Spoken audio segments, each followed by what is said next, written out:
Good morning, everyone. Quick announcement. We have a couple of technical difficulties in the room, so we'll be starting in 5 or 10 minutes.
Okay, everyone, I think we're ready to begin.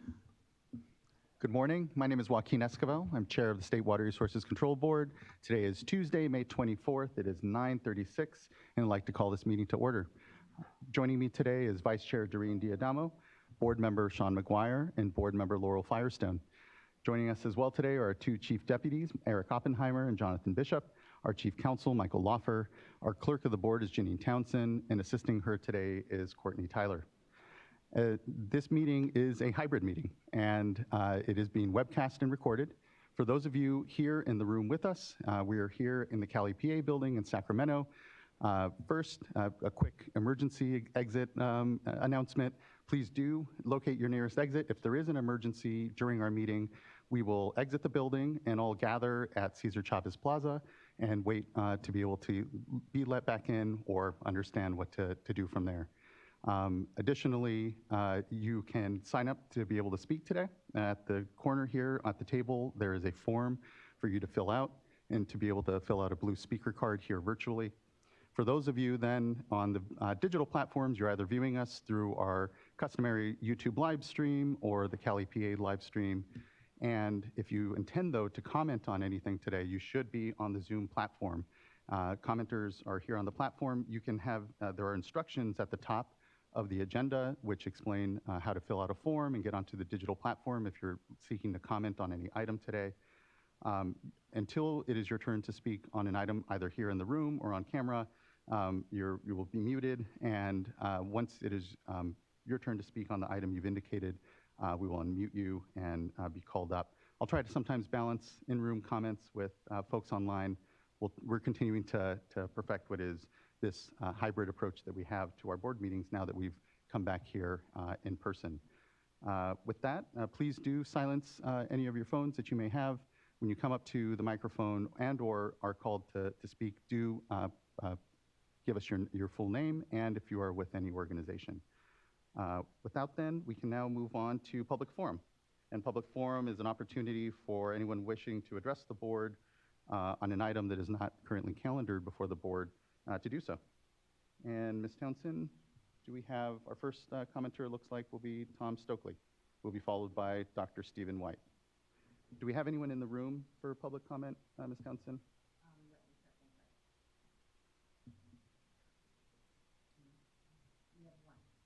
Okay, that's helpful enough. Well, we can start with Mr. Tom Stokely, and I'll identify our in-room speaker.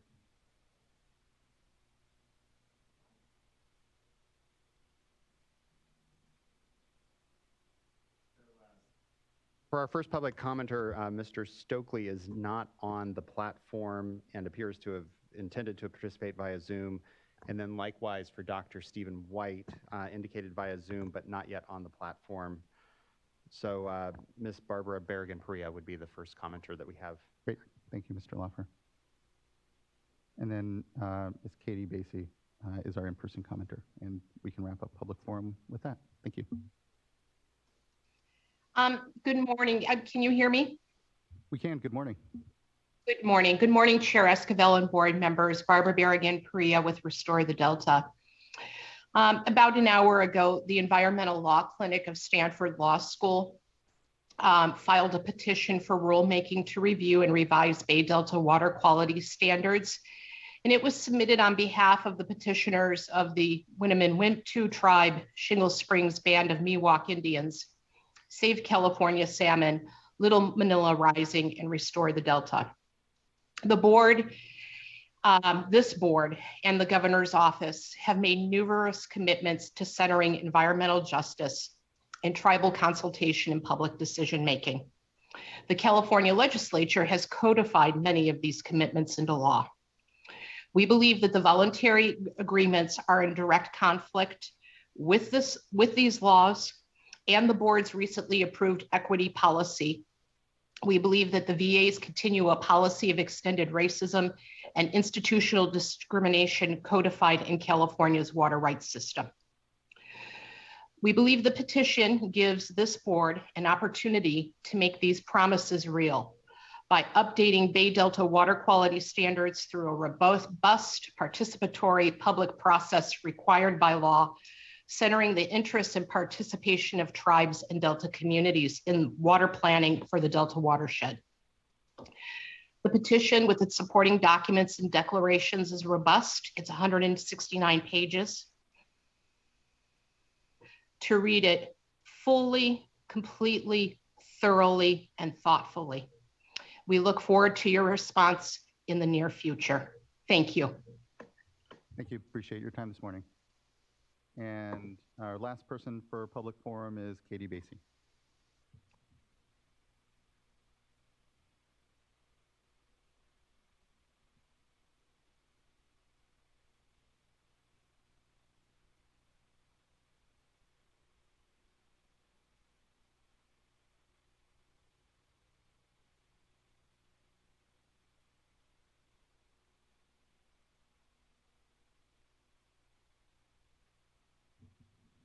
Do we have Ms. Basie here in person for public forum?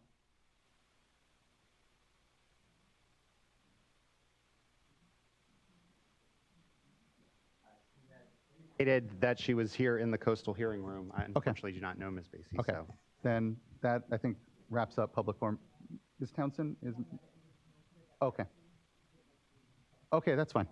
We have one more individual here in person for public forum on top of Ms. Katie Basie. Good morning. You may need to turn on the microphone there. Well, it's good to be back in person. Nice to see everyone. Good to have you here. My name is Osha Meserve. I work with a lot of communities in the Delta and water districts. I wanted to check in regarding the state board's processing of water transfers. We have been monitoring water transfers which come through the Delta and have can have deleterious effects in the Delta and also in the areas where they're transferred from, especially when they are groundwater substitution transfers. And there is a lot of concern about how it's going to cut away from Sigma sustainability for those areas. But rather than commenting on the specific transfers, what I want to bring to your attention is that it is very difficult for the public to obtain information about these transfers from the Water Board's website. There is a notice that goes out, and I am on those lists, and you can click on the notice in the list of transfers, or temporary transfers is what I'm referring to. We don't believe they're temporary because they happen every year. But what I would like to suggest is, I think last year we had an FTP site where if we would get the credentials from staff, we could log in and we could see what documents were coming in support of or in opposed to the transfers. This year, in order to get any documents, we have to contact board staff, which board staff are fabulous and they do give us the documents, but we don't know if documents are there. And to put on the public to say you need to call board staff every day to ask if there's something is just, not acceptable, I think. I understand there are issues with public accessibility and public websites. I've talked with your staff about that. I'm interested in working with staff about how we can improve that for the Water Board and as well as other agencies struggling with that. But I can tell you as on the outside, this is not a transparent process. And also with the drought emergency declaration, we only have 10 or 15 days to comment on these things. So it's very important for us to be able to monitor in one location, what is happening with these transfers and what documentation is coming in support, because getting a notice in itself really doesn't have any information. So I would really encourage you to work with staff and see if you can find a way to at least make it as good as it was last year, which in my opinion wasn't good enough and really didn't meet the, I think requirement to involve the public in these transfers, because they shouldn't be happening in the back room. And that's kind of what's happening, and they do affect a lot of people and a lot of resources, and we don't think they're a long-term solution to making the tough decisions that Ms. Berrigan-Perea was referring to just prior. So thank you. Thank you. I really appreciate the flag and the comment, especially I know that we have challenges around the APA and posting of documents and the way we have been trying to get around or be able to be responsive is to provide at least a staff contact that can provide the documents, even if we can't just post them. It's something, to your point, that we need to be able to figure out transparency, especially right now in this condensed decision-making space that we're all in, is incredibly important. And it also begs and points to the fact that the website as well as a platform for the work that the board does really needs to be addressed and elevated as well. So that whether it's the water rights work that we're doing, water quality decisions, or even funding decisions, that we're better able to communicate what is happening so everyone can engage. So I appreciate the very good comment and then flag. Thank you, Ms. Miser. Okay, we have two more commenters. And okay, Mr. Boff. Yes, good morning. Can you hear me? Oh, yes, we can. Sorry, didn't know if you were in the room or not. Thank you. Yes, good morning. My name is John Potter with CleanEarthForKids.org. To support and protect our water, we must support actions, regulations, bills, rules, laws, and ordinances that stop toxic chemicals, synthetic man-made pesticides and synthetic fertilizers, heavy metals, and also bring awareness to the harm of synthetic turf, plastic grass. It is a hazard to our water because little pieces of plastic grass get into our stormwater drains. Synthetic turf or plastic grass also harms our kids and our athletes who play on it. More information is on our website, cleanearthforkids.org, under Team 5, Stop Synthetic Turf. Toxic chemicals from pesticides and plastics are getting into our water. We are encouraged that AB 2146 has passed the Assembly and going to the California Senate. AB 2146 will stop neonicotinoid pesticides that get into our water and our neurotoxins, wiping out bees and harming children's development. Unfortunately, AB 2146 only applies to non-agriculture uses, but is a vital step in protecting our water, wildlife, and public health. Toxic chemicals from pesticides, plastics, and synthetic turf, plastic grass can contain phthalates, which are known to damage the liver, kidneys, lungs, and reproductive system, and can even change a male frog to a female frog because phthalates disrupt the endocrine system. Pesticides, plastics, and synthetic turf are also known to contain PFAs, or forever chemicals that don't break down. PFAS have been used for over 50 years, and public exposure is widespread. In California alone, 3,000 water suppliers and 600 systems have detected PFAS. PFAS are found in the blood of 97% of Americans. They are hazardous, linked to birth defects, problems with development, kidney cancer and disease, testicular cancer, thyroid disease, endocrine disorders, immune system dysfunction, organ damage, liver disease, harm to developing fetuses, infants, children, and harm to adults, wildlife, and water. The 2021 Drinking Water Needs Assessment shows we need immediate action to improve access and equity of clean, safe drinking water for all Californians. We must stop toxic chemicals, pesticides, and plastics, microplastics from getting into our water in the first place, and why it is important to bring awareness about the harms of synthetic turf, plastics, microplastics, and toxic chemicals. We need the Water Board to make it clear to all of California that even when we are in drought, synthetic turf or plastic grass is not an option. It leaches toxic chemicals into our water, it is not recyclable, and the kids and athletes who play on it. Synthetic turf is made from plastic resin such as polyvinyl chloride, polypropylene, nylon, and polyurethane. PFAS are used in making the grass blades for synthetic turf. No synthetic turf manufacturer has yet to state they are stopping the use of them. The average synthetic turf field adds 40,000 pounds of plastic carpet and 400,000 pounds of infill to landfills, which end up in our water and our soil. While modernizing our stormwater infrastructure is vital, we must also keep plastics, microplastics, toxic chemicals, pesticides, and heavy metals out of our water systems in the first place.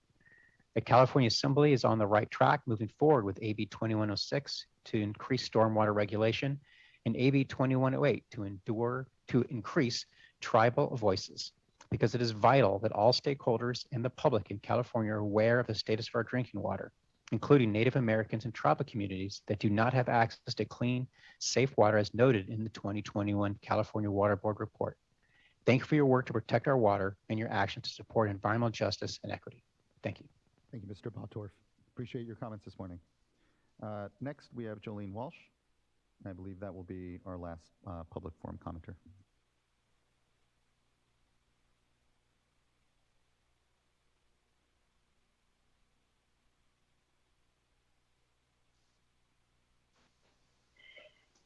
Good morning, Chair Escobar and members of the board. My name is Jolene Walsh from Eastern Municipal Water District. And I have brief comments on item 2. However, I'm unavailable and not able to be around for that time on your agenda. We greatly appreciate the state board's continued efforts to help direct funding to address groundwater contamination, and particularly via the Prop 1 groundwater grant program. EMWD, my agency, is a recipient of the Groundwater Grant Program Round 2 implementation, and our preliminary award date was October 2019, and that's for the Paris North Basin Groundwater Contamination Prevention and Remediation Program. Funding has been really crucial for EMWD to address the groundwater contamination in our region and providing a long-term, cost-effective cleanup solution for our ratepayers, about a third of whom are disadvantaged or severely disadvantaged. The Paris North program focuses not only on preventing the spread of contamination, but also on the cleanup of contaminated groundwater. But as added benefits, the program will supply drinking water to over 7,000 households and will also reduce our reliance on the Bay Delta and the Colorado River. And unfortunately, since the grant award in 2019, the volatility of construction supplies and supply chain issues have caused construction costs to dramatically increase. We've been in regular contact with the board as well as staff, and in reading the reports last night, we were very encouraged, and we wanted to express our support for the edits that are proposed in change sheet number 1. In particular, change number 2.2, which changes the cleanup cap from 165 million to 50%. We think that's a really positive edit. And we also want to express support for change 2.6, which is another tremendous improvement that would allow for programs like ours to receive additional funding if there is funding remaining after other programs are funded. So we really support both of those. And we appreciate our continued partnership with the state board on this particular effort. And we feel confident that together we can address the groundwater contamination issues in the state. And thank you so much for the time. Thank you, Ms. Walsh, appreciate it. And we'll definitely take your comments then as here part of item number 2, but appreciate that you had a time conflict. Thank you. Thank you. Okay. Okay, we have one other commenter, it seems, and that would be Melissa McKeith. Is Carlos Gutierrez here then as well, going to be part of in-person public forum? Yes, it looks like. Okay. Okay, we'll start. Hi, can you hear me? Yes, we can, Ms. McKeith. Hello.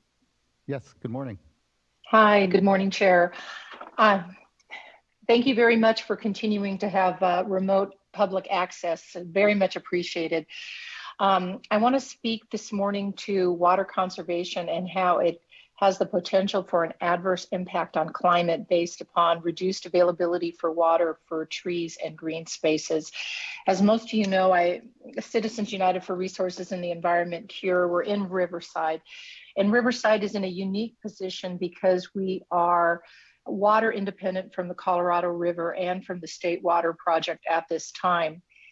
In 2020, 2021, we spent an enormous amount of time with Riverside Public Utilities on amending the urban water management plan to specifically target how we could better use our water for purposes of maintaining and expanding our tree canopies and green spaces, particularly in disadvantaged areas. In fact, the state of California, through the Air Resources Board, has given millions of dollars to Riverside to plant trees. The problem comes when the right hand doesn't know what the left hand is necessarily doing. And what I mean by that is if we simply and arbitrarily cut our water to comply with the DWR's regulations when in fact we have sufficient water. We have more than sufficient water, which has been documented in our urban water management plan based on a lot of investment that our forebears and the public has made over time. But if we arbitrarily cut, there is an adverse effect on pollution, heat islands, carbon sequestration. And we need help in coordinating this issue, because what happens is I go to a public meeting and I tell my city, you have a fiduciary obligation to allocate water to deal with climate, and you have sufficient water. They say, but the governor has issued an executive order. I say the governor should have learned through COVID that one size doesn't fit all, and we have a constitutional right to reasonably and beneficially use our water. Michael Loeffler will recall in 2015, the city of Riverside sued the state of California over water reduction based on this similar issue where we had sufficient water rights and we wanted to be able to maintain those rights. We all know litigation is the last option for solving problems, particularly difficult public policy problems. And I would really like to be in a position to work with the State Water Board, DWR, in my city so that we ensure that we better utilize our water, but that water is then utilized for maintaining green spaces and tree canopies, which are so vital.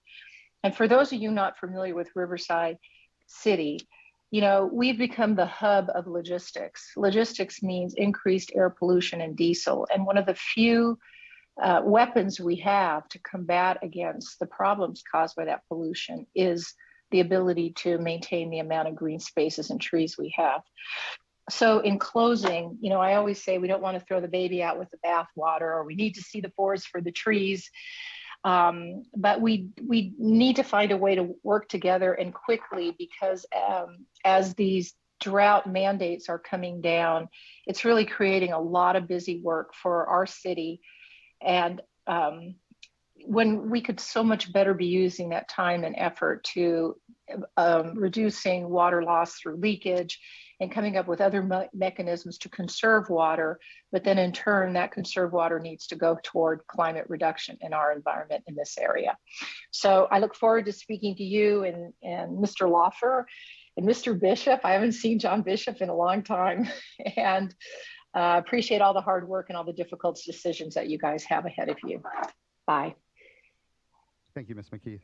I appreciate your comments. And it's why, as the board looks to set budgets on the long term, we are considering water loss, indoor standards, outdoor standards. But importantly, as we consider outdoor standards, it's with an eye to ensure that we keep tree canopies, that we continue to ensure that we do have green space. But the reality is, here in the West, as you know, we're facing incredible aridity, not just in this drought, but in the long term. So it's about how we best balance the great need to continue to conserve, and to your point, do so in a way that maintains tree canopy, maintains the quality of life that we know, but here continue to do better, which we also know we can do. So thank you. Ms. Townsend, do we have any other public forum speakers? Okay.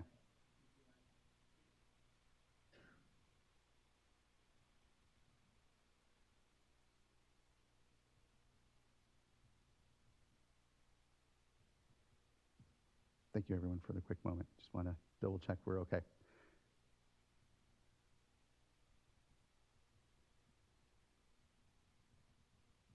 And in fact, if anyone needs to speak for public forum, just raise your hand, or if you're on the platform, do so as well. And I think we can move on then otherwise. Okay, yes, please come up.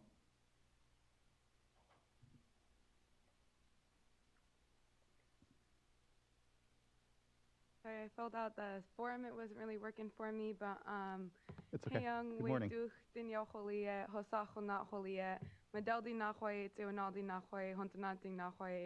Hello, my name is Danielle Frank. I'm the youth coordinator at Save California Salmon, as well as a Hoopa tribal member. My villages are Metdelding, Sewinalding, Hontananting, and I'm here today because as a Native person, not only are our water rights and fishing rights in jeopardy, but our entire livelihoods. Our identity is so intertwined with these lands and these rivers that over time we have become a piece of them ourselves. As a Hoopa tribal member who grew up on the Trinity River, I can speak to how bad it hurts to watch our cultural lifeline dry up before our eyes. As it is, by the end of every August for the past 5 years of my life, what's supposed to be our cultural lifeline, we're told by News Channel 3 to stay away from, not let our children drink, not let our children swim, not let our dogs drink, because that eventually can lead to death and sickness. Most of our cultural resources come from this river, so when our cultural lifeline is poisoned, everything that we've known since time immemorial is in jeopardy and poisoned as well.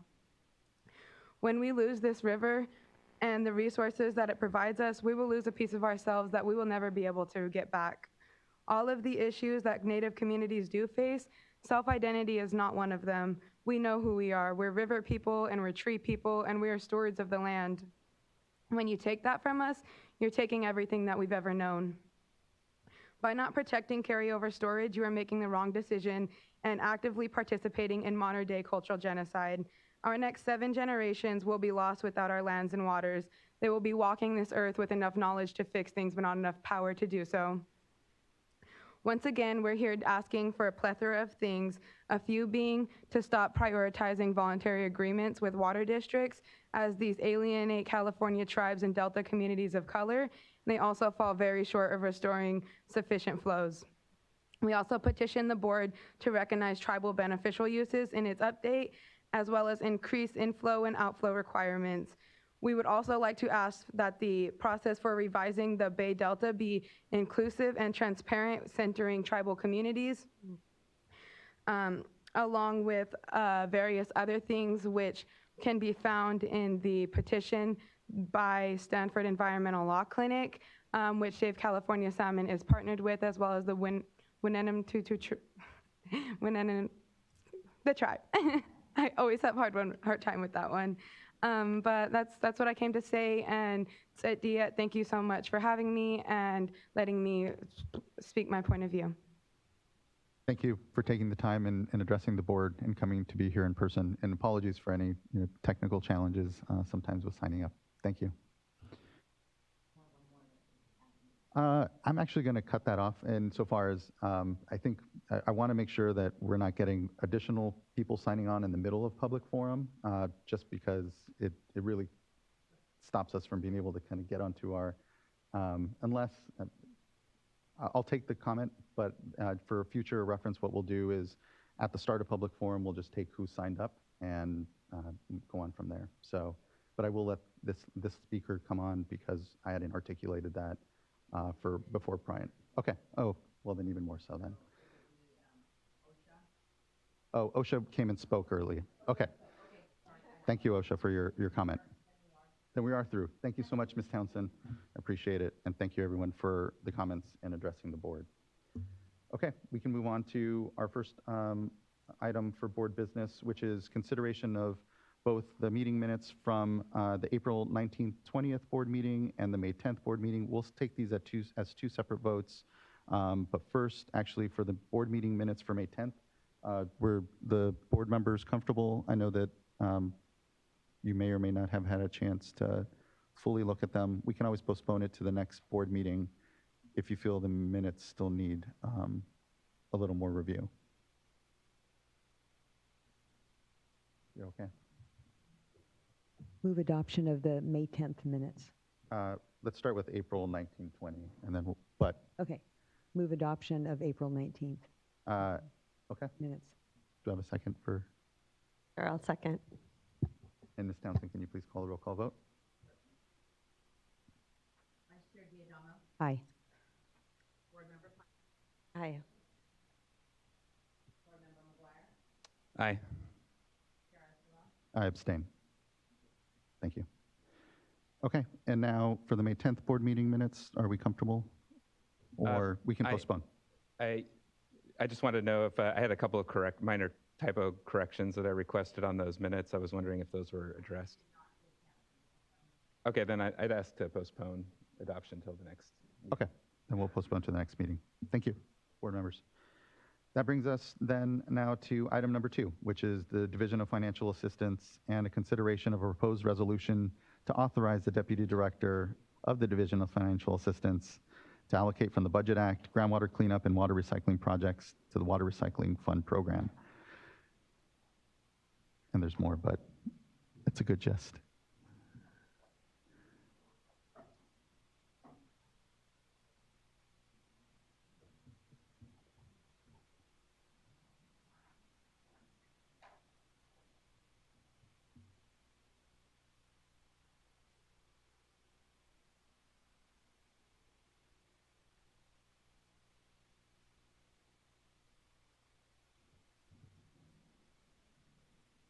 Good morning. Good to have you here.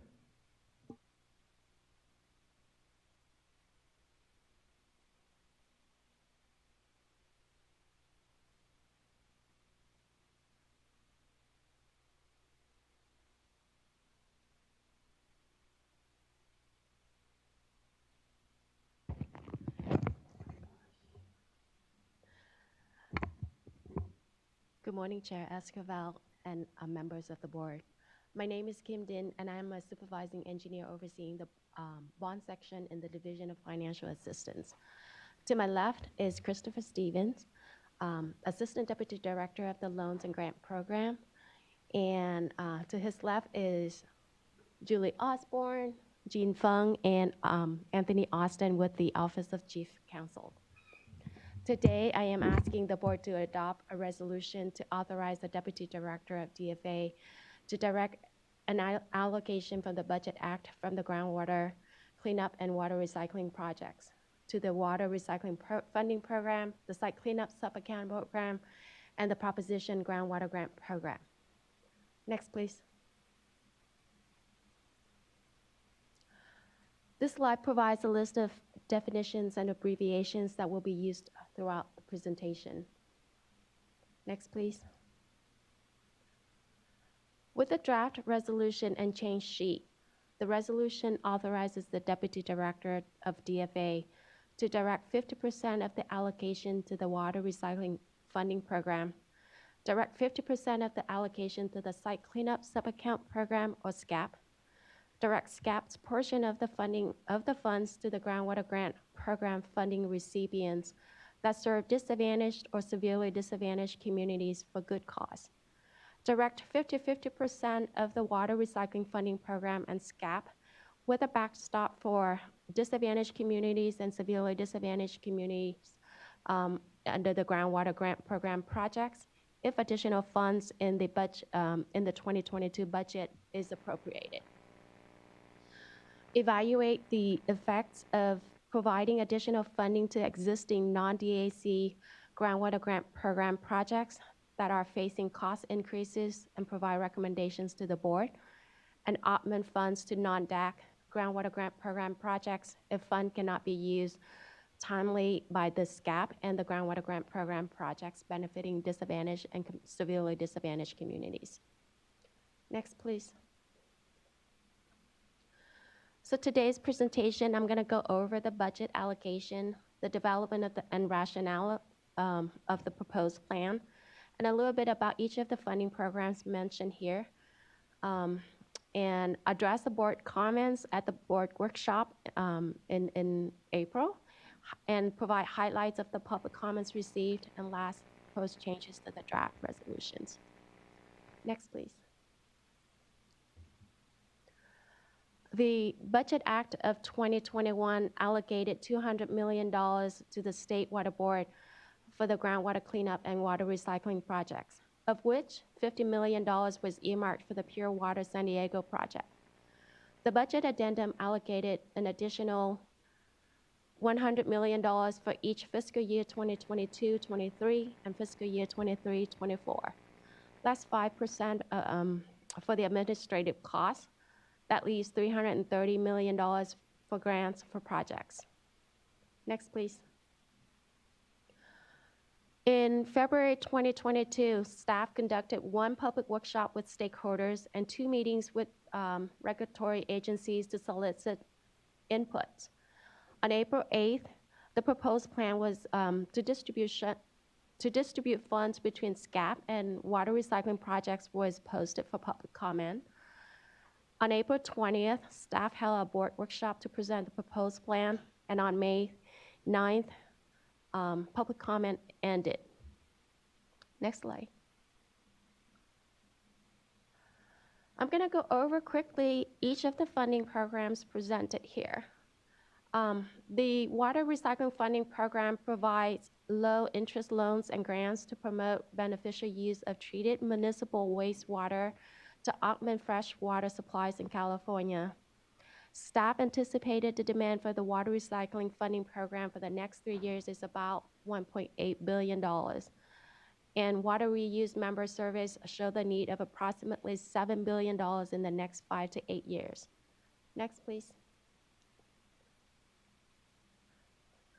The Site Cleanup Sub-Account Program provides grants to remediate the harm or threat of harm to human health, safety, and the environment caused by surface water or groundwater contamination. Examples of eligible investigation or remediation projects are former dry cleaner sites, former metal plating facilities, and leaking underground storage tanks. Staff anticipated funding need is approximately $600 million for about 300 groundwater cleanup sites. Next, please. The Groundwater Grant Program provides grants to clean up and prevent contamination of groundwater that serves or has served as a source of drinking water. Eligible projects include cleanup of industrial intrusion, prevention of seawater intrusion, treatment of groundwater for direct potable use, or septic to sewer projects. The last two bullets are eligible for projects serving disadvantaged or severely disadvantaged only. The Groundwater Grant Program is in its third and final round of solicitation for full proposal. Next, please. At the board workshop in April, staff were asked to provide additional information on the potential impact of water recycling projects on in-stream flows. The following is routinely applicable to funding water recycling projects. The Division of Water Quality, the Division of Water Rights, and DFA have updated policies, procedures, and application forms to ensure water recycling project applicants are complying with the water rights process and requirements to manage in-stream flow. Water Code Section 1211 and the Water Board's Water Quality Control Policy for Recycled Water require agencies to comply with wastewater change petition requirement and notify the regional boards and DFA as appropriate. Next, please. The application's technical package has a series of questions regarding potential impacts to stream flows and direct applicants to appropriate steps prior to submitting a full financing application. During the review of the application, DFA staff reached out to the Division of Water Rights to determine whether the petition for change is required and if the applicant received appropriate approval from the Division of Water Rights. Next, please. Staff were also asked to provide additional information on the SCAP projects located in DACs and if there are any technical assistance available for SCAP projects. So by statute, SCAP is required to prioritize projects in small and financially disadvantaged communities. SCAP does not have technical assistance provided by the technical assistance providers like the drinking water or wastewater programs, but rather technical assistance has been provided by SCAP and the regional board staff. Their roles are identifying and screening contaminated sites for funding, prioritizing projects in DACs and SDACs, identifying responsible parties and encourage them to apply for funding, assisting during application process, and assisting with the development of scope and budget. Next, please. These are the highlights of the comments received. So most commenters support the proposed distribution of funds between Water Recycling Funding Program and the SCAP and the Groundwater Grant Program. Some commenters request the board to consider directing some of the allocation to non-DAC to address cost increase for existing groundwater remediation projects funded through the groundwater grant program. And one commenter recommends DFA to use CalEnviroScreen tool to address environmental justice and DACs for SCAP and the groundwater grant program. Next, please. So staff consider comments received and propose the following changes to the draft resolution. Please note, blue text is addition to the draft language, while strike through text indicates the removal of language. Changes to whereas 2 and 3 are for clarification purposes only.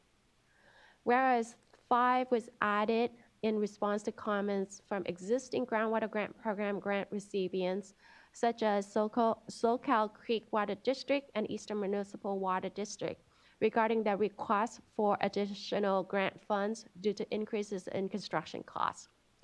Next, please. Changes to the resolved 1 and 2 to be generic in the direction of distribution of funds to the Water Recycling Funding Program and SCAP. Next, please.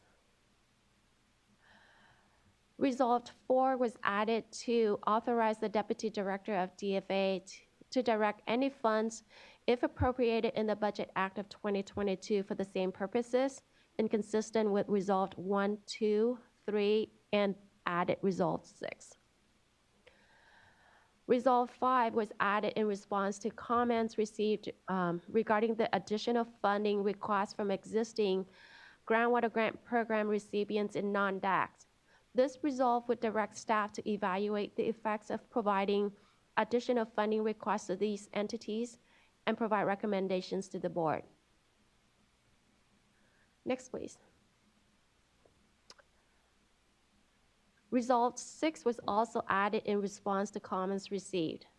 This resolve would allow the Deputy Director of DFA to direct the remaining funds from SCAP to augment the budgets of the groundwater grant program grant recipients that serve non-DACs, if funds cannot be used timely by the SCAP and the groundwater grant program projects benefiting DACs and SDACs.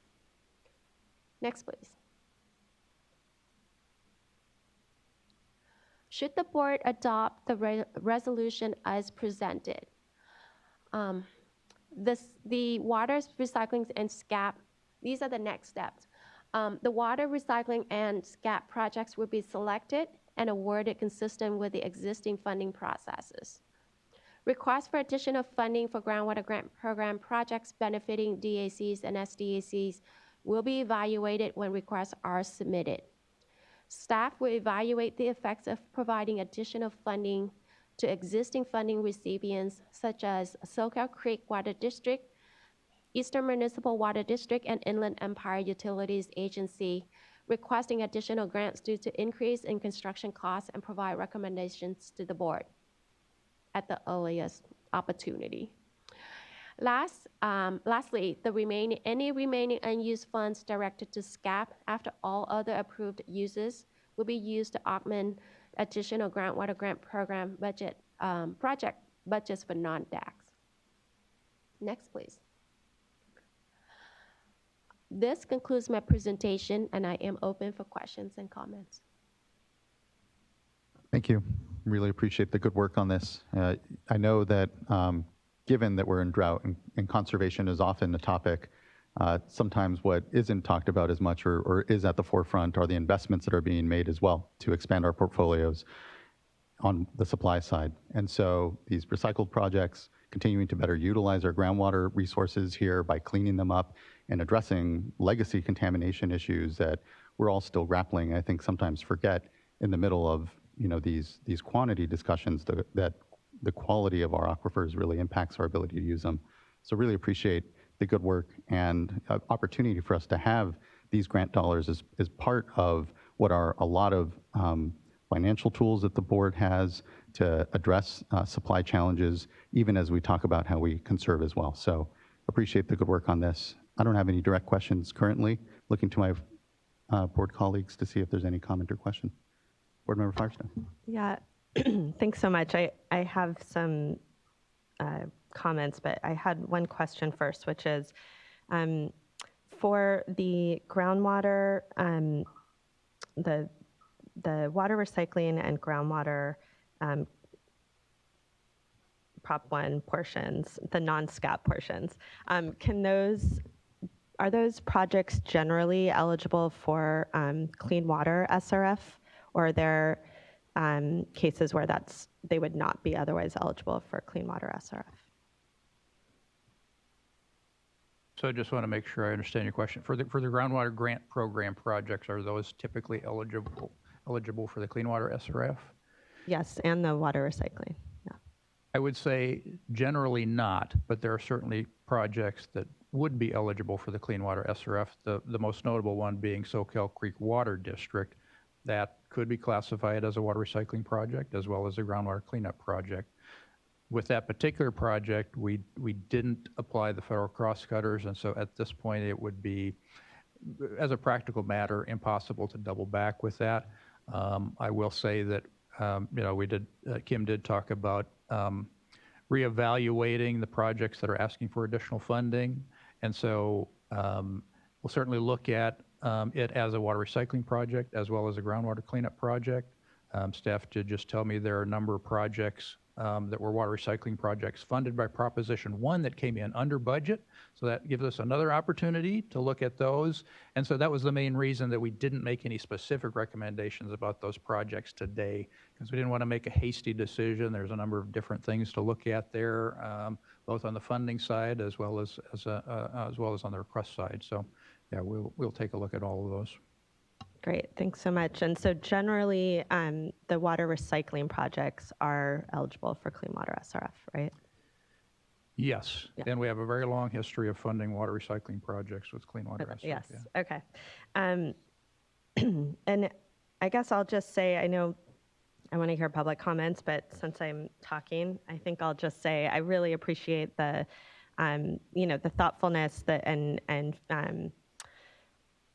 work you all have done to try to figure out how to best allocate these funds. I think we want to make sure that we're both supporting resiliency and affordability, and I also think the SCAP program in particular is one that's pretty hard to fund. There's not a lot of other funding sources, and it's particularly important for environmental justice communities that are typically disproportionately burdened by pollution.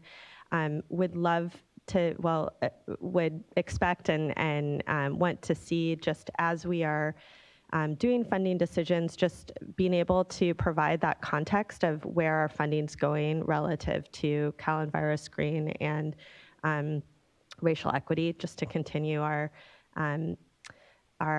commitment to racial equity and understanding the context of where we're putting our resources, prioritizing that. Also, certainly, we're fortunate to have grant funding to be able to support resiliency projects as well. Those are critical, as the chair already said more eloquently. We want to get those over the finish line, so appreciate the problem solving that you all always do to try to figure out how we get those projects that are over budget right now, that are already underway, get them over the finish line. We are in this really unprecedented time where costs are skyrocketing for everyone all around. So I think this is unique. And then lastly, I would just say I am interested, especially because this is grant funding, and is prioritized particularly because we want to build resiliency on the supply side. We want to ensure that those projects aren't creating affordability risks as well. That's part of why grant funding over loans or even below market loans are really helpful or important. And so I would just say I would be very interested to understand whether recipients are instituting also on the demand side how they're doing in terms of conservation efficiency measures, as well as affordability risk, because I think those are two things that are important component of how we're prioritizing our grant money, as opposed to zero to, as opposed to low interest loans, which are otherwise available. I think some of the projects here are great examples of agencies that are doing that. So I think it is done, but just to have some of that context, I think would be helpful as we're prioritizing grant funds. Thanks. Yeah, thank you, board member. Very good points. Mr. Bishop? If I could just make one comment, that the opportunity to add some money to SCAP in this kinds of magnitude is just so important and so unprecedented that staff did a great job in trying to describe it in general, but I think this is a really game changer. SCAP is in the $20 to $30 million a year, and we're talking about $100, $200 million. So. Yeah, completely agree. And when we talk about the SRF, that's the state revolving fund. We have a drinking water and clean water side. And on the clean water, as I understand, this coming year we'll have executed about $1.6 billion in water recycling, and otherwise higher than that, it looks like, over $1.6 billion. And so this year, some may know, otherwise if not, this is actually the 50th anniversary of the Clean Water Act this year. And so when we talk about where we are, and to Jonathan's point and Board Member Firestone, these generational investments we're making, we really have to make sure we are maximizing this opportunity. Because, and even though it seems like these are large amounts, there's a lot of need, an incredible amount of need. And I think that we need to make sure we continue to prioritize and maximize this generational opportunity to make these investments. But it's an incredible chance that we all have. And so just appreciate everyone's good continued focus and work around it. Other board members? Yeah, thank you for the presentation and all the good work on this program. I know it's come quickly, as well as so many things seem to be rapid fire at us these days, and the funding is no exception. And I know it's challenging with so many different pots of funding, with so many needs out there. And clearly, I mean, we're hearing from some of the larger projects that are underway, and I completely concur. We want to see those across the finish line, and our investments in water resiliency are a huge priority right now, especially in light of the drought. At the same time, though, with all of these different pots of funding, I am a little bit concerned about the transparency of the program and the decision-making in making those funding decisions. So we're talking about SCAP, and SCAP is something I've learned quite a bit about here, in recent history, including when you were shared information about this program. And I was blown away, frankly, by the $600 million need that's out there. And so when I think about the stories we're hearing about these large projects that are experiencing inflationary pressures, supply chain issues, other cost drivers, I also think about all these smaller cleanup projects in environmental justice communities. And even though they're smaller, they can experience those same kinds of pressures and same kinds of cost increases and other things that can drive the cleanup costs higher over time. And so I am wanting to know a little bit more information about how you envision making these sort of trade-off balancing decisions in terms of, whether additional funding from an existing project should be allocated, SCAP funding versus, say, for example, recycled water funding versus, for example, maybe any remaining Prop 1 groundwater grant program funding. And then whether that is a touch point with the board in making those types of decisions, or how you see this going forward. Because I suspect that, we're hearing about a couple of projects today, but my guess is there's more. My guess is that there's other projects out there, or maybe even ones that are just starting now, that are going to be in the same boat. And this isn't a lot of money in the big scheme of things. So I don't know if you can help provide me some guidance or just thoughts on how we go forward from here. Well, as I say, we didn't want to give you a hasty recommendation about those specific projects because there's a number of different facets. There, as Kim mentioned, the round 3 of the groundwater grant programs, those full proposals are due in July. So we want to see what comes in there. At this point, I don't think we have any specific requests for small disadvantaged communities in the groundwater grant program for additional funding there. There is the budget, the governor has requested $100 million for water recycling in this year's budget. I don't know where that will wind up. we are in the process of developing the intended use plan for both SRF programs. And of course, as Board Member Firestone has noted, there's crossover there. As I say, there's additional funds from Proposition 1. Whether there will be any other projects, groundwater grant program projects that may need additional funding, that I don't know at this point. So it is a multifaceted, and you mentioned the SCAP program, and so I have to admit that I am not as well versed in the SCAP program. The staff member that was going to be here today is under the weather, so he might have been able to provide a little bit more detail there. But yeah, it's a multifaceted thing, and so that was what that additional change was intended to address, is for DFA to go and do a thorough analysis of those trade-offs and to be able to provide you a recommendation or options about how best to spend all of the money that crosses over between these different programs. Okay, so that's really helpful clarification that there will be a check back at some point, either through and with the IUP process or as there's more clarity about the budget situation in terms of your recommendations for how to best allocate the funding. Yes, if we were to recommend additional funding for groundwater grant program projects, that would have to come back to the board specifically for your approval. The guidelines, those two particular projects that were named, Soquel Creek Water District and Eastern Municipal Water District, they have received the maximum under the guidelines that the deputy director can approve. So we'd have to come back to the board for those. And as you say, there's other facets of this. We want to give you a whole picture of how those things work together. Appreciate that. Thank you. Yeah, likewise. And especially, again, we know that it's not just this project. And in the years ahead, this will be something that I think we're going to have to be challenged with, and coming up with, what is an appropriate policy? How best do we provide the flexibility to the deputy director to account for the inflationary increases or what may be happening so that we get the projects across the finish line without having to keep coming back to the board, but at least we provide some good, direction. So thank you. Appreciate that, board member, and the flag. And to your point around, there are a lot of dollars.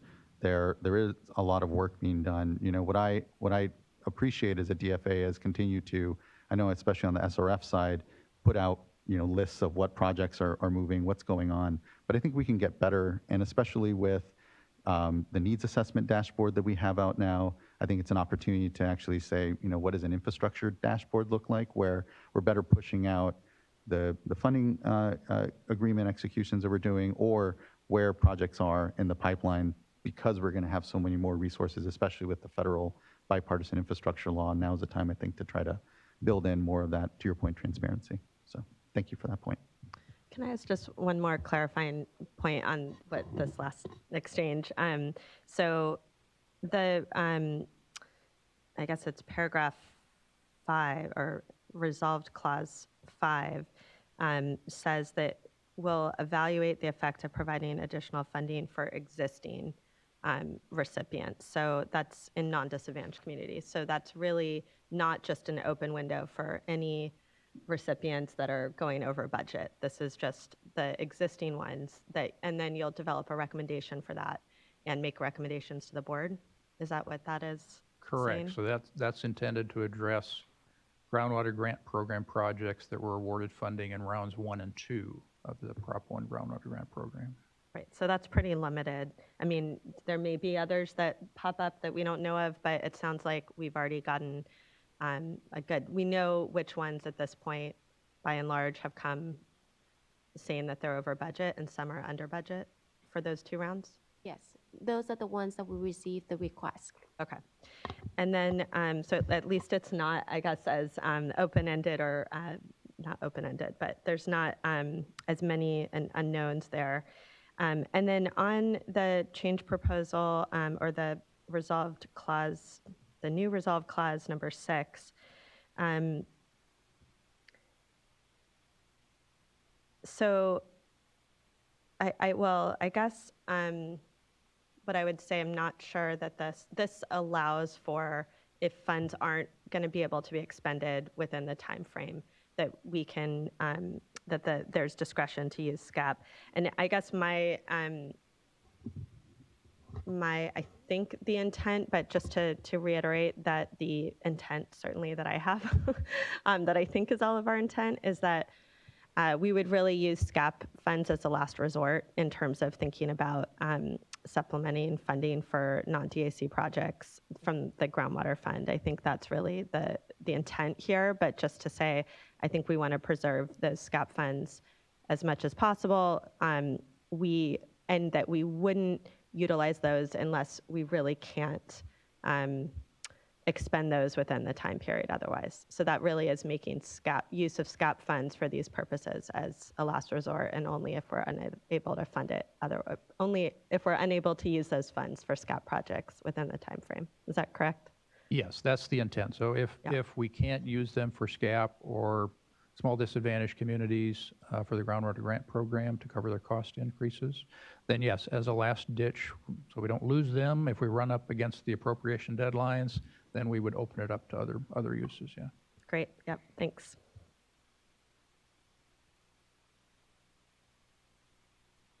Okay, we have some commenters that we can get to. I believe our first commenter is Jamie Miner.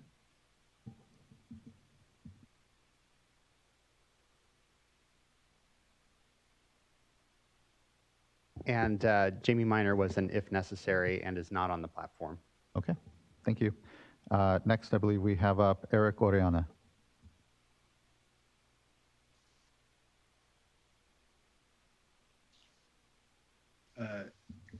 Hello, good morning. Thank you, Chairman. Good morning, board members and staff. Eric Oriana here on behalf of Community Water Center.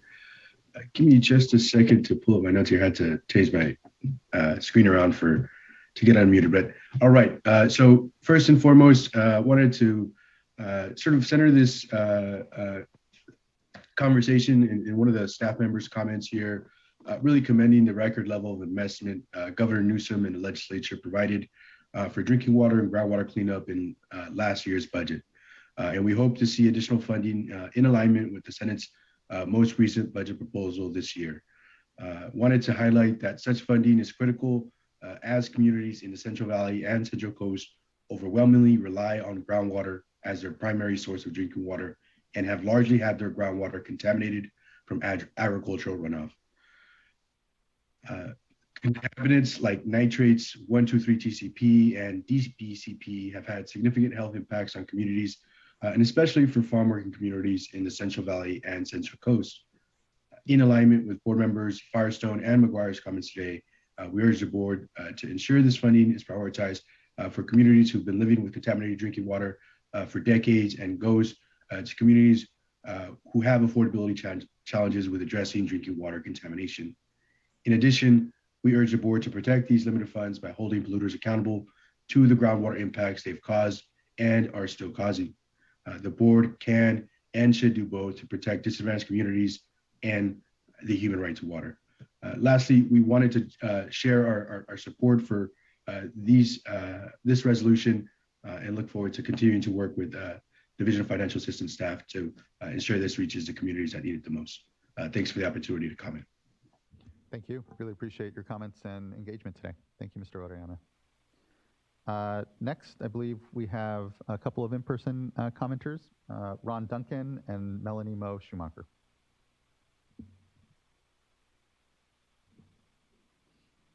Good to see you both. Thank you, Chair. Good morning. Board members Is the mic and on? staff. Oops. If it's green, it is. So yeah. Are we hot? Okay. Yes. Good morning. Well, thank you. Good morning, Chair Escoval, board members and other staff. We're Soquel Creek Water District representatives. This is my colleague, Melanie Moe Schumacher, project manager for the Pure Water Soquel program. I'm Ron Duncan, the general manager for Soquel Creek Water District. We wanted to take the time to drive up here this morning from the Monterey region, just really to thank you and staff for your leadership. You know, you not only listened, you heard us. You not only heard us, but you made proposed modifications, which we support. It shows a system that's really functioning well. It's not the easy way, but I believe the right way. So we genuinely are so appreciative of the proposed changes and just the process that you've shown and the dignity. As you know, Soquel Creek a couple years ago realized with the geophysical Danish technology that seawater intrusion where it's not already onshore at either end is immediately onshore. That was collaborated with a study with Stanford University. So from that point on, our board said, game on. We have to do everything to stop it from ruining our aquifer as it has in so many parts of the world. So our consumption is down to about 50 gallons per day per person. We also, part of that implication though, is we have some of the highest rates in the state. So it's a big imposition on our customers. But with your support, and we could not do it without your support, we're going to be probably the first in the world to defend and stop seawater intrusion from ruining our aquifers, first time in the world, because we've had this opportunity. So again, we're so appreciative, and I'd like to hand it to my colleague Melanie to say a few words. Thank you again. I know we keep coming back here. It's because we care so much, just like you do and your staff. We do want to really just, again, extend that thank you to the staff. They've been really helpful with us through this process in 2019, all the way through, getting our SWIC loan documents this week. Thank you to Jody and the DFA staff, and then the Prop 1, Tricia Carta, who is our grant manager, has really been assisting us along the way. We have, have set some really timelines with the Prop 1 program that we've been trying to be committed. We bring our game to the game that you guys have in terms of getting those funding out. And so, I think Laurel Firestone, you said it, kind of get us to that finish line. I am a runner, and I kind of approach this race to sustainability the same way. We have our pre-run checklist, conservation, check. Are our ratepayers also contributing? Check. Are we getting outside funding? Check. And it's still, it's a marathon. This is not a sprint. We're almost there at the end. We really do need your help. We really appreciate the change edits today by staff. Thank you so much. We're looking forward to continuing to work with you to come back and try and make solutions for us all, especially those that are on the ground putting these projects in place. So again, thank you again. We're in this race. We're not at the gate starting like maybe some other projects are. So, our pace is like a 9-minute pace, right? And we're just trying to finish. So thank you very much. Thank you both. Really appreciate you taking the time to come here before the board, address us, and for just the continued engagement on these really important programs. We're fortunate to have the opportunity to be able to invest, but it wouldn't be those opportunities without your leadership, first and foremost, to be driving the solutions and the work that it takes to actually come into the program, apply, and get a project to completion. So we really appreciate it. We really appreciate the continued engagement. It really is, here a lot of anxiety this last year. There's a lot of challenge, and certainly we're up and down the state having to deal with communities that are without water, say. And so here, the planning that's going on, the ability to turn that anxiety into some action, and here have the dollars to support it is really meaningful to us. And thank you for being there as a partner as well. Thank you. I think that wraps up our commenters. Board members, any further thought, consideration? I'll move to adopt with the change sheet. I'll second. Thank you, Ms. Townsend. Can you call the roll call vote? Board Member Firestone? Aye. Aye. Vice Chair Giordano? Aye. Chair Estes? Aye. Thank you as well. And the vote carries and is unanimously adopted. Thank you guys so much for the good work, truly. And look forward to, I know what our further discussions as we contemplate the state revolving fund, the bipartisan infrastructure law, additional dollars. We're going to have a lot more funding discussions this coming year. And that's amongst everything, at least we have that. Okay, next we have item number 3 that we can move on to.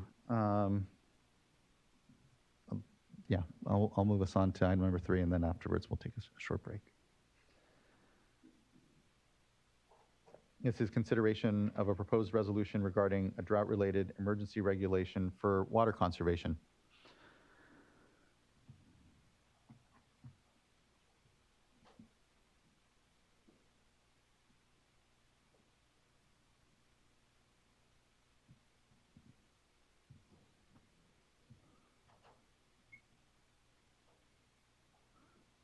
Thanks, everyone, as you give us a moment to transition.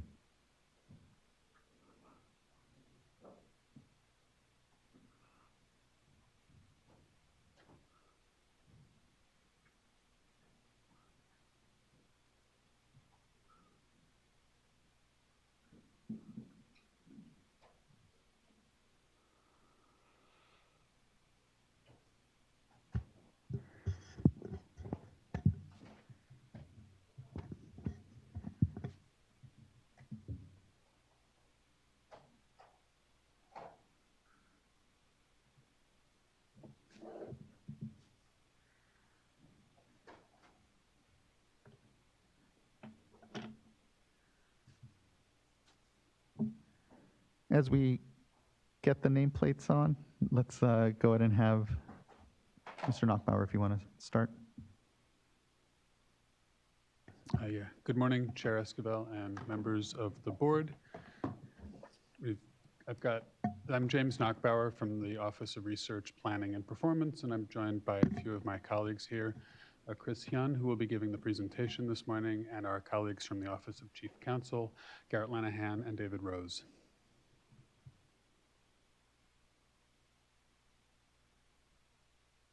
All right, good morning, members of the board and those with us today. Again, I'm Chris Hyun, State Water Board Climate Lead at ORPP, and I'm also staff lead for the Water Conservation Emergency Regulation, along with Paula Gonzalez. Again, I'm joined by Council David Rose and Garrett Linehan and James, our director.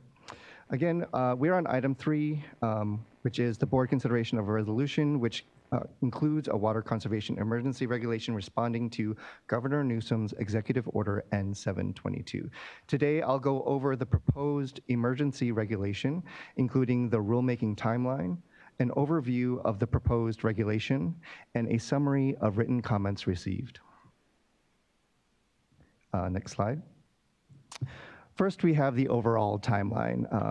We expect that the final version of the regulation to be in effect by the week of June 6th to the 10th. In March, the governor's executive order directed the State Water Board to consider adopting a water conservation emergency regulation by May 25th. In April, we held a webinar using a working staff draft of the regulation text.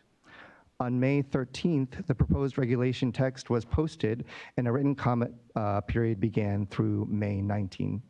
Today, the board is considering adoption. Folks can find more information on the regulation at the internet address on the slide, bit.ly/conservationreg. Next slide. On March 28th, the governor's executive order directed the State Water Board to consider adopting an emergency regulation with 3 primary components. 1, that urban water suppliers submit a preliminary supply and demand assessment to the Department of Water Resources by June 1st, 2022, in addition to the final assessment already due by July 1st. 2, that urban water suppliers implement level 2 water shortage actions by a deadline defined by the State Water Board. And 3, that the State Water Board define non-functional turf and ban its irrigation in commercial, industrial, and institutional sectors. And now I'll present an overview of the proposed regulation related to these 3 requirements. Next slide. The first requirement is the preliminary annual water supply and demand assessment. The assessments are due by June 1st, 2022 to the Department of Water Resources by email. For more information, urban water suppliers may go to DWR's website address on the screen. Next slide. The second proposed requirement is that urban water suppliers implement level 2 demand reduction actions by June 10th. If an urban water supplier has submitted a water shortage contingency plan, or WSCP, then they should implement all level 2 demand reduction actions in their own WSCP by June 10th. The proposed regulation text does include an exception for new residential connection moratoria if it is among water suppliers' level 2 actions. If they have not submitted a WSCP, then at minimum, those water suppliers should implement 1, a public information and outreach campaign, 2, a weekly irrigation schedule, as indicated on the slide, and 3, bans on water uses as prohibited in the Water Board's January 2022 emergency regulation. These were informed by recommendations from DWR. Next slide. Examples of level 2 demand reduction actions that are already in local water shortage contingency plans include expanding information campaigns, landscape irrigation schedules, banning water waste, rebates, water waste patrols, and drought rate structures. Next slide, please. The third requirement is a ban on the irrigation of non-functional turf in commercial, industrial, and institutional sectors, or CII. I think we have different slides here. I think forward. Yeah. Oh, great. One more back. That, oh. Yeah, maybe a forward one. One more. Okay. There could be one more.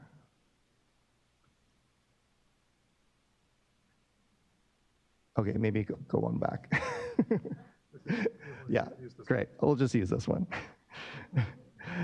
Oh yeah, this is actually the right one. The third requirement is a ban on the irrigation of non-functional turf in CII. Non-functional turf is turf that is solely ornamental and not regularly used for human recreational purpose or for civic or community needs. Non-functional turf does not include sports fields. Next slide.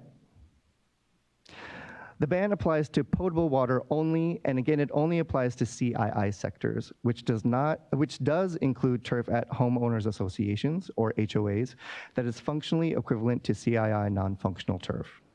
And if you can spell out CII. Oh, sorry. CII, Acronym. sure. Commercial, so it can be a industrial, bit and much. institutional. Again, the ban excludes turf regularly used for human recreational purposes or for civic or community needs. The ban does not apply to the residential sector, including residential parcels in HOAs. It does not apply when irrigation is required for health of trees and other perennial plantings in commercial, industrial, and institutional sectors, or when addressing immediate health and safety needs. Next slide. Urban water suppliers are expected to communicate this ban to CII customers. A violation of this ban can lead to a fine by any agency already with authority to enforce infractions, including many water suppliers and cities and counties. That concludes the overview of the three major requirements in the proposed regulation. Now I'm going to run through key comments which were received last week from water suppliers associations, nonprofits, and other California residents. Staff are not currently proposing changes to the regulation text as released on May 13th, but will update the FAQs after board adoption. I'm not sure if the comment slides had made it into the newest PPT. Let's assume not.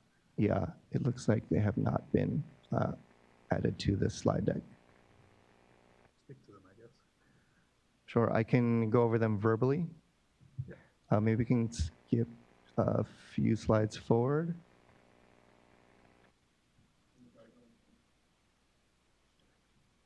I guess we can stay on this for now. So I'll say the comments verbally. The first group of comments relate to level 2 demand reduction actions. So we received many comments on how water shortage actions should be linked to water supply and demand assessments. Staff does not recommend linking water shortage actions to the supply and demand assessment since the statewide nature of the drought emergency demands conservation from all regions of the state. However, staff has engaged with stakeholders seeking alternative compliance, as well as with suppliers with resilient supplies and highly efficient use seeking exemption from the level 2 requirement. Staff is prepared to draft language should the board request it. It has also been suggested that staff focus reporting on suppliers' water shortage actions and not focus only on the levels, the WSCP or the Water Shortage Contingency Plan levels invoked. The proposed regulation does not require suppliers to trigger all level 2 actions or to formally enter level 2. So staff plan to collect information on the implementation of shortage response actions. An extension of the currently proposed deadline was also suggested. However, the governor's executive order has been public knowledge since March 28th, and these actions need to take effect quickly and for as much of the summer session as possible. Oh, thankfully the new slides are up, thank you. Some confusion has been expressed about which level 2 demand reduction actions need to be implemented, which is the last bullet point. If the board feels that the requirement to implement level 2 demand reduction actions isn't adequately clear, one option is to make a slight change in subdivision C1 of the proposed regulation text, replacing the word the with all, so that the phrase the demand reduction actions becomes all demand reduction actions identified in the supplier's water shortage contingency plan. Another alternative is that staff can express this more clearly in the frequently asked questions. Staff do not feel that this would be a change, but could provide greater clarity since some confusion has been expressed. Next slide, please. The next group of comments focus on the commercial, industrial, and institutional non-functional turf irrigation ban. Staff do recommend that water suppliers support disadvantaged communities within their service areas through communication, conservation assistance, and tree maintenance programs. Staff also recommend that water suppliers engage with CII customers within disadvantaged communities to understand that CII turf is functional and to prioritize landscape conversions within disadvantaged communities. The second suggestion requests further exemptions. Staff does not recommend adoption of additional exemptions, however, since there's already a broad health and safety exemption, as well as a specific exemption and call out for tree health. And there are a number of ways to maintain defensible spaces that do not require irrigated turf. In terms of enforcement of infractions, it is still at the discretion of local entities for when and how to use their authority. Next slide, please. Related to the CII non-functional turf irrigation ban is the inclusion of homeowner associations, HOAs, within CII sectors for some activities. It has been suggested that HOAs be removed from this prohibition. Many Californians live in residences that are part of HOAs, and HOAs can be very different from one another. Many HOAs, however, have landscaped common areas, street medians, and entranceways. For the purpose of this regulation, staff recommend that those landscaped areas maintained by the HOA be considered akin to other CII sector facilities and be subject to the same rules. For those who live in HOAs, they are protected by law to take conservation actions related to their residential parcels. Again, we want to emphasize that, as with every other commercial, industrial, and institutional sector property subject to the regulation, if the turf is functional or is irrigated with recycled water, or if there is an immediate human health and safety need, then it can continue to be irrigated, including regularly used public gathering places, as well as watering for trees or other perennial non-turf plantings. Next slide. Finally, for the comments, there were several concerns raised related to funding for disadvantaged communities, as well as for small water systems in terms of landscape transformation as rebates or direct install, pooling of resources between large and small water systems, and funding for irrigation audits, efficiency, and leaks. In the last board item, we just had a discussion with DFA on funding for disadvantaged communities. The drafting of the State Water Board's intended use plans for the drinking water and clean water revolving loan funds is currently underway. And in general, conservation investments are eligible for funding so long as they do not constitute operations and maintenance expenses. Also, the governor's May revision budget for the budget was recently released with several climate and drought items. Once the state budget is adopted in June, the board will update stakeholders on state funding for conservation assistance and drought response. Data and monitoring were also a concern, in particular, a request to use 2017 as a water use baseline. However, executive orders have directed us to use 2020 as the baseline. And finally, there was a recommendation to take stronger action, like imposing a % mandatory reduction in water use. As you are all likely aware, yesterday the governor held a meeting with large water agencies and indicated that if reductions do not materialize, additional requirements may be called for. Next slide. Finally, we want to make sure all California residents know that they can report water waste at savewater.ca.gov. They can use their smartphone or laptop web browser and upload photos. The reports are sent anonymously to the local water supplier and the State Water Board. And final slide. And to conclude, you can learn how to save water through saveourwater.ca.gov website. In particular, Californians can learn how to save trees while saving water. You can also find your local water agency. All of this information is also in Spanish at the internet address shown on your screen.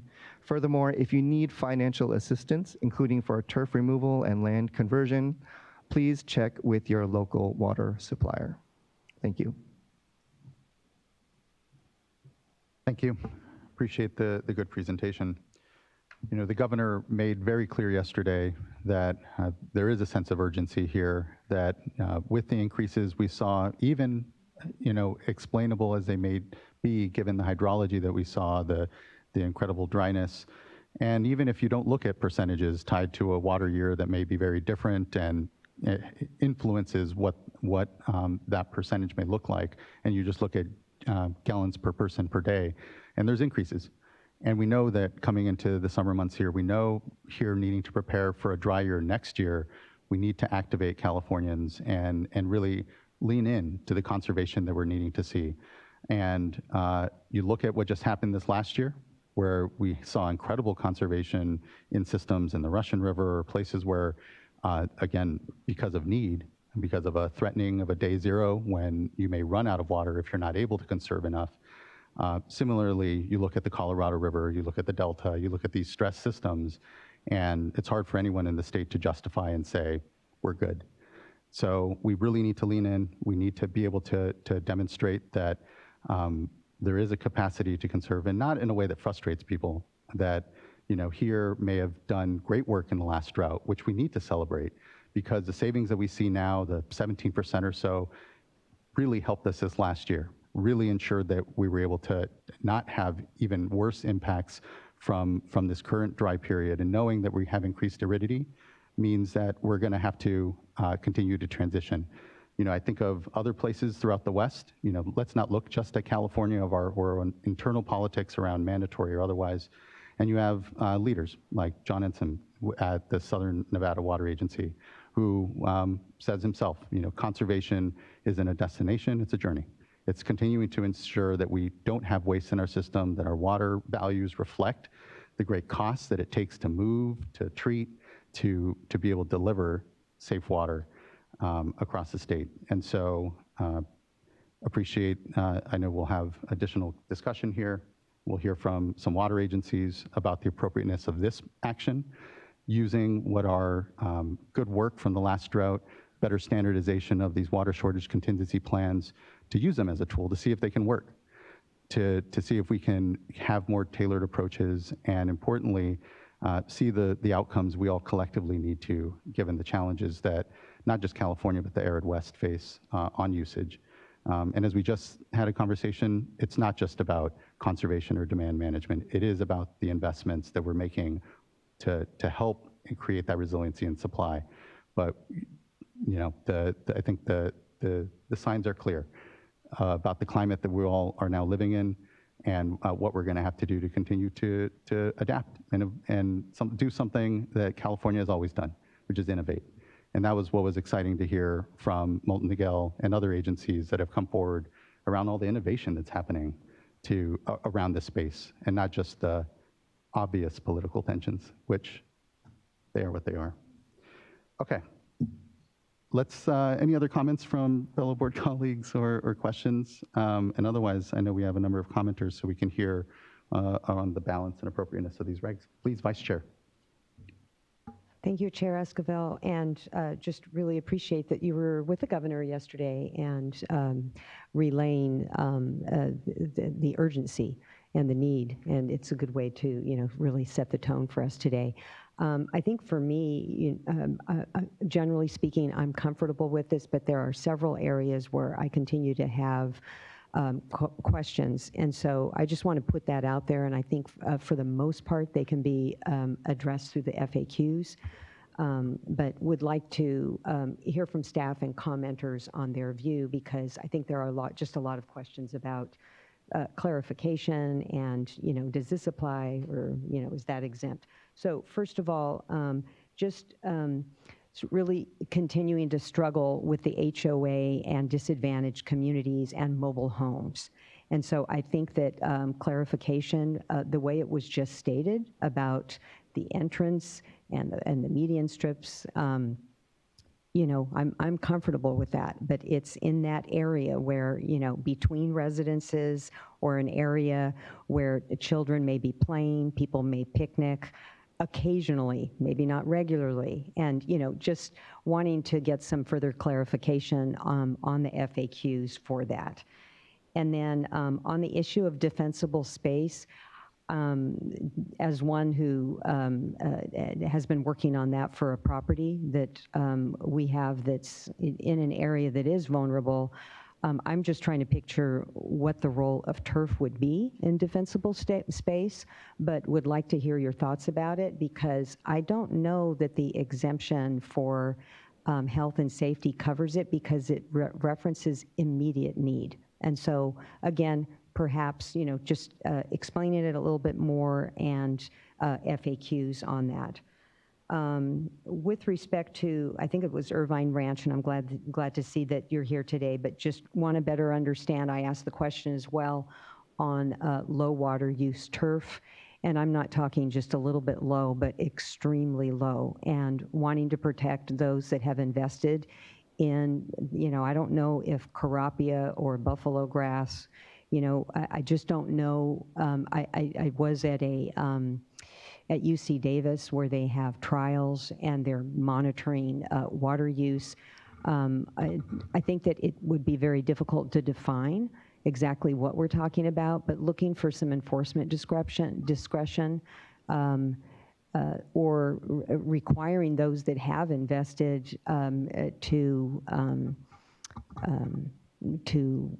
petition a local water supplier for an exemption, something along those lines. And you know, maybe there's enough discretion with enforcement that we can address those issues, but I hate to see where there's been, in the rare case where there's been investment, that those things, you know, end up being taken out. The hand watering for trees, it doesn't seem to require, I don't think, any change, but again, FAQ. And then another area where there does seem to be some confusion going through the letters has to do with what action do you take in order to protect the trees? So easy peasy, if you've got a system and part of it's directed to the trees and the perennials, and the other part is directed to the turf, but where it's all connected, what exactly do we expect? What do we expect people to do? Is it as easy as just capping off sprinklers? And clearly the language is very broad on protecting trees, but I think, again, with FAQs, it would really help to make it more clear, because the concern that I have is for those that don't necessarily care, they just shut off the whole system, even though there might be some, you know, latitude there. And then lastly, I asked for resolution language, and thank you for including resolution number 6, allowing urban water suppliers to include information regarding the protection of trees. I'm just looking for a little more information in that, because what I'm hoping for is to receive even a narrative description about what did the CII sectors and your service area do to meet the intention of the executive order and this emergency regulation, while also protecting trees. So I'm looking for the good stories, the how-to, but also the challenges. Where were there challenges?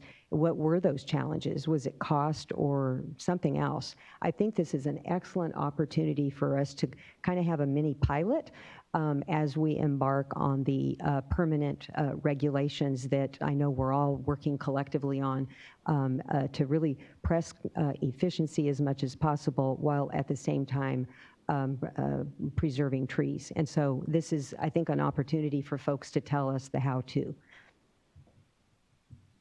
And would welcome, you know, again, whether it's through FAQ, directing, you know, encouraging suppliers to give us that information, or should we change the language? Because I don't think that the language is that clear. It just says provide information. Anything on the Vice Chair's comments or requests?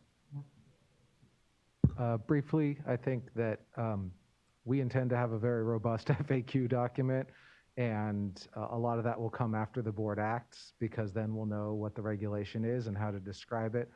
But I appreciate all of your points about requested clarity, and anything that requires a change from what's proposed, we'll make sure we talk that through with you, and if it can be done through FAQs, we'll try to be clear about that as well. And I think as to additional reporting, we tried to balance what we're requiring of somebody and what it would cost them to do additional reporting to us, and what we're allowing as opposed, through our reporting portal or to anybody to tell stories at any time. So point is well taken. We'll make sure that there's as much opportunity as we can without forcing additional reporting obligations, if that can be avoided. And the rest of your points, I think, probably address more substantively maybe after the comments, unless you'd prefer now. I think that commenters will probably raise some of the same. Thank you.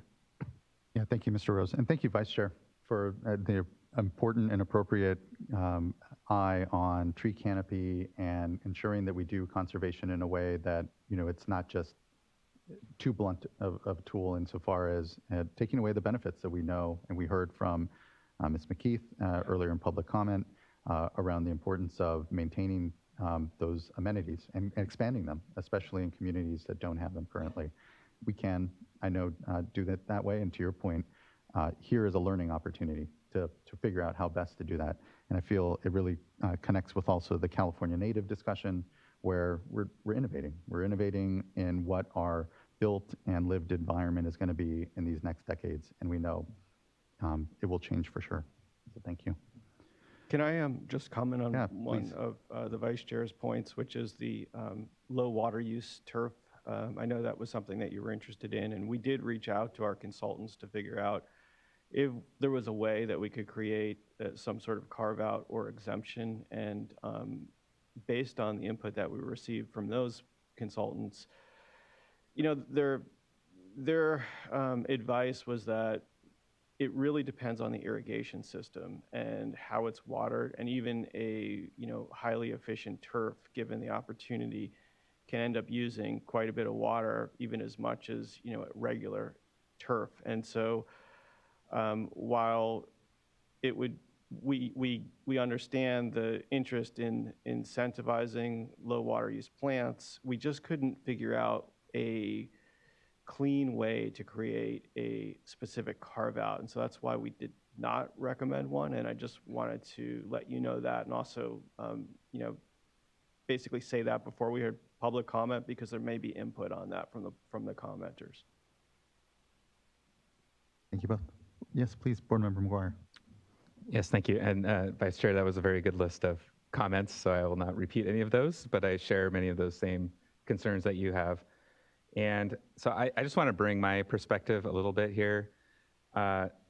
And I think I have a unique one, because I'm a civil engineer, and I'm actually somebody who used to prepare urban water management plans for clients all around the state of California. And so I do recognize some of their unique challenges, and the fact that California is a big state. It's got a lot of different watersheds. It has a diverse array of water supply and demand situations. You can look at any one system, and I would say, no two are exactly alike. So, part of this is, how do we tell that story? And so what I'd love to hear back from you, staff or stakeholders, as we go through today, is a little bit about that, thoughts on how do we tell that story. We've got 400 urban water suppliers. We have a number of systems that are already, admittedly, the drought is severe. Some have, to your point about the Russian River, already taken very significant steps and seen a response. Many systems are already in stage 2. Some are not.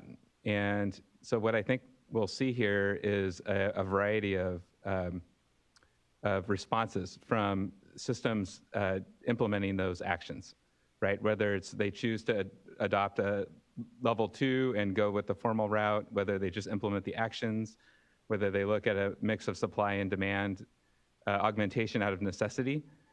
I think there's a lot of different stories that may play out here. And so what I think we won't see necessarily is, with some and some systems are already incredibly low water users. They're very efficient now.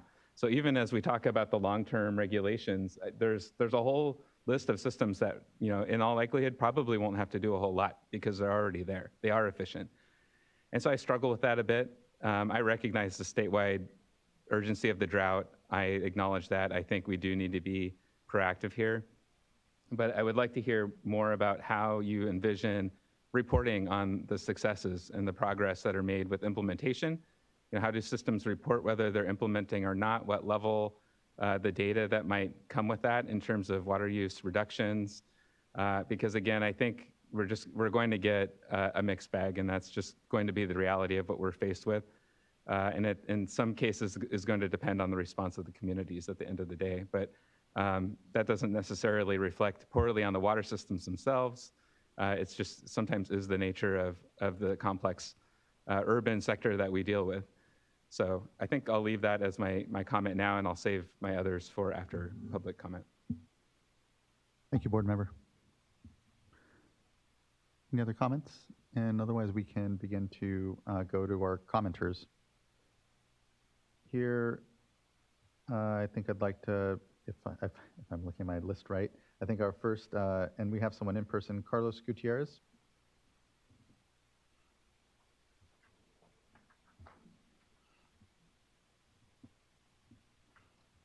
Morning, Mr. Chair. Good morning. Members, Carlos Gutierrez on behalf of the Community Associations Institute, California Legislative Action Committee. We represent 11 million Californians living in 55,000 of our associations across the state. We simply request that common interest developments be deleted from the definition of commercial, industrial, and institutional sectors in the emergent conservation regulations. I know we've been talking about it. We understand and appreciate the important part of the water conservation and water management play in this. However, the removal of non-functional turf from common areas would create significant economic harm to these associations and the residents. The construction costs to replace these areas are usually not budgeted in these associations that are already hurting for funding, which means it'll be put on the homeowners of a special assessment, many of which live in affordable housing or on fixed incomes.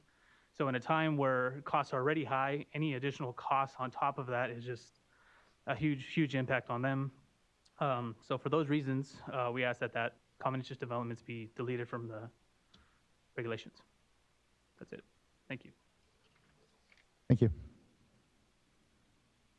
Next, I believe we have Melissa McKeith, or let me double check on my actual scroll. Yes, and then it'll be Connor Everts.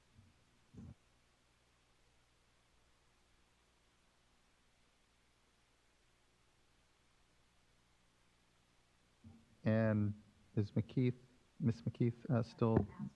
Okay, yeah.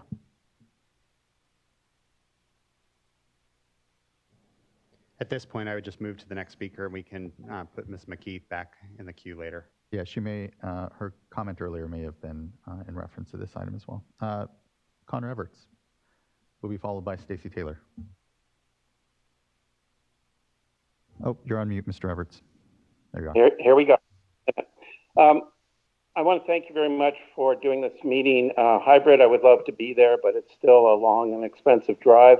I would say if people are coming in and still signing up to speak, you give them that opportunity, because sometimes it's hard to get there. I, for one, used to drive in from Southern California. But more importantly, I want to thank your staff for putting together the first steps to do mandatory conservation, which is the thing that we've been lacking and why the numbers continue to be low. If you look at the last time we were in this situation, and I wish we wouldn't say drought because this is climate change, drought actually ends, and we're continually seeing these extremes of drier and drier years, and then in between some floods and wet in between. And if we don't account for that on a long-term basis, we're going to continue to have these discussions. You can't make everybody happy all the time on these issues. You have to stand strong on these. There are many alternatives that also take into account for disadvantaged communities. There's up to $5 an acre foot within the Met area, with individual agencies adding on to the $2 or maybe $3 an acre foot that Met allows for turf replacement.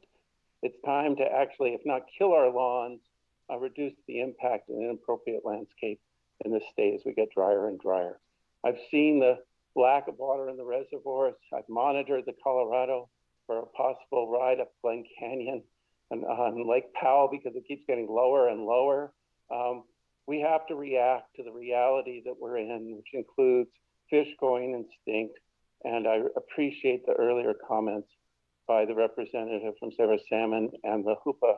To watch a river lose and go dry is a really frightening thing, and people have to acknowledge that. And there's a link between the water we steal from the rivers and deliver hundreds of miles away.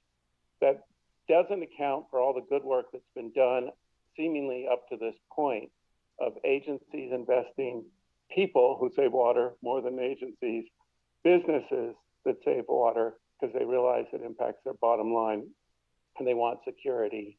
And the opportunity for community-based organizations to do real economic development through conservation implementation, as they did in LA so successfully with DWP in the early 2000s. Those programs should be replicated statewide.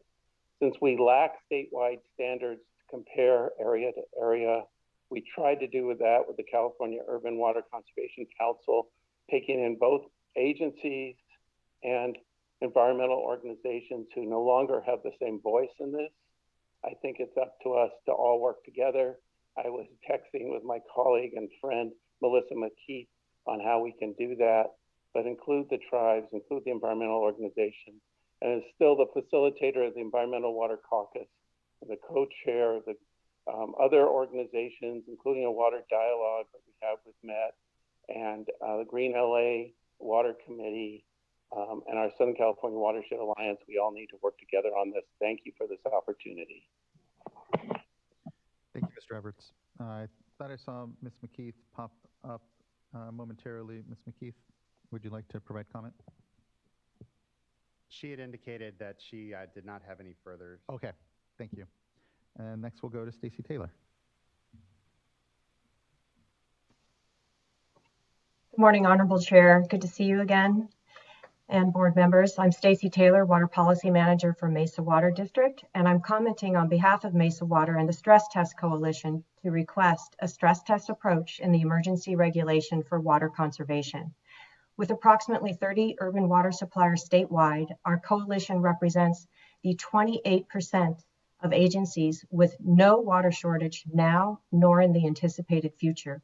We have no shortage because we have done what the state has asked. We have achieved conservation through substantial investments in incentives, education, and outreach. And we have reliable water supplies due to significant investments of ratepayer and taxpayer funds in local water supply projects, such as water recycling, desalination, storage, and more. At least one coalition member has a reservoir at 100% capacity, and Mesa Water has used no imported water for the past 10 years, with 85 GPCD total for our service area.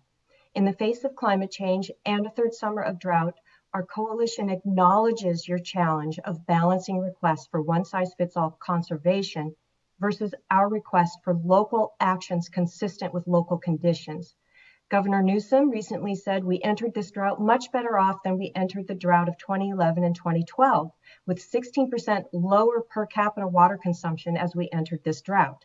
He also said of the last drought that one of the critical lessons learned was one size does not fit all. And we appreciate the spirit of Governor's remarks and the flexibility that the Water Board is providing urban agencies, recognizing variable local circumstances, to implement the regulation in accordance with the state-required and locally adopted water shortage contingency plans. Our coalition has one ask: amend the regulation to allow water supplies discretion to implement appropriate actions based on results of the state-required annual water supply and demand assessment. In other words, if the assessment shows a supplier has no shortage, provide the supplier an alternate compliance pathway of voluntarily implementing actions appropriate for its service area. And if the assessment shows a shortage, then the supplier must implement actions identified in its water shortage contingency plan for the indicated shortage level. A level 2 mandate disincentivizes water conservation and supply investments and the support of such by our customers with whom we have built credibility and trust. A level 2 would also undermine our water shortage contingency plans incorporated into the water code from legislation that passed in 2018, making water conservation a California way of life. To conclude, we respectfully encourage the inclusion of a stress test approach in the regulation, and we thank you very much for your consideration. Thank you, Ms. Taylor. I know what will likely be part of our discussion here has been part of my discussion with Board Member McGuire, who I'm paired on this issue, is likely to be around what flexibility perhaps is appropriate, and appreciate your input on what you think that appropriate level might be. So thanks. Thank you. Next, I'd like to call up Spencer Waterman.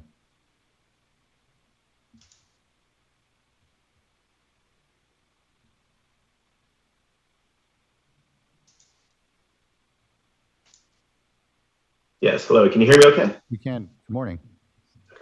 Morning. Hello, members of the board. Thanks for the opportunity to comment on the proposed emergency regulations. My main comment today is about clarifying some of the proposed text for section C1.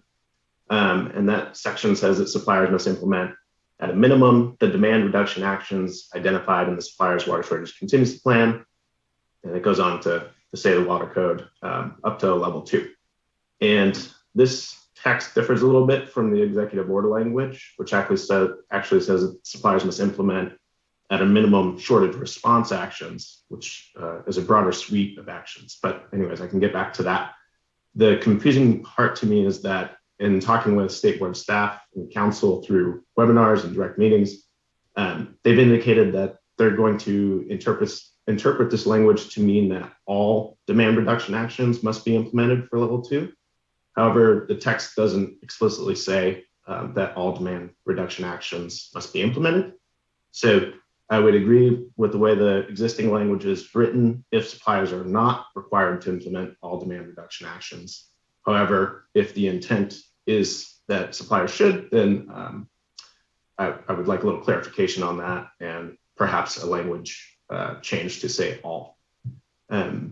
And based on existing water code and DWR's Urban Water Management Plan guidebook, WSCPs or water shortage contingency plans are written with the intent to allow suppliers flexibility in determining which shortage response actions can or should be implemented at a given time. And those actions can include supply augmentation, operational actions, and many other actions in addition to just demand reduction actions. And that suite of shortage response actions is much like using appropriate tools from the drawers of a toolbox. However, the way that the current regulation text is stated, it really indicates that all demand reduction actions must be implemented just from that one drawer of the toolbox. And it says that all of those tools in that drawer need to be used without consideration for how they were intended to be used. And most water shortage contingency plans were written with the intent to choose appropriate actions to implement from a list of options, not to just wholesale implement them all at once without any consideration of the impacts of that. And so implementing all these demand reduction actions in a given level may have adverse impacts for a lot of agencies. And it can potentially cause implementation of really draconian actions that were intended to be considered depending on the actual shortage at the time that may not be appropriate. So some agencies may need to readopt their contingency plans as a result of this. And that will kind of extend the time that it'll take to actually implement, because with readopting a shortage contingency plan, that would require a minimum 60-day public notice. So it just gets us further away from being able to implement the contingency plans as they were originally intended, to use locally appropriate criteria to decide exactly which shortage response actions should be implemented. So that's about it for me. I'll wrap it up there. I thank you for your time and look forward to hearing more of the discussion. Yeah, thank you, Mr. Waterman. Appreciate your contributions and time here today. Mr. Rose, do you want to respond? Yeah, briefly.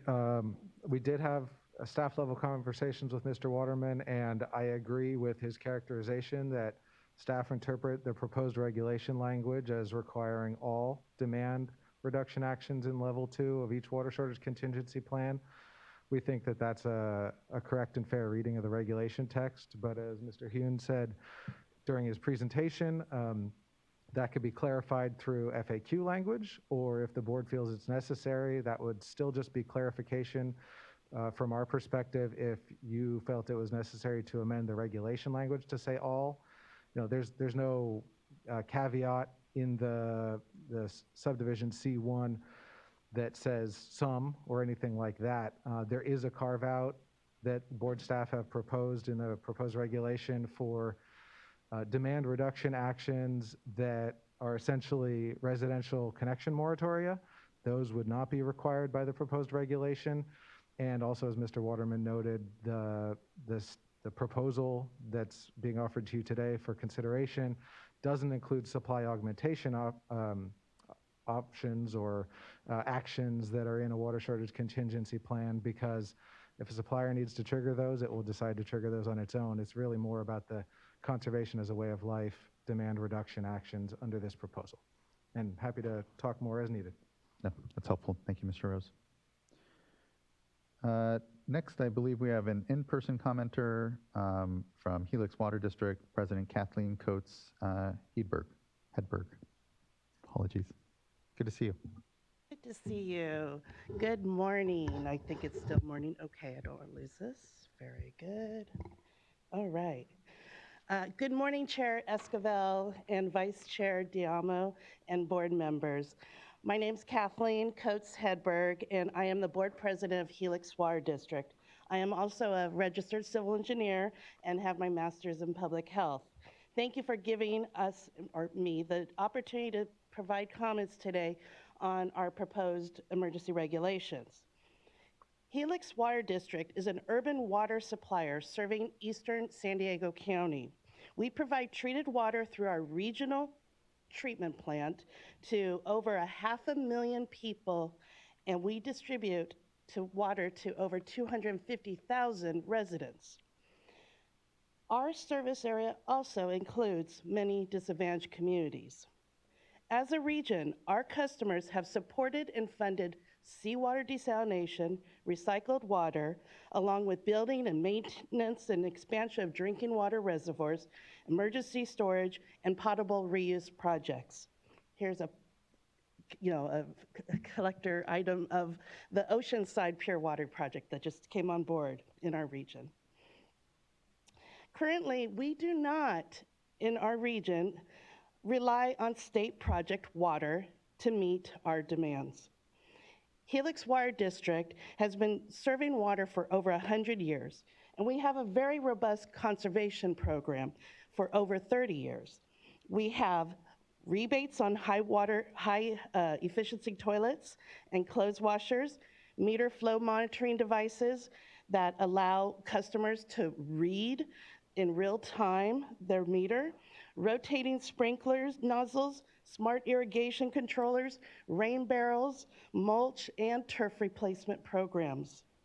We also provide a free home water use evaluation and irrigation audits. And we have an active school education program that includes field trips to our water treatment plant.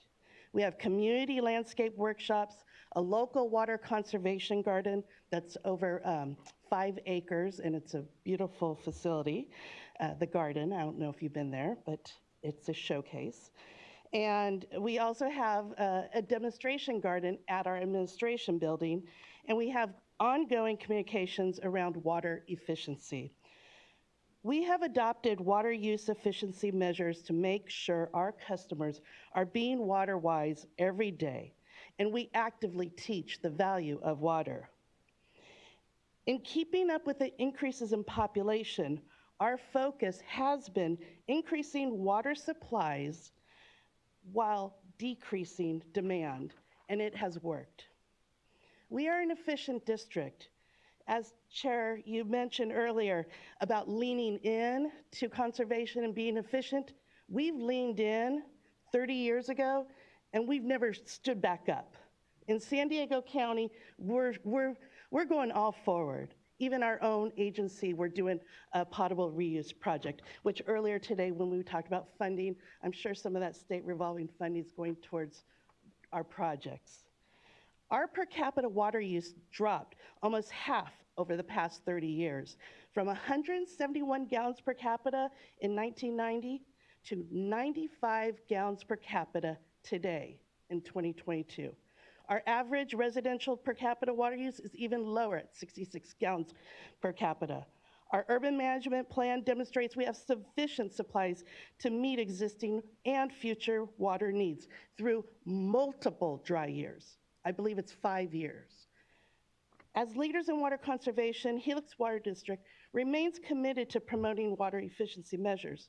We plan to implement our level 2 demand reduction measures to help the state achieve statewide reduction goals. However, even though Helix Water District does not have an actual water shortage, achieving a 10 to 20% reduction will equate to $2.6 million to $5.2 million loss in revenue. To offset that loss in revenue, we can either defer water infrastructure projects and maintenance, thereby reducing reliability, or we can increase water rates. What option should we choose? Both options have negative impacts on our customers and are contrary to the state's goal of improving water affordability and access to clean water. In your evaluation today and going forward, we ask that please, declaring a level 2 or higher should be dependent on the outcome of a supplier's individual annual water supply and demand assessment. This assessment is something that you are requiring us to submit June 1st. And instead of just collecting this data, it should be used now and define water shortage and reduction requirements as needed. Thank you for the opportunity to provide comments and your consideration of local conditions when responding to drought. Thank you. Thank you. Really appreciate your time coming up and making sure to be here in person and delivering what is an important perspective, I know, here at the local level, and appreciate, the fundamental tension truly is around that volumetric sale and the need to sell the water in order to maintain where we are in systems, but then also the twin need to conserve, to respond to the obvious aridity that we're going to continue to see, and the important balance and understanding that there are impacts there. And especially, I think it feeds an important discussion around rate structures and the way, what are the ways to further decouple volumetric sales from, the planning, and what does that look like? I know it's an evolution that started in the last drought, and to your point, really highlights the need to continue to figure that out and for us to understand it. So thank you. I appreciate your time. Yes, we have reduced 3% when doing the numbers, but any more reduction will really hurt us financially, and we don't want to further hurt our customers who are paying the highest rates probably in the state.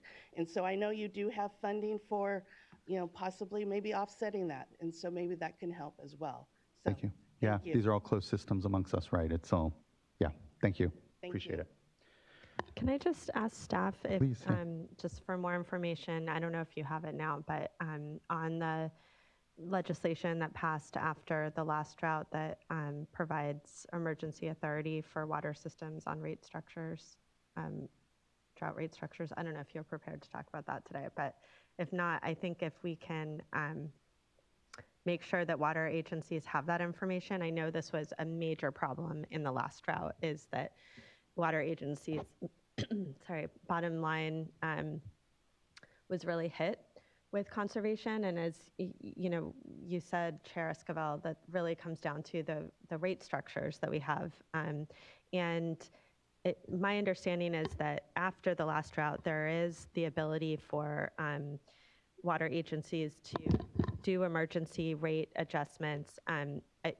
Obviously that can be done different ways. Would hope that that would be done in as progressive rather than regressive way as possible, so that really high users are paying those extra costs. But it does require action to change rates, and any change in rates is obviously an impact on folks. So, but just wanted to raise up that challenge, and also one that is not new, right? This came up in the last drought, and I think in the spirit of learning from the last drought, the actions that were taken by the legislature to address things, this is a piece of that's important to raise up and understand. Right. Well, we have a tiered rate structure, and we've had it since 1992. And so there's tier 1, 2, and 3. And, tier 1, you're paying the cost of water. And then as you go up, it's a little bit more as the challenges are in our system. But, there's really nothing much we can do more. We already have a base rate set at $50 or so. And, we have a pretty good differential of variable versus metered. So anyways. Thank you. Really do appreciate that. Yeah, if you need any more information, you're welcome to talk to us. And Always. Here's our senior public affairs chair. Pleasure. Thank you both. Let's take a quick, we have a number of commenters still. We won't be able to get to them before we need a break and I want to try to get this item done before we go to lunch. So let's go ahead and take a quick 10-minute break so folks aren't just sitting up here, and we'll say at 11:55, let's come back and we'll continue on to comment. Thank you everyone for the good morning so far.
Okay, everyone, it's 11:55. We can start to get ourselves back. I appreciate everyone's patience as we take a little later break. I do want to try to complete this item before we take lunch, so we may take a little bit of a late lunch. So please do eat, though. We don't need too many people to be hangry. Okay, next, we can start to continue to hear from our commenters, and the scroll can help folks prepare when they may be speaking next. And we have up next Vicky Patek from Desert Water Agency.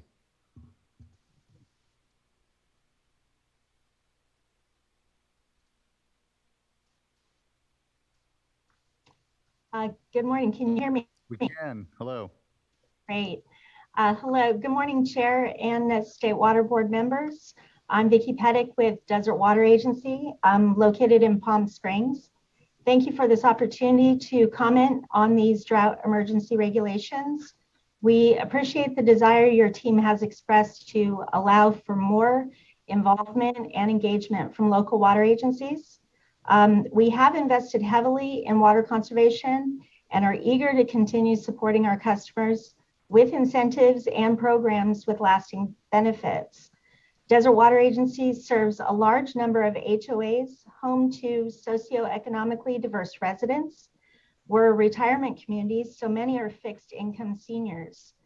Desert Water Agency's service area is a disadvantaged community. HOA common areas are commonly designed in ways that are similar to a front yard for a single family home or the common areas of apartment complexes. The emergency regulations as written are punitive to HOAs that have shared grass areas in lieu of personal yards. Shared areas often use less irrigation water per person. Additionally, those residing in condo complexes may not be able to afford a single family home. These regulations could present equity issues. We respectfully request that you remove HOAs from the CII non-functional turf prohibition or limit the language to adhere only to parkways maintained by HOAs. Thank you. Thank you. Appreciate your time today and comments. Next, we have Paul Helliker, who will be followed by Rosemary Menard.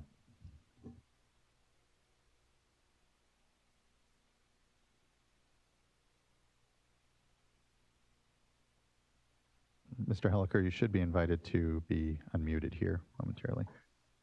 Hello. Okay, hopefully that one works. Thank you, Mr. Chair, members of the board, for the opportunity to provide some comments today. I would have been there in person, but my dog is recovering from surgery, so I'm home with her. My name is Paul Helliker. I'm the general manager of San Juan Water District. And I wanted to build on the example you heard at your last meeting, because in our service area, our wholesale service area, water use has declined by 42% in the last 20 years. And that's even with a small increase in population. And then just in 2015 alone, our retail customers met the 36% conservation mandate with flying colors, and our use continues around 16% lower than in 2013. And then also during the last 2 decades, we and our partners in the Sacramento region have banked almost 400,000 acre feet of groundwater in our regional bank. And we continue to expand our conjunctive use capacity, in part through state and federal funding, for which we're very grateful. We plan to increase the use of this banked water to send supplies to other water agencies in the state who desperately need them when the transfer window opens in July. And then finally, we're asking our wholesale area customers to shut off their sprinkler systems completely this fall so that we can renovate our 62 million gallon storage reservoir. So also over the past 2 decades, water management and shortage planning have become very robust, as noted by Board Member McGuire. In 2015, urban agencies started reporting monthly water production and shortage conditions. 2 years ago, water right holders started posting hourly diversion data to our websites. And in a little over a month, and perhaps sooner, urban agencies will launch a new report that you've heard about today to provide details on water supplies, demands, and shortage response actions. We urge the board to use all of this data and require urban agencies to implement the measures that are necessary to address the shortage levels that they report. In March, 40% of urban agencies reported shortages ranging from 20% to 50%, and another 32% reported shortages of 10%, with the remaining 28% reporting no shortage. The stress tests that we and other urban agencies will be submitting shortly offer the board the opportunity to tailor their regulations to match the actual supply conditions in different parts of the state, which local hydrology and investments in drought-proof supplies, such as our regional groundwater bank, determine. Thank you. Thank you, Mr. Helliker. Next, we have Rosemary Menard, followed by Allison Martin. Good morning, Chair Escobar and members of the State Water Board. Appreciate the opportunity to talk about the water restriction proposal as it would affect Santa Cruz, California. As many of you know, the city of Santa Cruz has a long history with a water reliability problem that's really structured around the fact that we have too little of a local reservoir. So when our storage isn't full, we are very vulnerable to drought, or nearly full. We're extremely vulnerable to multi-year droughts. We've done a lot over the last 20 years to address the demand side of our water use portfolio and the sort of customer water use. And I just wanted to mention that the sort of activities that the staff report showed you that were typical in stage 2 for most of the, or many of the water shortage contingency plan level 2 plans in the state are really not things that are in our plan, because those things have been done here and pretty much have a 100% penetration to our local residential uses. We have local water use, indoor and outdoor residential water use at 45 gallons per person per day. And we are probably among the lowest. Our recent demand forecast, the person we worked with basically said, you're at 35 for indoor, and that's, you know, basically a floor. So we're not going to ask you to do any more. What this means for us is that curtailment strategies, although we have a plan that has, you know, the sort of required curtailment strategies is not really a very good strategy for us anymore. It's not a useful tool. And in order to do curtailment, effective curtailment, when we need it based on local supplies, which we don't have that need this year, we institute water rationing from stage 1. Last year, when our situation was more dire than this year, we actually did institute our stage 1 water rationing program. That one is not enforced with fines and penalties, but it did provide allocations of 5 CCF per residential use, multifamily, single family, for households up to 3 people. That particular strategy worked for us to some degree, but our demand is very, very hardened here. And so when we were anticipating the potential for another bad year coming up this last winter, we were looking at what needed to be done to implement our stage 2 program, which is the same level of water use, but with fines and penalties. And my staff basically said, you need to hire 20 people. We need about 4 months of prep time to get that ready to go. And probably the price tag of that is $1 million for us. It's not really clear what we would get additionally because the demand is so hardened here. I just want to say, I guess, make a couple of other points related to what our strategy is underway. For quite some time, we've been really focused on supply augmentation. We do have a demonstration aquifer storage and recovery project underway in the Santa Cruz Mid-County Groundwater Basin. That is a really important level for us to get some drought storage. We're collaborating with our neighbors in the Mid-County Groundwater Agency Basin. The Soquel Creek Water District is one of our partners, as well as in the Santa Margarita Groundwater Basin, to look at supply augmentation for regional solutions. We have a water rights change petitions that are pending with you actually now, since we have a certified EIR that will give us the opportunity to regionally do conjunctive use between surface water and groundwater resources. So these are the activities that I think are really important for Santa Cruz to produce a long-term, reliable, and climate-adapted water supply, and we're heavily invested in those things. So what I would really like to ask from you today is to think about perhaps using a GPCD, residential indoor and outdoor GPCD exception rule with maybe those systems that have GPCD lower than 50 gallons per capita per day for residential indoor and outdoor use, to be able to choose things out of their plans that are appropriate and compatible with the more significant situation we have in the state, but also don't impose undue burdens on their communities, and recognize that there is one size fits all isn't a great solution in this particular situation. As I mentioned, our water supply and demand assessment, which we've been doing probably for 20 years on an annual basis, has looked at where we are for this year and where we are for next year. And we're feeling very comfortable with where we are, recognizing that we do have this underlying problem that we need to solve, and supply augmentation is the way to solve it. So thank you for your consideration. Thank you. And thanks for, I know, with a lot of local leadership that has driven down that usage. And here, again, I think we'll have some space for discussion around how to make sure we are appropriately incentivizing as well the good work that's out there, even as we try to create some better standard approach and outcomes when it comes to conservation. So just thank you for your comments. Next, I'd like to call up Allison Martin, and who will be followed by Ryan Ojakian.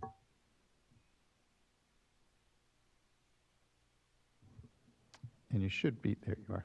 Good afternoon.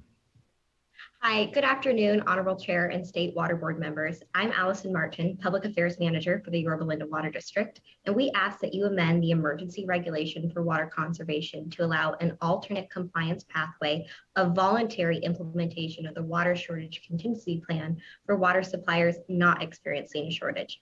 The Yorba Linda Water District has sufficient reliable water supplies thanks to significant investments by ratepayers and taxpayer funds in regional water supply projects such as water recycling, storage, and effective groundwater management. We also heavily invest in outreach and incentive programs to educate and encourage the efficient use of water. Imposing a statewide level 2 mandate is a disincentive to the integrity of these investments by our customers with whom we have built credibility and trust. The emergency regulation for water conservation would benefit from the stress test approach that creates a balance between local conditions and appropriate local actions. About 30 urban water suppliers, including the Yorba Linda Water District, are a part of the Stress Test Coalition, who request a board require agencies to implement the shortage response level consistent with the actual shortage conditions in the district, rather than a one-size-fits-all approach. Soon, you will have the data necessary to achieve this. Each water district must submit an annual supply and demand assessment starting July 1 of this year, which will give accurate data that can be used to make adjustments on a local basis. Using the annual assessments, the Water Board could require each district to enact the water shortage contingency plan level consistent with the shortage they assessed. This stress test approach would encourage more investments in drought-proofing water supply instead of penalizing agencies who have invested in infrastructure to recycle and reuse water, as well as use water more efficiently. We appreciate your consideration of adding the stress test to the emergency regulation. Thank you, Ms. Martin. Appreciate your comments. Next, we have Ryan Ojakian, who will be followed by Fiona Wilson. Good afternoon, Chair and board members. Good to see you. Wish I was there in person next time. Ryan Ojakian with the Regional Water Authority. RWA represents 20 drinking water suppliers in the greater Sacramento area, supplying drinking water to 2 million people. I want to start my comments a little bit higher level. I will get to some specifics on the emergency regs, but RWA supports and values a local approach. I think you've heard that a lot here. I would like to refer back to the reference that you made, Chair Esquivel, on conservation is not a destination, but a journey. We believe that that journey, the path for that journey is laid out in regulations that you will be considering adopting later on this year through implementation of SB 606 and AB 1668. And the reason why we believe that is because it addresses a lot of the issues that you've heard here today, right? It allows for a local approach with a local analysis and then a locally appropriate response to that local analysis. The way that I'll sort of rephrase that is it is taking the full package, right? We've heard a lot about climate change here today, and I think we're focusing maybe appropriately in this moment on the drier dries, but climate change means drier dries and wetter wets. And for us to get to a solution, we gotta think about that system holistically. We've also heard a little bit here from how we do that here locally. And the reason why I'm speaking to that is we have to do operational changes in order to adapt to the hydrological changes that we're seeing. And that really is through greater conjunctive use, also a term that we've heard a little bit referenced here today. That allows us to get to the place where we can actually adapt to the drier dries and the wetter wets. So it means that we use less of our most precious surface water supplies in those drier dries and shift to a sustainably managed groundwater basin for those times. And it allows us to even expand on the water that has been banked here in this region. So with all of that said, we are generally supportive of the emergency regulations that you have before you. And the reason why we're generally supportive of them is because they recognize locally designed approaches and it focuses on actions and not so much on percentages.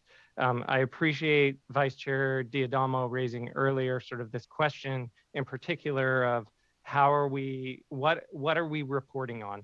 And we would appreciate, right, some deference there on narratives, especially when we're talking about the new non-functional turf prohibition.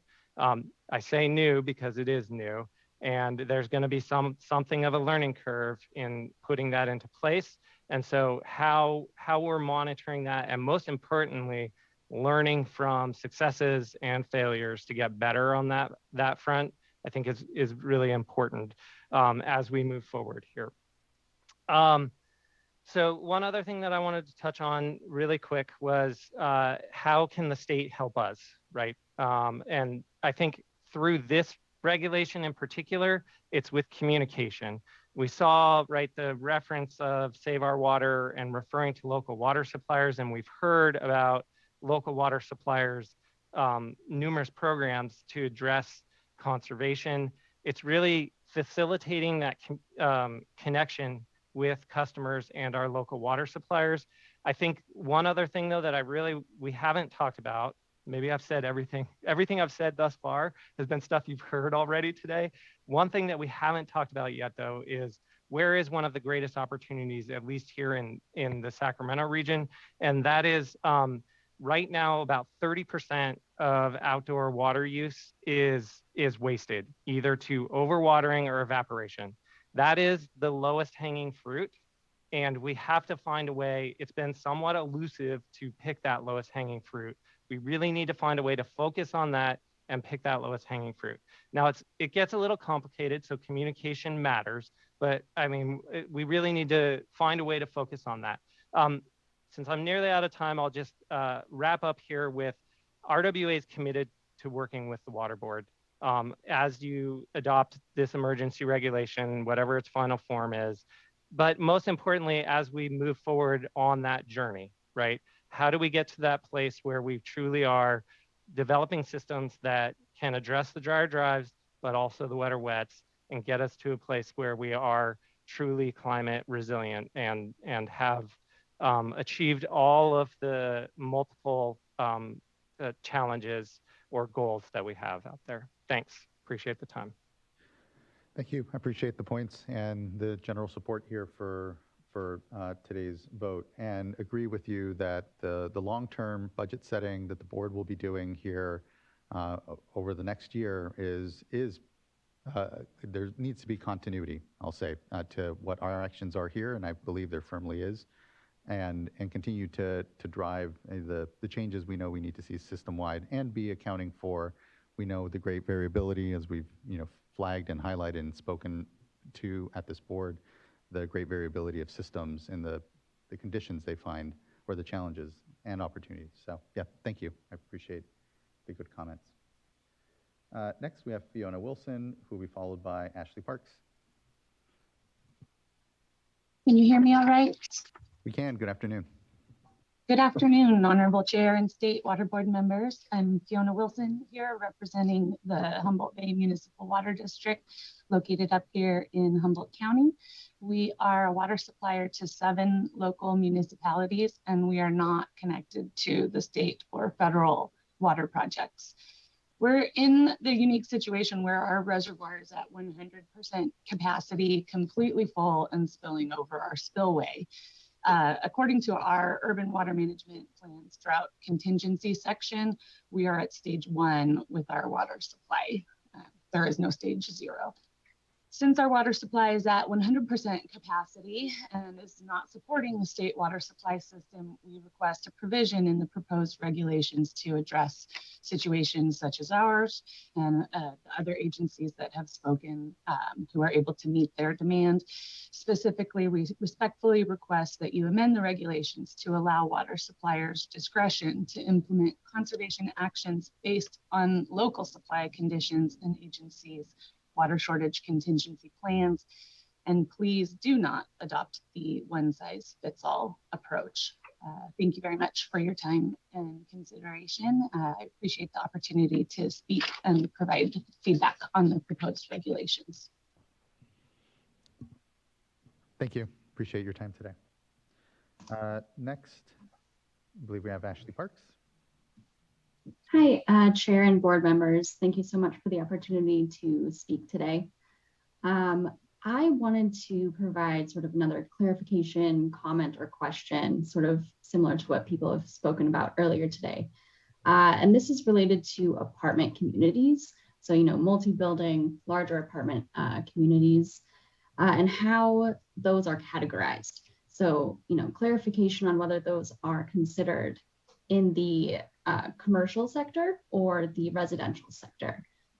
So I think it's really important to provide that clarifying language in these regulations. Thank you, Ms. Parks. Mr. Rose or folks on staff, is there some clarification ultimately when it comes to apartments? Are they residential or are they CII? I imagine there are some that are both.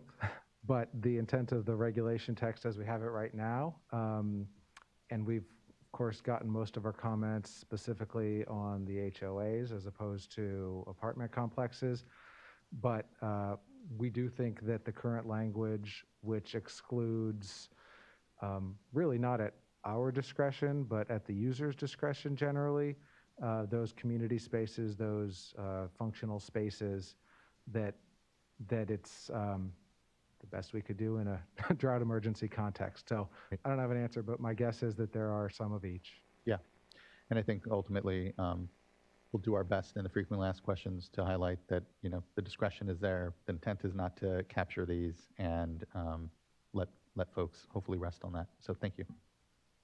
Thank you. Thank you, Ms. Parks. Next, we have Ryan Becerra.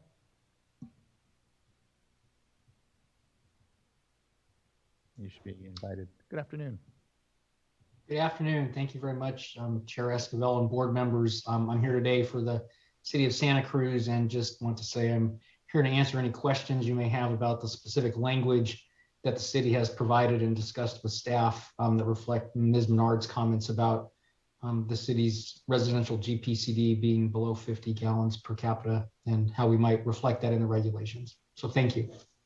Thank you. Appreciate your time and participation in the discussion here. That brings us to, I think, our last online speaker. Let me just make sure. I think there's maybe one further person that I see on my list, Danielle DL. Can we go ahead and go to her or them next?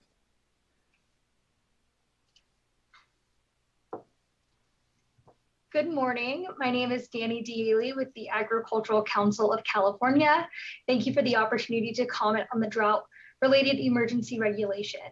Ag Council represents approximately 15,000 farmers across California, from small farmer-owned businesses to some of the world's best-known brands.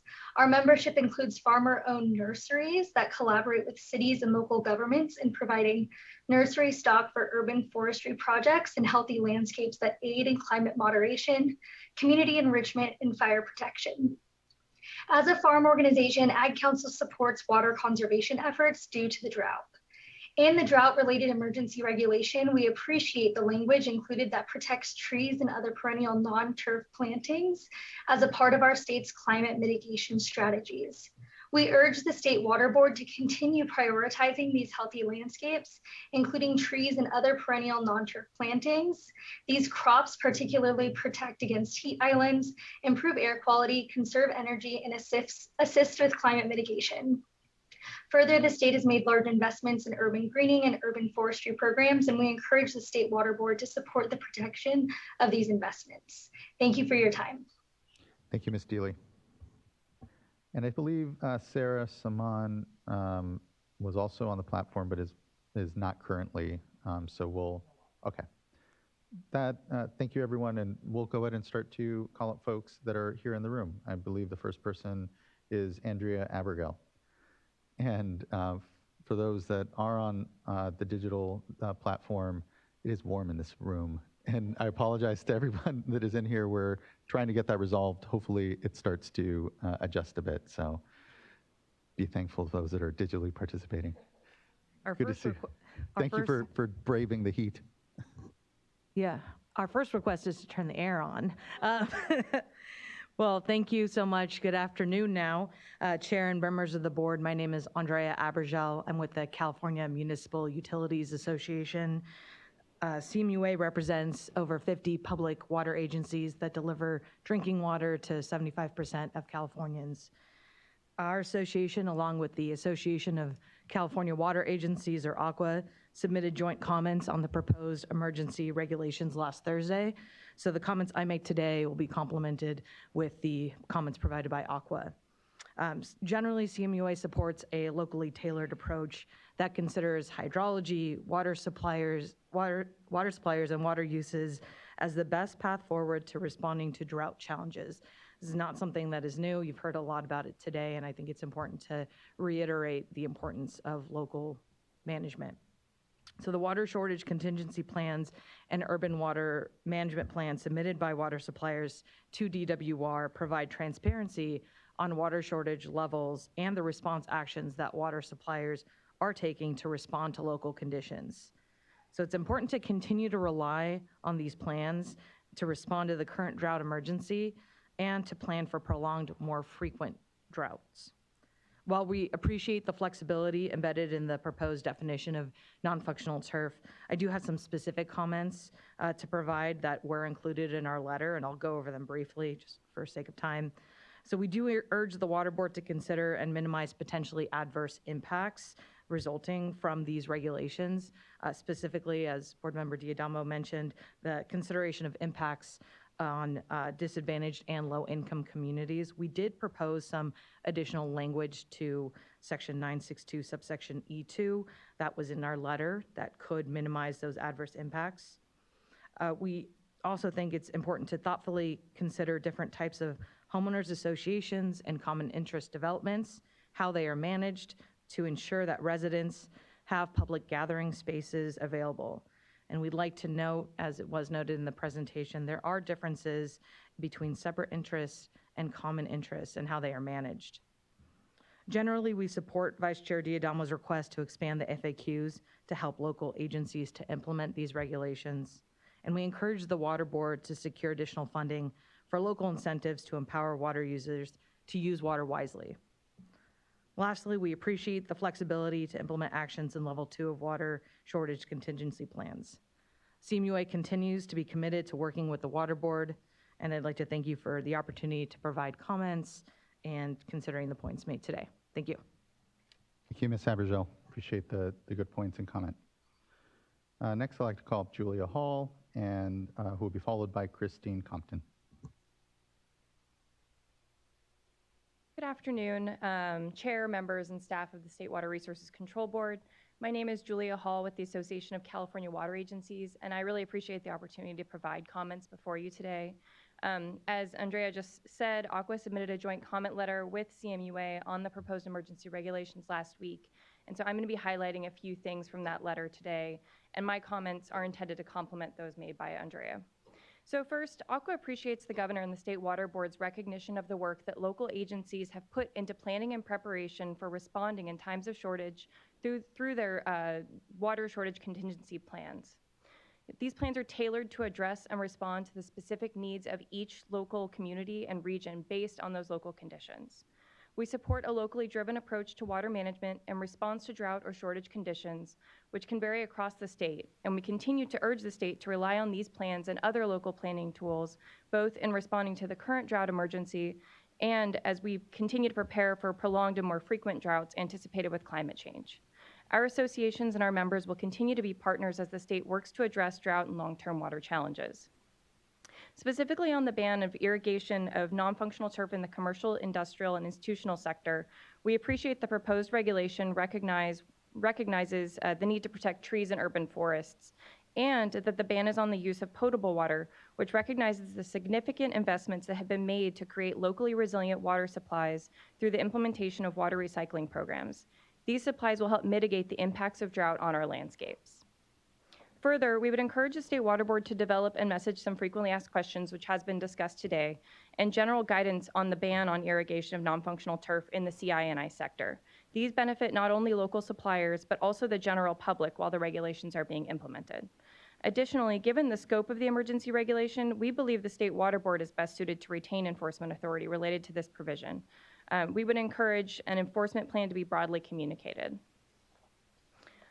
With regard to the proposed emergency regulations requirement that water suppliers implement the demand reduction actions identified in Level 2 of their locally adopted water shortage contingency plans, we appreciate the flexibility to implement the appropriate actions locally. This is especially important because water shortage contingency plans, as has been discussed today, often include both demand reduction and supply augmentation actions. By focusing on demand reduction actions, the proposed regulations provide the necessary flexibility for local agencies to implement supply augmentation actions only where appropriate. Finally, we would urge the administration and State Water Board to support additional funding for conservation response, including funding for addressing leaks, reducing demand, replacing turf, and improving urban irrigation. Thank you again for the opportunity to provide these comments and for your consideration. Thank you. I really appreciate the joint comments and the support, and here agree that and appreciated during our last conservation update. This came up. How best do we get these outcomes? And direct install is continuing to hear really important. So we're and are the rebate programs, not just at the local level, but that the state can be potentially considering and providing as well. So just appreciate the good comments. Thank you. Next, Christine Compton. Good afternoon, Chair and board members. Christine Compton with Irvine Ranch Water District. We appreciate, like everyone else, the opportunity to provide comments today. We supported the regulations that you passed in January and are certainly supportive of the local approach and deference to water shortage contingency plans in the proposed regulations. We do agree that the response should primarily focus on the local conditions and appropriate local actions because water shortages in communities have different water supply portfolios, different levels of diversification, drought preparedness, and particularly different levels of water use efficiency. With that said, we firmly believe that every community should be messaging and asking their customers to step up, not only so we are more water efficient and responding to the drought, but also so that way we begin and continue the work in terms of preparing and adapting to climate change. Like some other agencies that you've heard of today, and you all know this, I know, but IRWD has invested successfully over 3 decades in water use efficiency. For us, it is an ethic of our community. Just to put that in perspective, not only do we have water budgets, but in addition to everything else, we've invested over $50 million in water use efficiency programs over that time. So for us, we've also made significant investments in water supply reliability, looking holistically. So what we're asking for you today is that you take both the long-term and the short-term perspective in the regulations. What we do today in these regulations signals how agencies in California will invest for the next route and the one after that. The unintended consequence of sending the wrong signal will result in the wrong investments. So particularly, we have 3 specific comments for you today, and these were included in our comment letter along with suggested language on how to accomplish them. So I'll just discuss them briefly. The first one relates to recognizing locally appropriate investments in supply augmentation and operational changes that are included in water shortage contingency plans. Water shortage contingency plans, like IRWDs, are a set of tools, and we select the right tools to respond to the shortage that we're in. And so it needs to be comprehensive, and that ensures that we're sending the signal that you need to invest in demand response, supply augmentation, and operational changes in this drought and the next. Again, those that are locally appropriate. I also wanted to address the comments related to HOAs. In Orange County, we have lots of HOAs. We are a sea of HOAs. And so many of those HOAs in our communities, yes, there are separate interests that the resident owns, but there are exclusive use common areas that are owned by the HOA, but effectively part of the residential property. Additionally, there are common areas that look like they are part of the residence. And so our proposed language attempts to thread that needle and respond to how we can deal with the HOA common areas that you're trying to get at in terms of irrigation of turf versus those that are effectively part of the residence. And so you get into this distinction. And so we have provided language to that effect and are more than happy to answer any questions you may have. Finally, the third category relates to low water use turf. While I respect your consultant's response, any landscape can be over-irrigated, and we need to send a message to Californians on what is appropriate.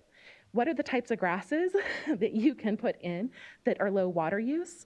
We provided language to that effect that recommends that and uses the definition that is included in your regulation, proposed regulation, that essentially is 50% lower than the cool season turf that's included there. So you're getting at the low water use turf, but telling folks what they can plant. We will, of course, have to continue to educate Californians, no matter what their landscape is, even drought-tolerant landscapes, on how you irrigate appropriately. It's something that we all need to continue to do collectively.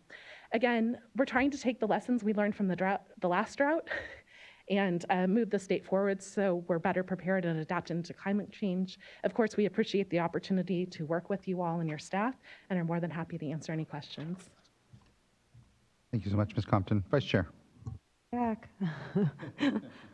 I'm trying to pull up your letter, and so, yeah, I felt like it was very substantive, and also you had specific recommendations. So could you walk us through why you think a change is needed for the HOAs? Yes. So the language that is currently in the proposed regulations specifically includes HOAs in that, so land that is owned by the HOA, but excludes residences and separate interest. Separate interest is a defined term, not to get too technical, sorry, I'm an attorney, but is a defined term that is an interest that is owned by the property owner. So, for example, I live in an HOA, my separate interest is my condo unit, and whatever they define as that. My patio area is an exclusive use common area. So it's not part of my defined separate interest under the law and my governing documents, but it is exclusive to my use, although it is owned by the HOA. And so the situation that you hear coming up is that there are portions of a landscape that if you were to go by effectively look like it's part of the homeowner's property or their yard. And you can have these different distinctions, and it all comes down to how that development was structured in their governing documents. And so you do have exclusive use common areas defined in the civil code, just like you have a separate interest in addition to common areas. And so it comes down to who actually holds title to it. and relates less to what it is, in practicality in terms of whose landscape it looks like it is. Does that help answer the question? Well, it helps to explain the different designations, but what are you proposing that is different from what staff is proposing? Sorry, misunderstood the question. Yes, we're proposing that those areas that are exclusive common use areas to the homeowner, or those common areas that essentially look like they're part of the residence, their yards, are carved out. Trying to live with the spirit of what we understood your staff's intent to be was to include the HOA properties, but exclude the residential properties and yards, et cetera. So we're trying to make sure that we're capturing those parts of common interest, common areas that are effectively, in the real world, part of the homeowner's property. Thank you. And then on the low water use turf, I really appreciate that you came up with some language, but I don't personally think 50% hits the mark. And so just based on, again, it's just my limited experience with spending a day at UC Davis and looking at the buffalo grouse and the carapia, depending on how it's irrigated, it can go way lower than 50. So do you have any information that could get us to a definition that would be significantly tightened up? First question. Second question, do you know of any parcels in your service area where in the CII sector they have invested in these low water use plantings, turf-like plantings, and also invested in irrigation systems that would be complementary such that it would truly be low water use and pushing it, past that 50%? Sure. If you'll indulge me, Fiona Sanchez is really the expert on that point. If I can ask her to answer it. To answer your first question, can we come up with a standard in language? Absolutely. But Fiona, if you can answer the others. If Fiona will indulge us, I think. Thanks. Thank you very much. So in answer to the first question, I went with 50% simply because if you're talking drought tolerant plants and other things, anything lower than 50%, you could say 40. But you're already in the realm of drought-tolerant plants, and at 30%, you're down to native plants. So that was why we went with 50. I think 40 would also be acceptable and support these types of turf grasses, because what we're essentially trying to do is say that if it's a drought-tolerant plant, which this type of turf is, that perhaps that shouldn't be excluded. So I think 40% could be an appropriate way. Anything in that realm would be, like I say, 30 to 20%, you're starting to talk native plants only. But I think we want to also include all drought-tolerant plants and perennials that you have in your language. So that was the thinking there. And of course, as Christine pointed out, any kind of plant material, it could be a cacti. If you overwater it, you're still overwatering it. It's not going to do well. In terms of are there areas in our service area, we have rebates and we do incentivize as part of our turf replacement. Someone putting in this type of ground cover or turf could be incentivized through our existing rebate programs. I don't know exactly how many we have, but we have encouraged it. We've supported it with HOAs in our service area. We have it in our own out front in front of our building. We have it in that area as well as a demonstration to customers. So we certainly have it in our service area, and I think I can't tell you exactly how many sites, but we certainly have a number of sites where we have provided financial incentives to install this. Interesting. So in your own headquarters, you have buffalo grass Carapia that you wouldn't be able to water under this. Theoretically, because we're CII. Right. Okay. So, and then what is your opinion? What is your opinion if we were to, place the burden on the entity that has the low water use, that they would petition the water supplier for an exemption, as opposed to automatically having an exemption, so that you could determine, the water supplier could determine, is this truly low water use?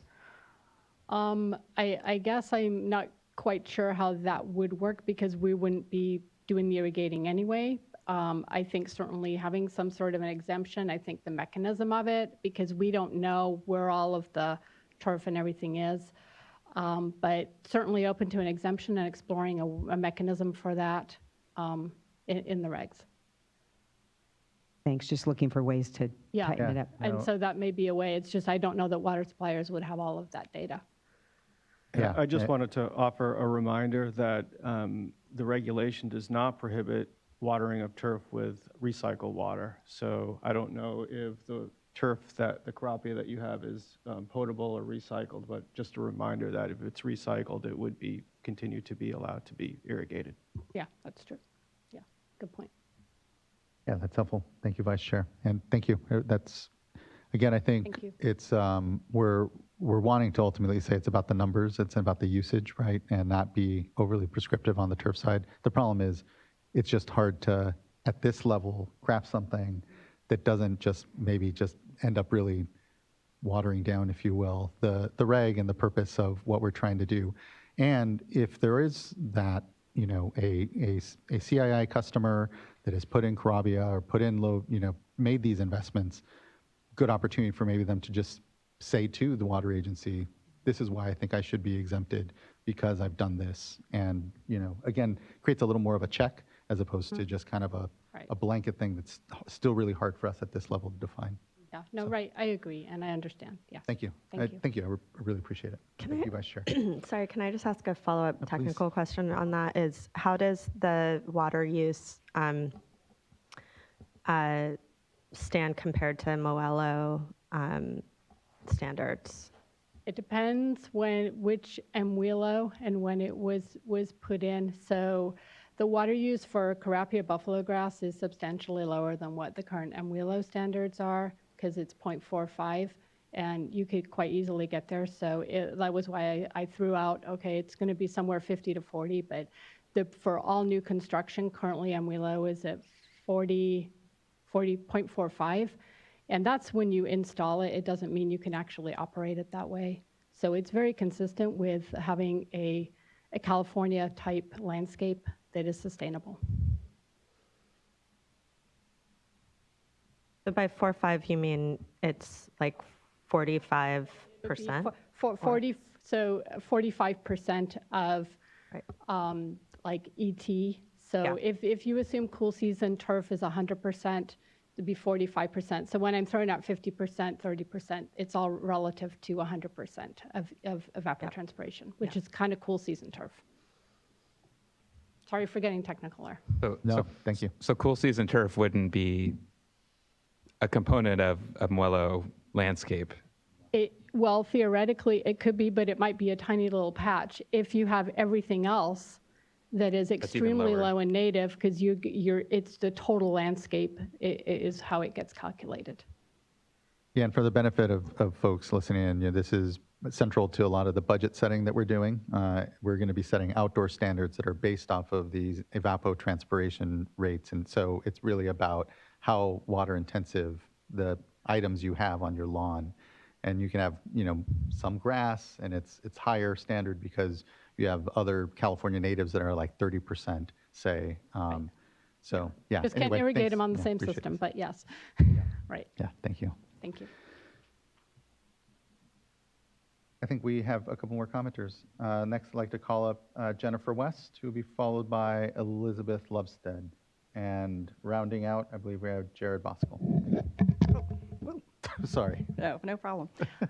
Good to see you. Great to see you. I'm Jennifer West. I'm the Managing Director of Water Reuse California. We represent most of the water recycling agencies in the state. So I want to start by thanking you and recognizing your staff for putting together regulations that specify that the prohibition on irrigating non-functional turf is specifically for potable water. We thank you for that. But I also wanted to additionally point out and ask your support for clarifying another part of the regulations in the limitation on irrigation, landscape irrigation for 2 days a week in section D2. That has no specification that it is for potable water only. I heard an earlier comment that it was, and that was heartening, but I've read this multiple times and I don't see that specified.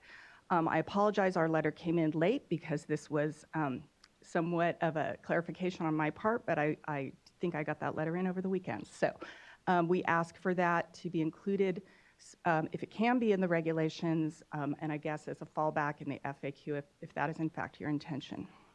So. Thank you. Really appreciate the comment. And I think, yeah, intention, David Rose, Mr. Rose, would you like to clarify now? I'll try. So I believe that she's talking about subdivision D2, which is one of the three items that's expected to be taken or adopted by water suppliers that have not yet submitted a water shortage contingency plan. As currently phrased, notwithstanding the typo, it says implement and enforce a rule or ordinance limiting landscape irrigation to no more than 2 days per week and prohibiting landscape irrigation between the hours of 10 a.m. and 6 p.m. So it doesn't say anything about potable versus recycled, but my initial read of it is that the suppliers are adopting these rules, and so they have multiple options in how they adopt a rule, and also they have the option of submitting a water shortage contingency plan. Of course, I recognize that that could take some time.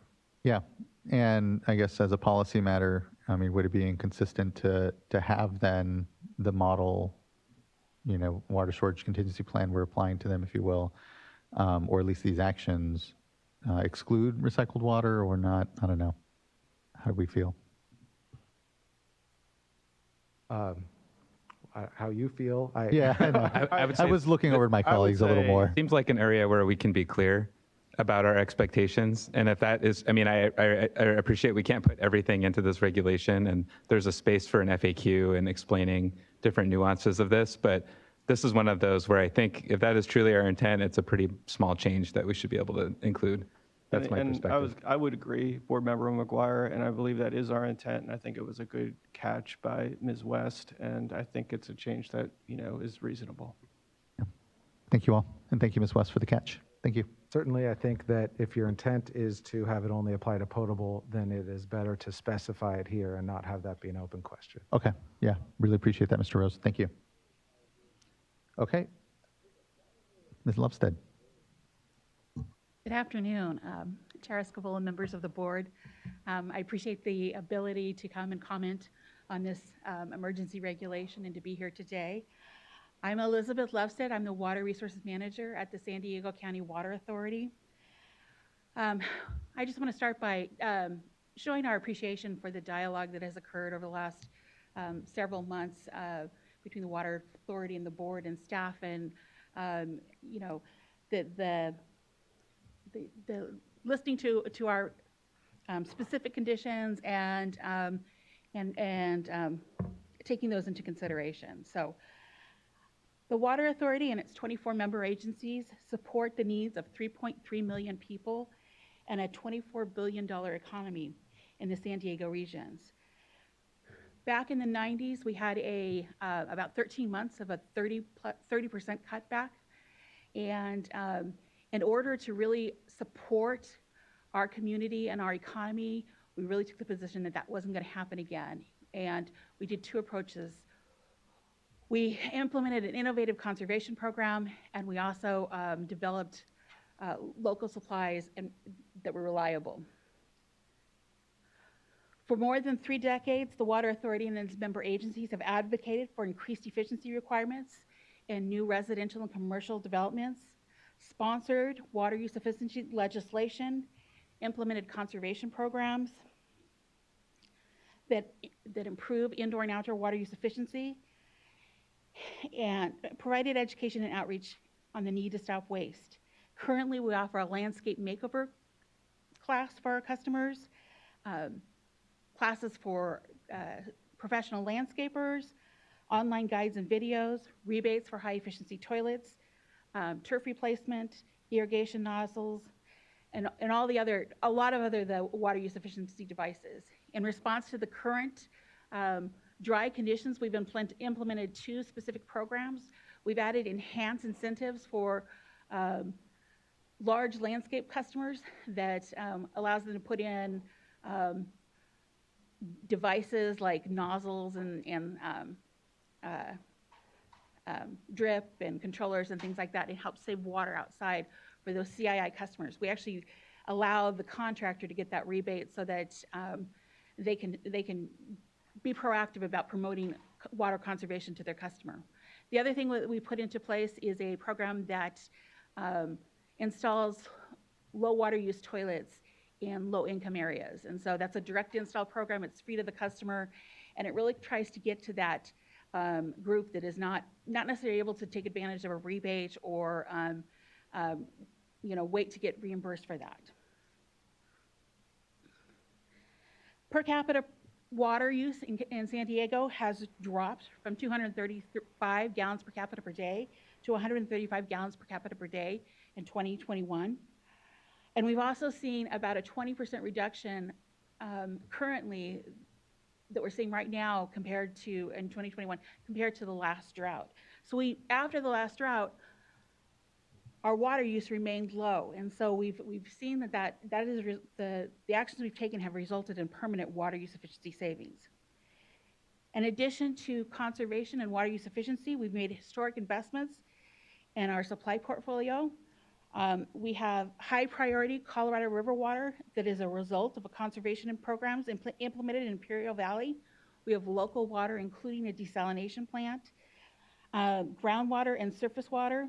We have several of our member agencies embarking on potable reuse projects. All of these projects have limited the amount of dependency we have on the metropolitan water districts and their imported Colorado River supplies, and we do not currently rely on the State Water Project to meet any of our demands. We really appreciate the flexibility that you've put into these regulations, allowing us to depend on our water shortage contingency plans and develop local responses to the drought. We also appreciate that we don't have to declare a level 2 drought response because, again, we want to kind of preserve those augmentation and other actions for when there's an actual drought. And we just really want to make sure that we continue as we move forward on this, and if we see continued dry years next year, that we continue to address, we use the information that we're getting, the water shortage supply and demand assessments annually, and use them to look at where there's an actual need to reduce demand significantly. Again, conservation is what we do. It's a way of life in our area. We are continually on the journey, implementing new programs, looking for new ways to help our customers become more efficient. And we really ask that you can continue to consider unintended consequences moving into the future, and that we have flexibility and deference to local conditions and agencies. This is going to really, again, thank you for the opportunity to provide comments on the proposed regulations, and we hope to continue working with you as the long-term water use efficiency standards are developed and as we move through this drought. Thank you very much. Thank you, Ms. Lefstedt. Appreciate your time and participation today. Thank you. And last, I believe we have up Jared Voskuhl. Take us home, Mr. Voskuhl. All right. Great, thank you. Good afternoon, Jared Voskuhl on behalf of CASA, the California Association of Sanitation Agencies. We represent 125 municipalities and agencies that engage in wastewater collection, treatment, water recycling, and resource recovery. These comments might be more fitting for the next agenda item or maybe the last one. I think they still fit here, but I don't want to distract from the conversation you're having with them. But the water fleece Aerodaphnea study has a stakeholder meeting at 1 o'clock that I have to run off to, so I thought I could maybe deliver these comments here. And I also wanted to remark on the prior agenda item for the recycled water funding. We had commented in February requesting a 50-50 split, and I just wanted to make sure that we acknowledge you're doing it that way, and we're appreciative of that investment in recycled water. And to that end, recycled water, does depend on flows, and I know we're talking about some outdoor irrigation issues right now, not talking about indoor flows. Next slide. But these projects' viability long-term in the future matter But it's not just recycled water projects, it's all of our infrastructure for our member agencies, collection systems, treatment plants. And so I have a few slides that are just slides your own staff has used in their great work on the impacts to our sector. On this one, this was from last Wednesday, I think the 11th, and in that first column, it says corrosion rate. If I read that correctly, as I understand it, what it's saying is for 1% increase in corrosion, or for a 2% increase in corrosion, that's per 1% decrease in per capita use of water. So when we're talking about these indoor standards, if you change the standard 1%, you have a 2% increase in corrosion. They did that for 4 collection systems, and 2 seems to be the average. One had even more than that. But it's pertinent here. Maybe the next slide, please. Because of the proposed indoor standards, you can see what those are and those changes. Next slide. Here are what those percent changes are. So for 2025, if that's a 10.5% change, and I think that rate of corrosion would be 20% with the change that's proposed in the recommendation. And then likewise for that 2030 target, that percent change would maybe be about a third corrosion, which is pretty substantial because that's on top of its normal lifespan. During the workshop, I think there was agency, maybe it was Ventura or San Luis Obispo. They spoke about a pump station that within 4 years' time had completely had corrosion and it failed, had a sewer spill because of that. And that kind of impact, 4 years is not what we're thinking when we're making these great financial investments in our infrastructure. And so, next slide, please. Looking at the volumetric data that the state has, we can see the effluent has decreased last year over year, 11%, but recycled water production still went up 6%, which I think is a great story about this investment in recycled water, but that recycled water is going to need that flow and for it to be the resource it is. And there's a lot of concern about the stranded assets piece of this. So I also wanted to note, not remarking on the influent, but there was a 5% decrease in influent. And I am curious, I know we talk about data, we have a lot of great data. How does that drinking water data, the estimated annual report data, kind of correlate to this wastewater flow data? And I think that data exists and we could be doing that analyses in these proceedings. And to that end, I think the 2021 volumetric data was just due on April 30th. So it'd be great to have that kind of put into this analysis just to see how this is really changing year over year. And that's what this data allows us to do. And we're really interested in that. So the last thing I just want to reiterate is your team has been fantastic to work with, very accessible, engaging, listening to our comments. I think our asks are consider some more data inputs, consider some more alternative analyses, just so we can kind of see the spectrum of options, and then just more collaboration with our associate members. These are typically engineering firms, but they have great expertise on the field, experience. You heard from some of them in the panel, I think at West Yost Associates, but we have several firms that are great in doing this, helping all sorts of utilities, and they're on the ready to help out. And we're looking forward to that collaboration over the next few months. So sorry to detract from these regulations, but I think it all kind of ties together in the whole circle. And thank you for your time today. Appreciate it. Yeah, no detraction. It definitely does. And the goal is to better connect the drops, and that's what's really powerful in this moment. We do have a lot more data. It can lead us to better decision making and shine a better light on the challenges. And there is a tension between indoor conservation and recycled water, but I think there, I'll just say generally, it's a lot cheaper to not use it first than to say, well, we need to keep a level of usage so that you have then a level of recycling. I think what we're doing and need to do now is just get really good on those numbers. And as we set these budgets, realize that there's already a lot of, we heard today from some super savers out there with systems that are at 35.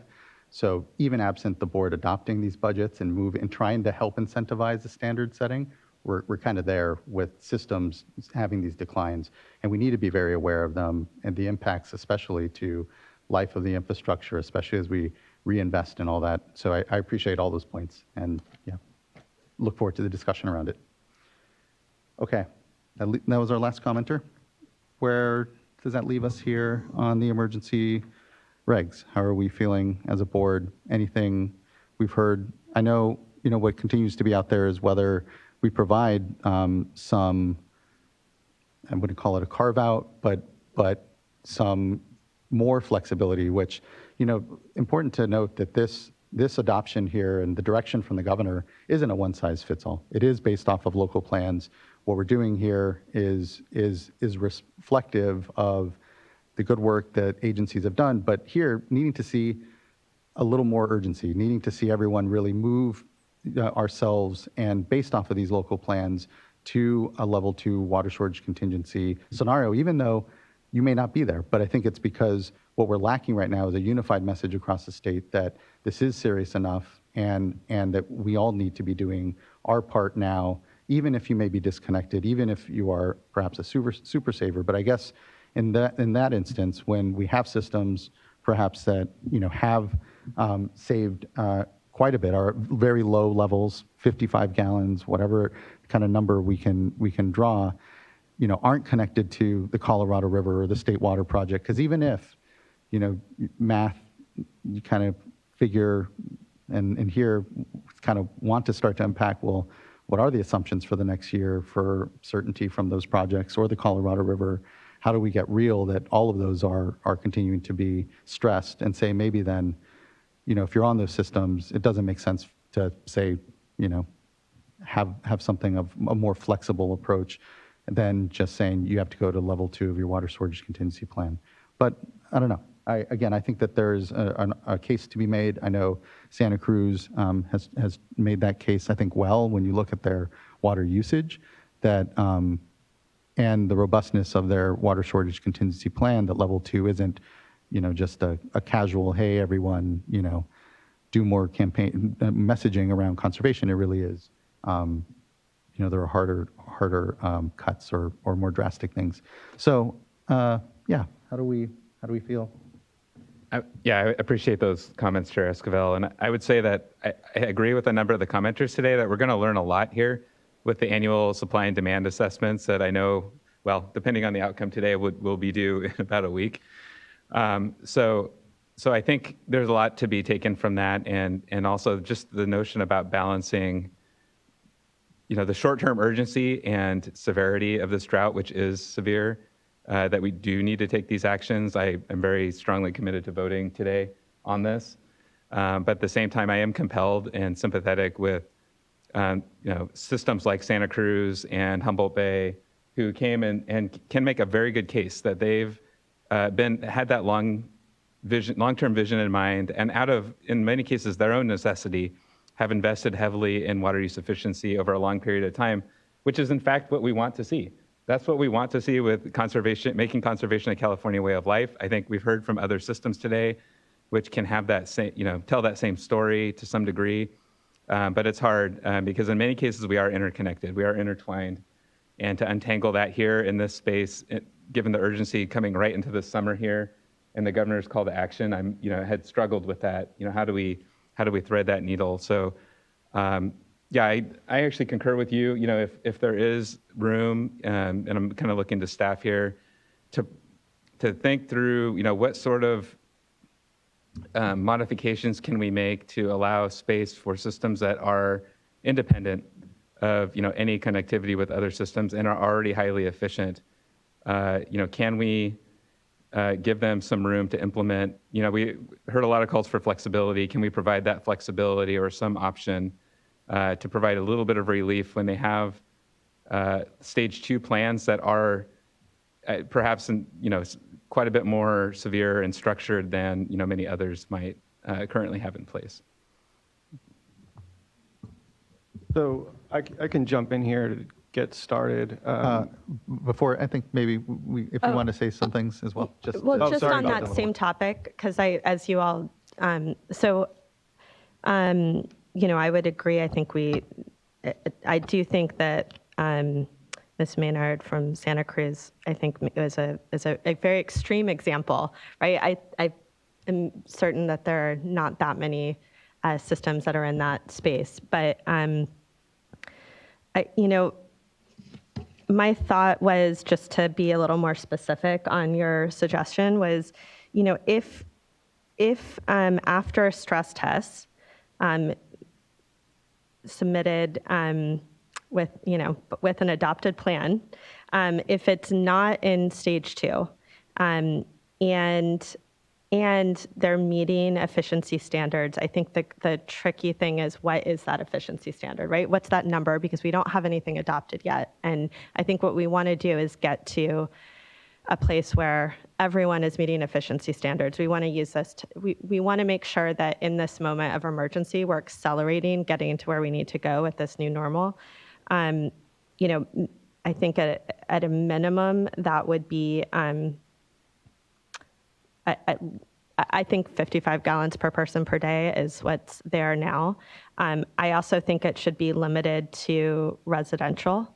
And what I think we could do is, and also I think what we could do is, and this is just my suggestion, it's pretty narrow, is just in those cases allow for local agencies some discretion of the demand controls that they have identified in stage 2 on basically mandatory demand management on residential. So if they have, this is very narrow, but if they, in their adopted plans, if they have mandatory demand reductions in stage 2, and they're meeting efficiency standards, and their water shortage or their water stress test basically is showing that they're not in stage 2. So I think this would apply to Santa Cruz. I don't know how many others it applies to. Then they have discretion around not imposing those mandatory demand reductions for residential. I think they should be continuing to implement, I think parallel to this, of course, is the ban on the commercial, industrial, institutional lawns that are non-functional. Again, for all of this, I'm really struggling with not having a numeric standard here, because that's where I really want us to be. I know we're not there yet. But I think at least we have that for residential. Currently, we have an indoor kind of basic use that we're using for health and human safety. I certainly don't think we should require rationing below that if a water supplier has sufficient supplies.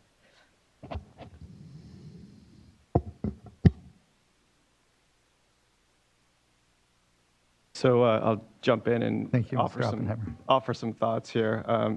Board Member Firestone, your thinking is actually along the lines of what we've been discussing as staff after we had a conversation with Santa Cruz and other suppliers and read the comments and heard the comments today. It's hard to pick what the right number is, but I think 55 makes sense just because we've used it. You mentioned it. I think one or two of the commenters mentioned it today. So I think that's as good of a number as any. I think limiting it to residential makes sense. And frankly, most suppliers have, it's a pretty narrow number of suppliers, probably less than 25, that can demonstrate that they have a total residential water use on an annual basis of less than 55. And I think that's what we should look at, maybe look at their 2020 use or something like that. I think if there is some sort of flexibility offered, we should also limit it to suppliers who do not get water from the Colorado, the State Water Project, or the Federal Water Project, since those systems are currently under a lot of stress.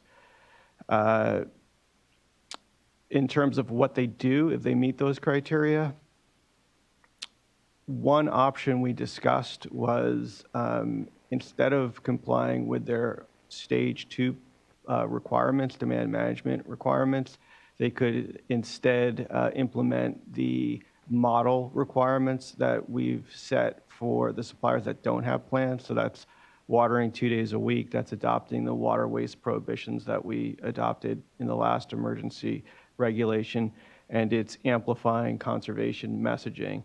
And part of the reason we thought that might be a good option is because we don't feel like we think that everybody should be doing something, especially given the governor's messaging yesterday and the meeting that he had and the urgency that he's bringing to the situation, given that we, are pretty deep in a drought right now, and we don't know what next year is going to look like, and any water we save this year will be available next year. And frankly, given that we really have not seen the conservation results that we had hoped for and the need to step it up.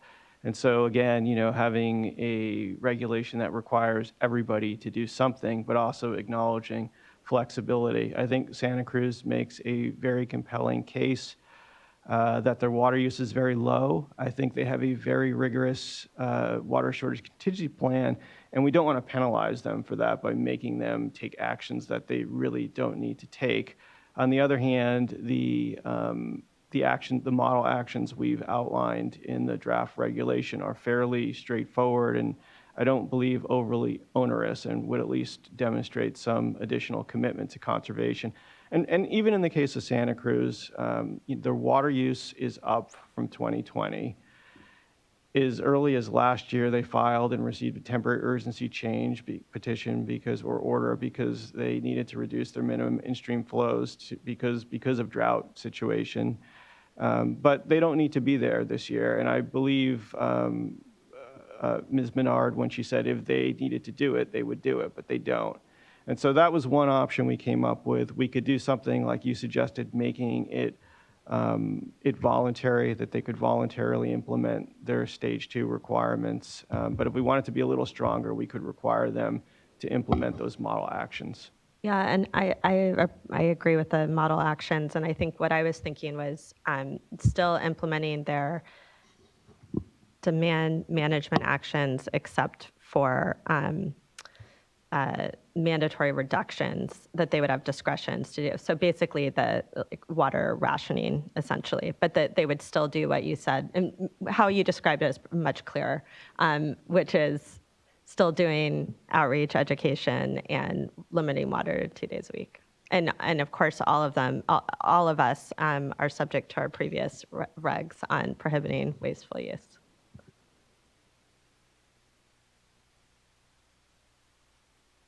I think that's a pretty fair set of boxes to sort of check if, folks are going to seek relief from what we're looking to do here. But any thoughts further on, and then otherwise, if there's language or there's need for time to work on language, then what we'll do is definitely take a lunch and then come back after. Or if there's language prepared and ready that summarizes, I think, what you heard here, we can try to do that before lunch. But just let me know how much time you need as we listen to the vice chair in case there's any other additional direction. Thank you. I had one question, yes. but I'll Yeah. go after you, because, okay. Yeah, sorry, I didn't know. No, I didn't mean to cut you off. So one question I have, and I don't know, again, the vice chair's raised a number of things and we've heard from commenters that I think most of which it sounds like we could address through FAQs, but I'm not positive. So one of them is this question of who's interpreting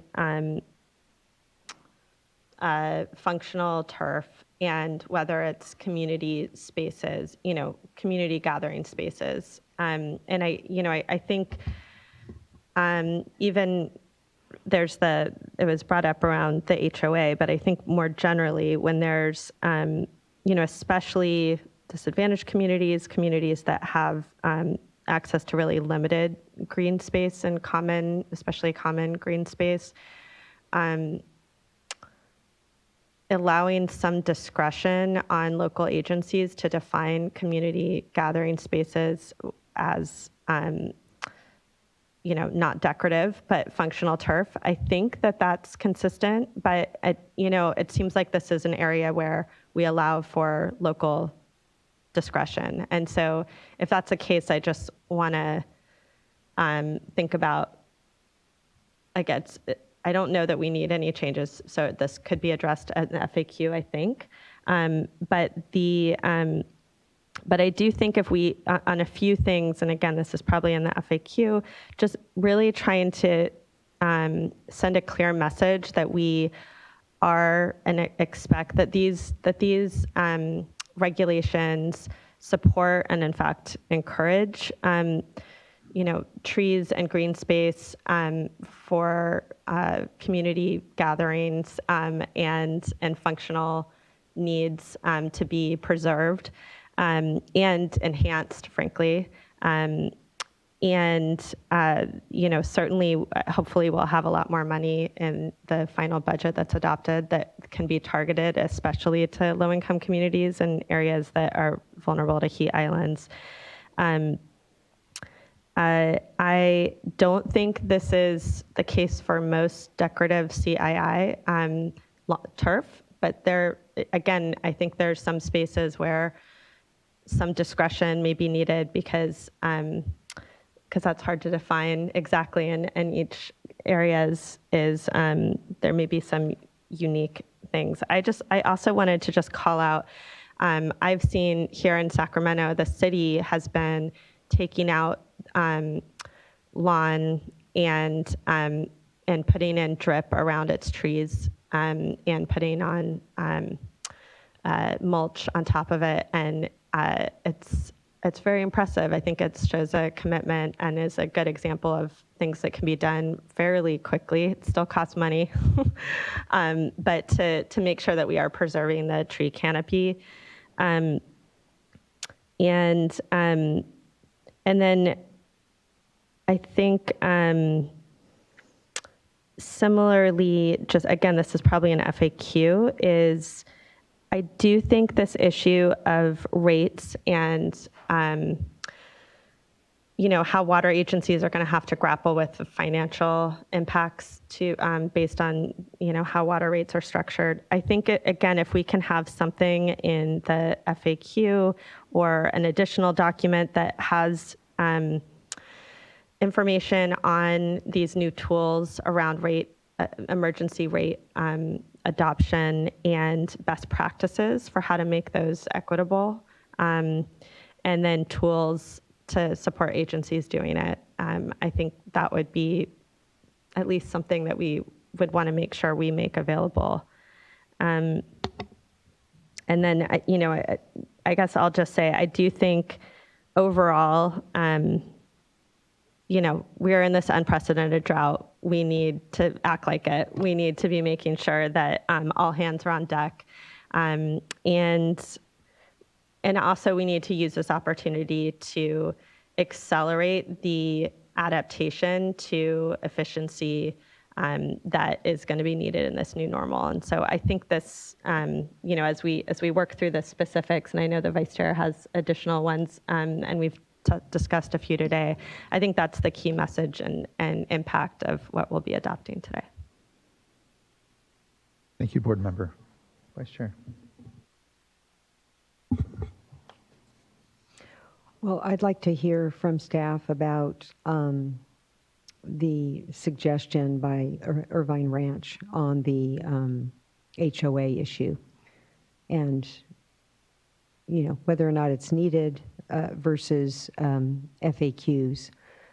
And then the other two areas, I think FAQs, I'm anxious to actually see that, and I'm picturing that it's going to have to be pretty detailed because there's just a lot of questions that keep coming up, and I don't blame people for having these questions because I've had them as well.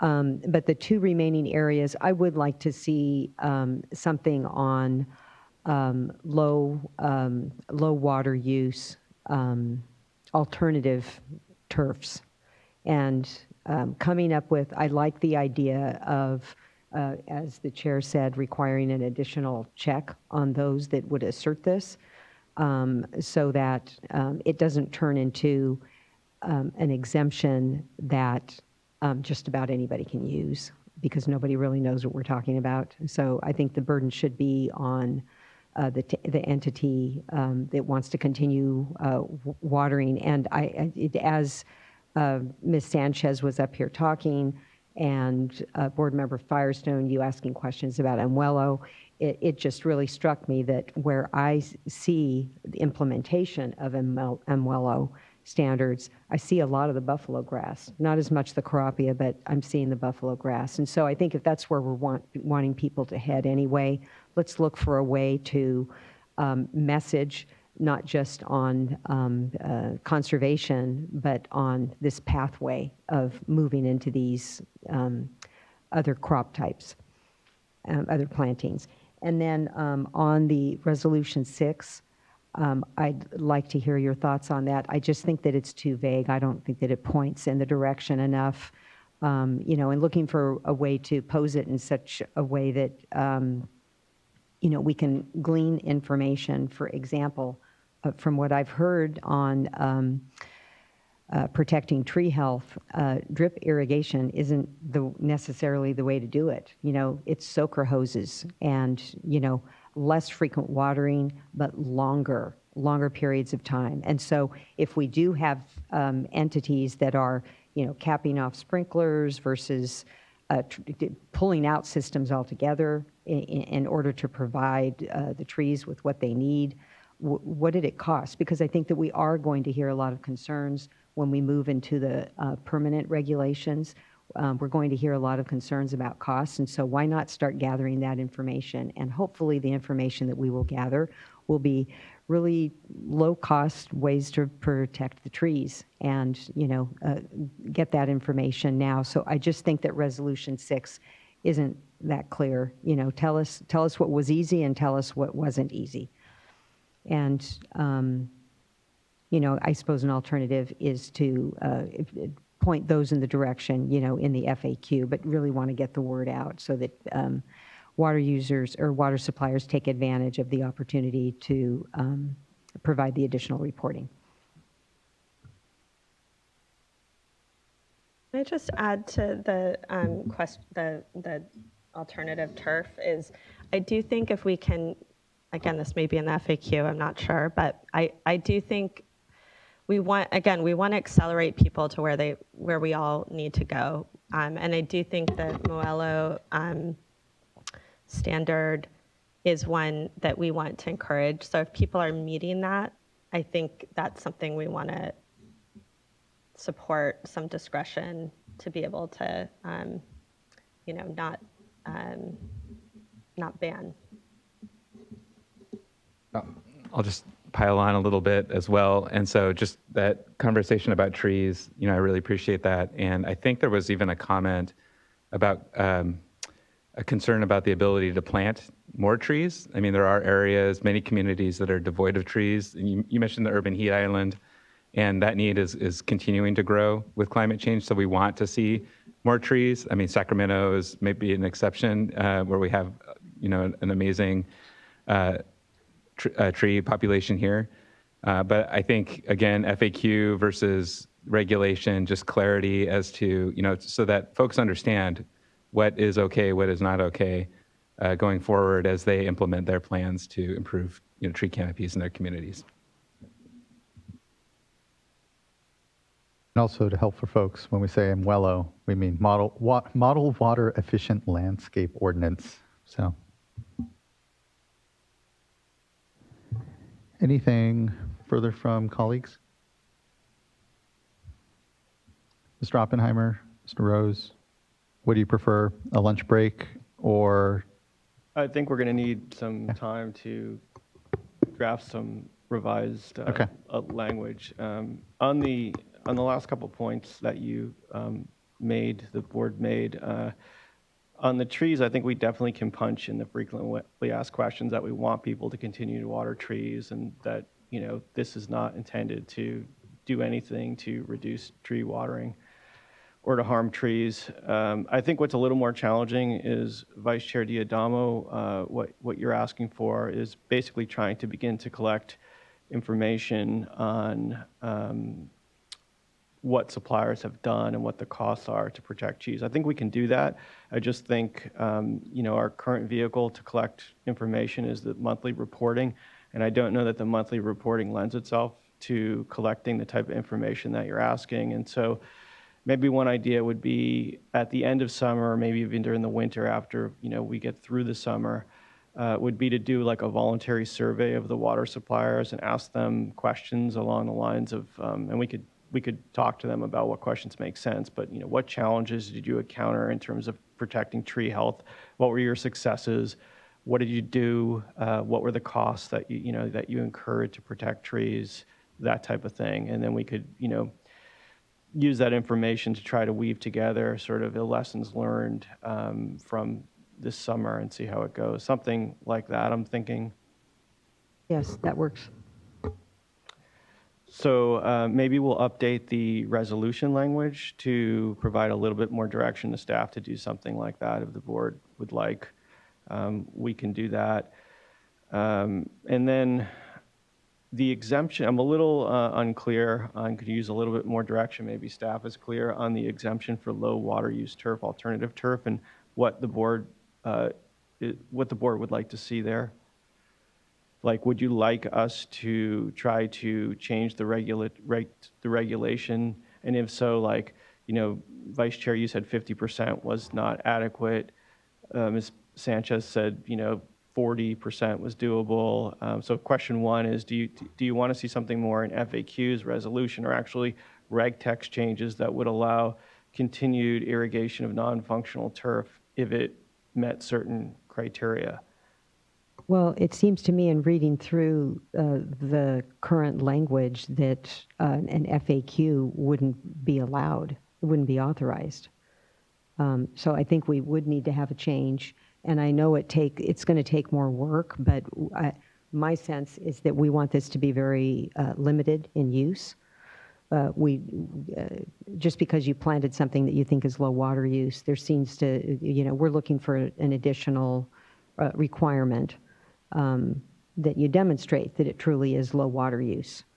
So I know it's going to be more work in putting it together, but I think that's more this, where we'd be coming from, to place the burden rather than just have the language and then anybody, that wants to say that in their specific case they have low water use.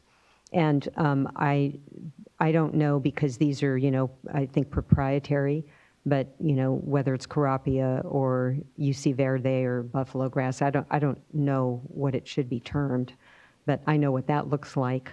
It doesn't look like Bermuda. So I don't know how you describe it other than using the proprietary reference. I mean, I think it'll definitely create work, but what it could look like would be you're a CII customer, you made that investment in, efficient turf, and then so you basically report up to your water agency to say, here's what here's what it is, what was planted, here's the square footage, and I don't know.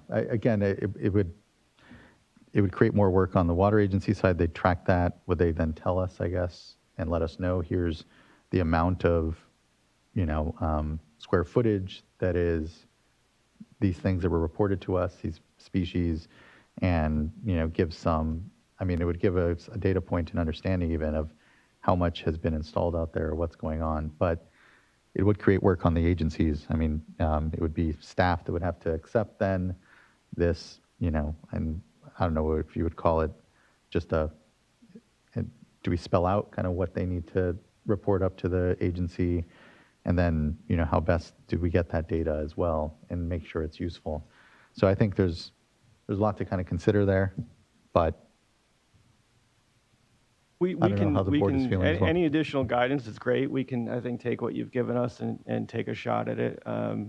And I guess I'm a little reluctant to name like specific varieties of turf, so maybe tie it to like, maybe we'll just use 40% as the number, and then create some sort of, process whereby any, CII application that was looking to continue to irrigate these types of grasses would, provide justification or support to the water supplier that demonstrates that the actual water use remains, less than 40% of ET or something like that.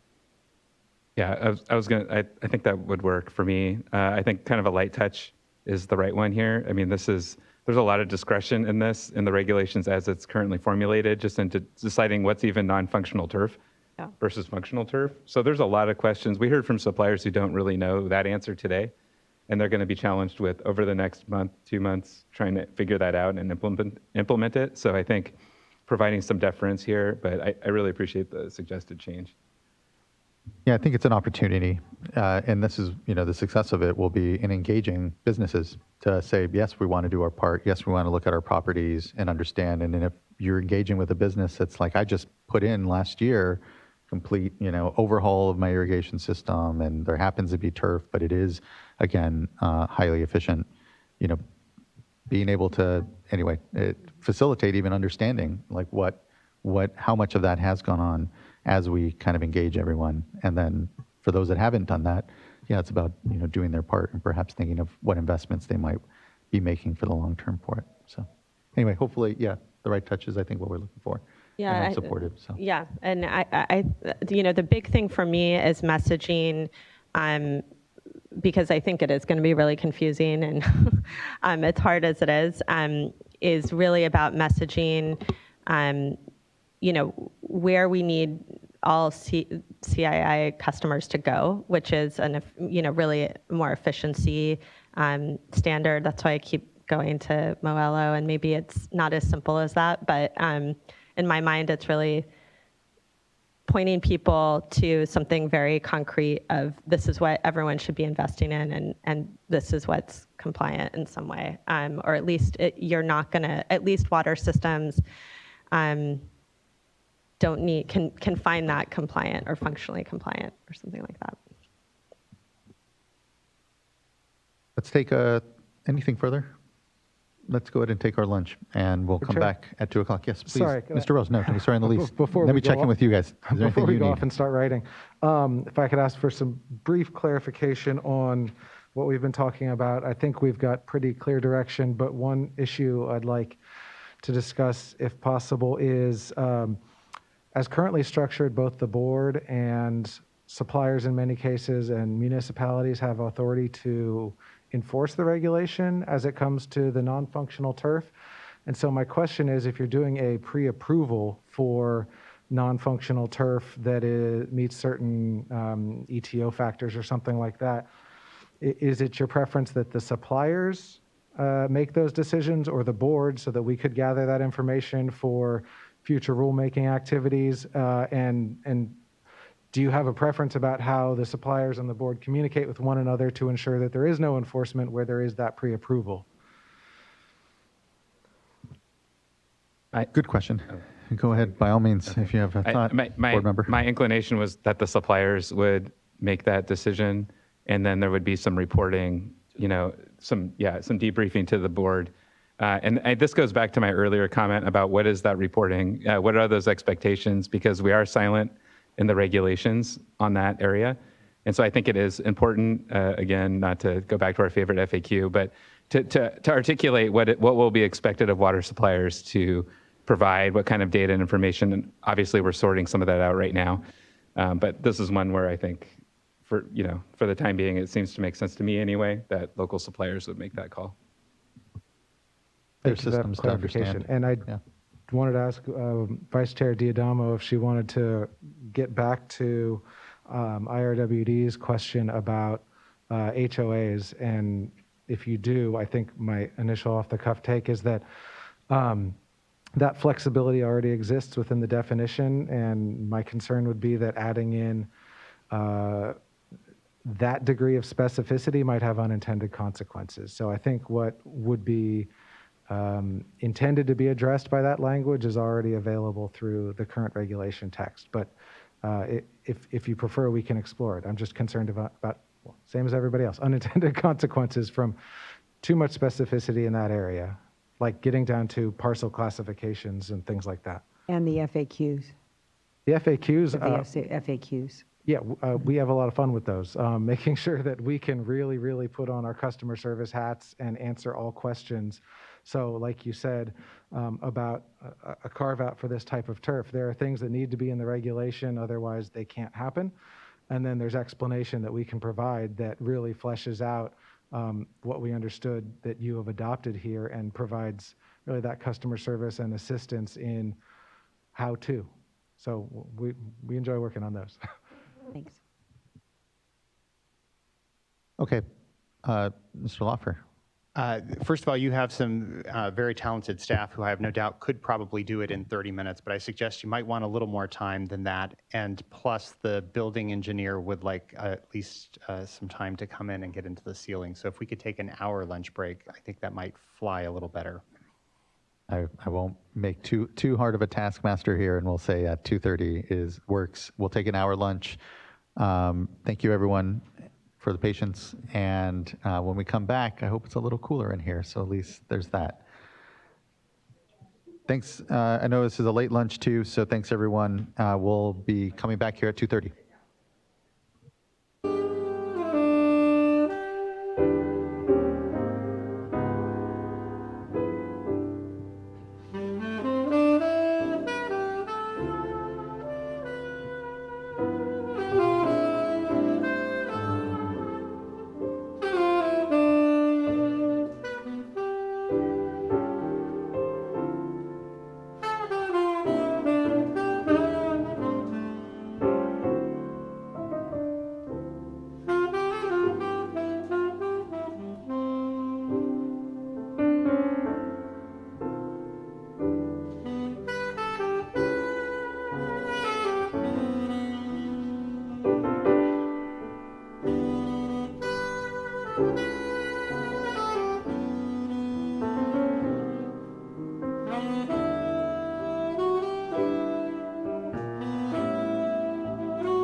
Okay, everyone, it is 2:35.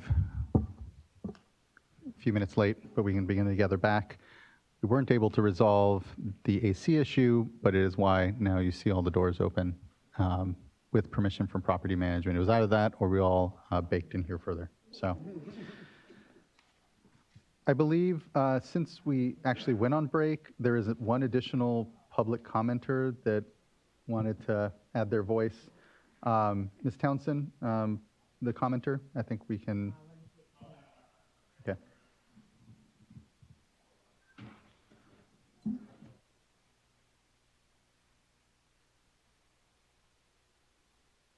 Okay, he's not currently on the platform. Mr. Oppenheimer or Mr. Rose or Knockbauer, Mr. Hune, who would like to kick Can we us off? bring up the revised, we'll start with the revised regulatory text. We've also got revisions to the resolution as well. We can do that second, but we try to take your input and make the changes that we think we're looking for. So David can run through it and we'll see if we hit the mark or not.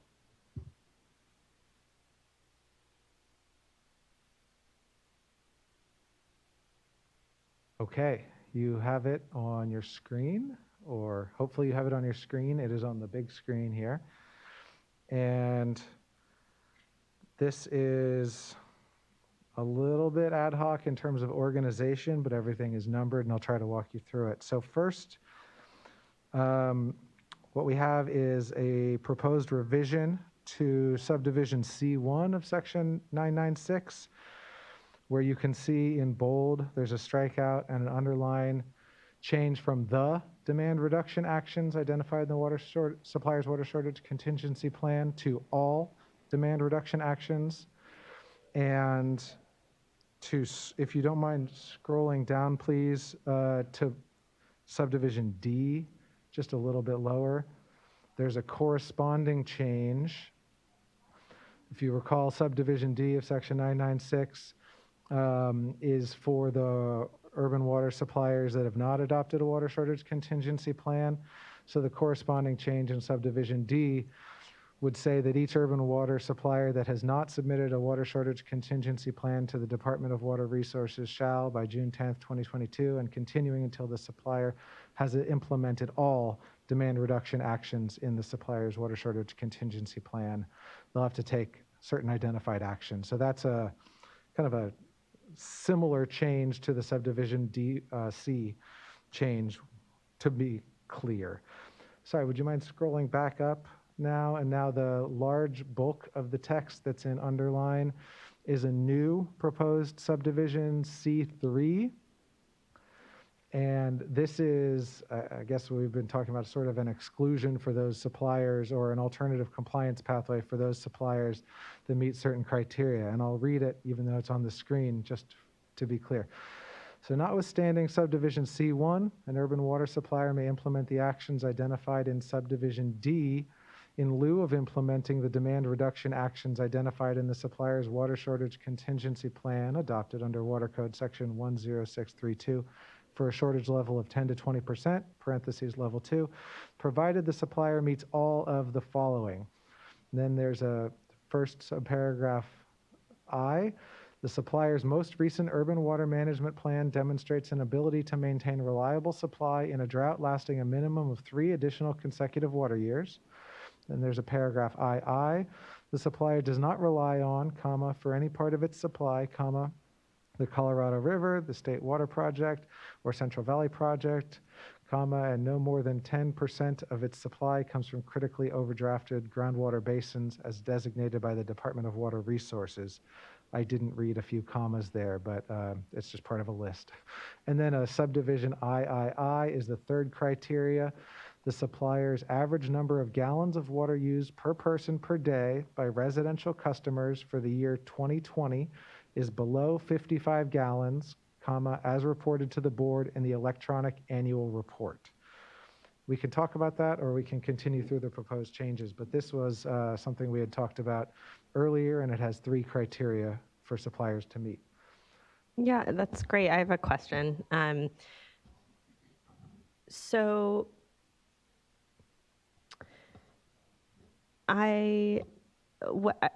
so I know this is trying to do what we discussed. If we are basically saying that they don't have to implement their demand management actions in their water shortage contingency plan, that seems to be, and instead they just have to do what's in the model for somebody. That means that they don't have to do their actions for non-residential, even though we're just saying that they have to show that they're being efficient for residential. So in other words, I'm concerned, what if they're, I don't know how much this actually applies, but I guess just policy-wise, if they are extremely efficient residential, but they're not with CII, because we don't have anything referencing their CII efficiency, which I know we don't have a number for, so that's the problem. But then they don't need to do anything for CII that was in their water shortage contingency plan, even if they're not being efficient on that. Now, I don't know how much this really applies to anybody. I'm just trying to follow and maybe figure out if I'm missing something. So I think you're highlighting an issue that we are not prepared to, don't have the data to really address, which is the level of efficiency of their CII actions and their sectors. Right. That may be something we'll understand better as we get closer to providing you with a regulation for implementing the 2018 water efficiency legislation. But right now we don't have the data. So really Do we have data on residential only? We have a variety of different data, but part of the issue is completeness of that data. So I think maybe the simplest way to explain this is what's intended here is that the residential gallons per capita per day, which is a figure that we have for all suppliers, is the trigger. And so what is triggered is the choice for the supplier to either implement their level 2 demand reduction actions or to implement the model demand reduction actions that we have put in place in subdivision D. So they have those two choices. So it's not the supplier under those circumstances, if they meet these criteria, presumably they are a supplier that is not experiencing a local shortage condition. So they can choose to, but may not be choosing to implement demand reduction or other actions related to the CII sector other than what's in subdivision E right now, which Right. is the non-functional That's turf. still So it's applicable. really just because we're only doing one thing to the CII sector directly as opposed to indirectly right now. Right. And that's the non-functional turf. This would stick with that, although the supplier, again, all their level 2s have different actions. Can I Did just I answer your question? Sorry. Can I just add to that? So I would say that the water shortage contingency plans are toolboxes, right? So they have demand actions in there that I think would correlate to the CII sector as well, right? So it's not Right. just residential only. Right, but they As don't I have to understand do it. those under, so exactly, as my understanding is they would have actions that would apply to everyone. Well, they may be different for residential CII, but the point here is that they don't have to do any of them for CII or anyone else if they meet these criteria, which is the residential customers are efficient and their stress test says that they're okay. Now, I think that's maybe the way it is, but I don't know. I'm just thinking out loud here in terms of my reaction to this, which is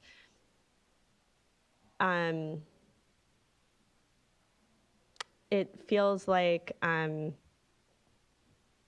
that we're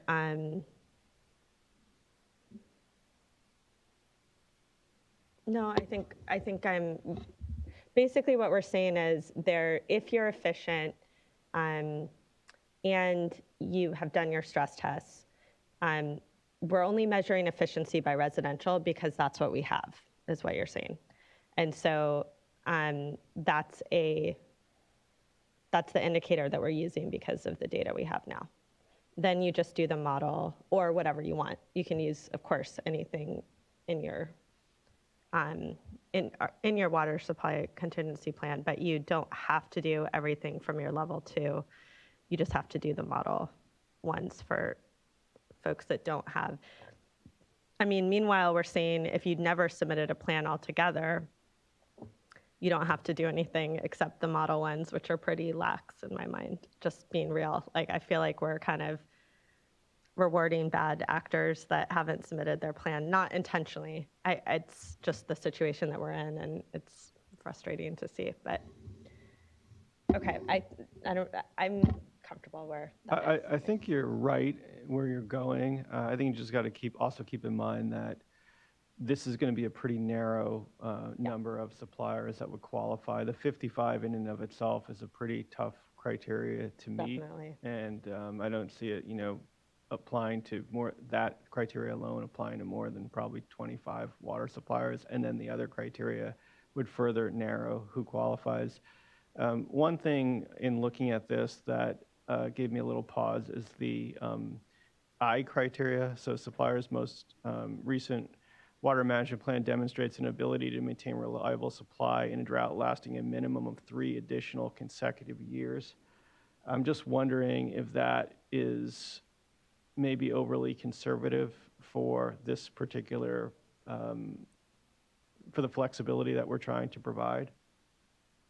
And I'm wondering, I know Max Gomberg, I think, is watching and maybe is on the platform, but I think he's looked at like Santa Cruz, for an example, and I'm wondering if you can chime in, Max, on if you think this is, too overly restrictive, or should we make it 2 years of additional supply, or do you think there are suppliers that can pass this test, including Santa Cruz? Yeah, thanks, Eric, and good afternoon, Chair Esquivel and board members. So I think what we're trying to do here, right, is keep it very narrow in terms of which suppliers would qualify for this. I think if the board adopts these criteria in total, there are no more than 10 suppliers that could meet sort of collectively these criteria. With respect to the water management plans, as you may recall, the 2018 legislation that deals with urban conservation overall sort of made a number of adjustments to how those plans are developed. And one of those adjustments requires looking out actually 5 years in terms of reliability of supply in dry conditions. And so whereas the annual supply and demand assessments that also per that legislation are being submitted to the department sort of look out 1 year, the urban water management plans look out 5 years. So the 3-year recommendation here is sort of a middle approach between those two. I don't think it would make a lot of difference in terms of how many suppliers would qualify for this alternate compliance schedule, whether that number is 2 additional years, 3 additional years, 4 additional years. I will note that one of the suppliers that is at issue here, which is the city of Santa Cruz, has documented in their urban water management plan that they have 4 reliable years, but probably not 5. So that's just one thing to keep in mind as you think about whether this language is adequate. And I'll just point out, Chair Esquivel and Mr. Gomberg, that the representatives from Santa Cruz, both Ms. Menard and Mr. Becerra, have raised their hands on the Zoom platform if you wanted to hear from them. Yeah, I noticed that and was going to have our board members finish providing some input and then was going to transition to them. And I know we have a request from Stacy Taylor to also have some follow-up comment, it sounds like. Anything further from Mr. Gomberg? Any questions for him and or otherwise discussion around this language? Okay, great. Then let's have Ryan Becerra and Rosemary Maynard speak. Mr. Becerra, followed by then Stacy Taylor. Thank you very much, Chair Esquivel. I'll defer to Ms. Menard. She certainly knows the city's water system much better than me. Thanks. I just wanted to say, appreciate the effort that's going on here to provide some additional flexibility. I guess what I will say to you is that it is the small I, the first one about 3 years of additional consecutive water supply. As I noted in my comments earlier, we are definitely in a multi-year drought situation. We're in a very difficult situation going forward. When I make the decision locally to what to recommend to my city council about how to manage water this year, I'm always thinking 2-3 years out. And I can tell you that we could probably make the 3 years. I don't know that I think our thing said 4 years in the urban water management plan. But the reality is, even if I cut back 20% this year, if I instituted the full program for reducing demand by putting in rationing in my community, my projections for where my reservoir ends up on Halloween basically go from 70% full to 73% full. So fundamentally, I'm in a year-over-year situation, and one of the things that's sort of different for me from a lot of other places in the state is I do have a small reservoir. I get in trouble fast. I can also get out of trouble fast. And as was the case this year, my reservoir went from 54% on Halloween last year to 90% about 3 weeks ago. That's 1 billion gallons of water over a 1.3 billion gallon sort of peak season demand that came in really 2 or 3 storms at the end of December. So I guess what I'm saying is I think that I'd be surprised if you actually have 10 water systems that can meet this criteria, all 3 of these. And I would say that it's fairly marginal whether if you include the small I, the first one, that Santa Cruz can really comfortably be there. Great, thank you. I believe Ms. Taylor indicated she wanted to provide further comment. Ms. Taylor.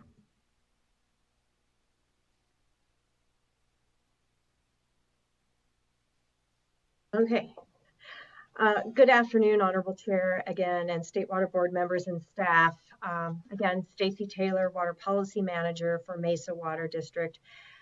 We so appreciate the opportunity that we had to comment this morning. And again, thank you for allowing us this opportunity to comment this afternoon. We also appreciate the board and staff receiving and responding to the input provided on the emergency regulation for water conservation today. Really a great effort by all. Our comments relate to specifically the residential 55 GPCD requirement. We feel this is both unrealistic and unfair, especially to other areas of the state, inland and other areas that have invested so much to achieve permanent water demand reductions and do have a very low water use GPCD total and residential within the service area. Currently in water code, from the passage of the two water conservation laws that passed in 2018, is a residential standard of 55 GPCD indoor use. And converting this standard to 55 GPCD total residential use is actually converting a statutory standard into a new de facto standard. And as has been commented by your own staff, this may only be possible for a very limited number, a dozen or maybe 10 or less of urban water systems statewide, such as the city of Santa Cruz. But we all know that city has very cold, foggy, and wet weather year-round. So basing this standard on an area that is unique and an anomaly, while we congratulate them, is really unfair and unrealistic for other areas. So with all due respect, we request that the emergency regulation align with current statutory standard of residential GPCD of 55 total, inclusive I'm sorry, inclusive, sorry, not total, but residential indoor use of 55 GPCD, which would align with the statutory standard currently. Again, thanks for the opportunity to provide these added comments. And again, thank you for your consideration. Thank you, Ms. Taylor. Colleagues.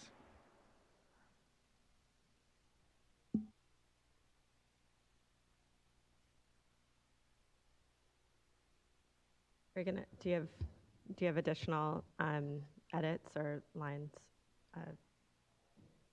Yes, we've made an additional change. If you don't mind scrolling down, please. Let's see, I believe we should be on D2, which we haven't discussed. So this would be subdivision D2, and this is one of the model actions, in essence, for suppliers that do not, that have not submitted a water shortage contingency plan, and also potentially under new subdivision C3, this would apply to those suppliers using what we just discussed as the alternative compliance as well. But this is a change to say that the suppliers would need to implement and enforce a rule or ordinance limiting landscape irrigation with potable water, that's the addition, to no more than 2 days per week, and prohibiting landscape irrigation with potable water, again, that's the addition, between the hours of 10 a.m. and 6 p.m. And for posterity's sake, we changed a typo that was in 10 a.m. that had been a comma, not a period, but no need to dwell. If you have questions on that, I'd be happy to answer them, but I believe we've discussed that already. There is a new proposed subdivision E3 as well, which is to address these low water using non-functional turf plants. And the staff proposal is a new subdivision E3 that says, notwithstanding subdivision E1, an urban water supplier may approve a request for continued irrigation of non-functional turf where the user certifies that the turf is a low water use plant with a plant factor of 0.3 or less and demonstrates the actual use is less than 40% of reference evapotranspiration. Now, we can discuss this if you'd like, but in order to effectuate this change, there's also right below, you can see an additional proposed definition, which would go in subdivision. It should be lowercase a, that's my mistake. Lowercase a, subdivision A4, a new definition of plant factor. It has the same meaning as in section 491. And then we would be changing the other subdivision A paragraphs accordingly to, each move down a number. And the last thing I'll point out is staff proposed to add to the references section in the regulatory text a reference to Water Code section 377, because that section discusses infraction enforcement authority for those entities that already have it. So it goes hand in hand with Water Code section 1058.5. And if you have any questions, we'd be happy to discuss them, but that's all we think that has been asked for. Thank you, Mr. Rose.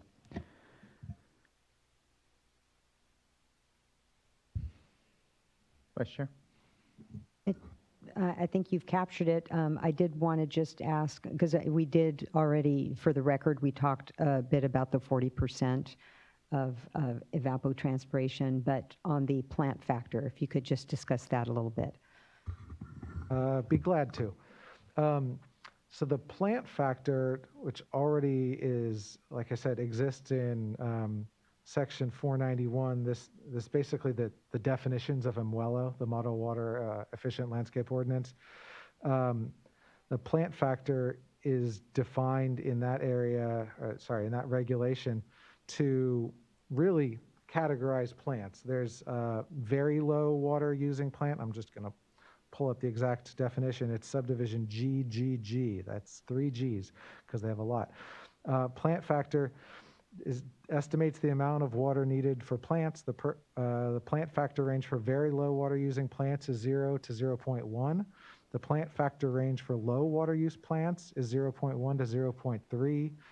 The plant factor range for moderate water use plants is 0.4 to 0.6. The plant factor range for high water use plants is 0.7 to 1.0. So it works hand in hand with the reference evapotranspiration, which is kind of a, the 1.0 is a certain crop, but it also reflects the fact that in different climate areas, this factor can mean different things.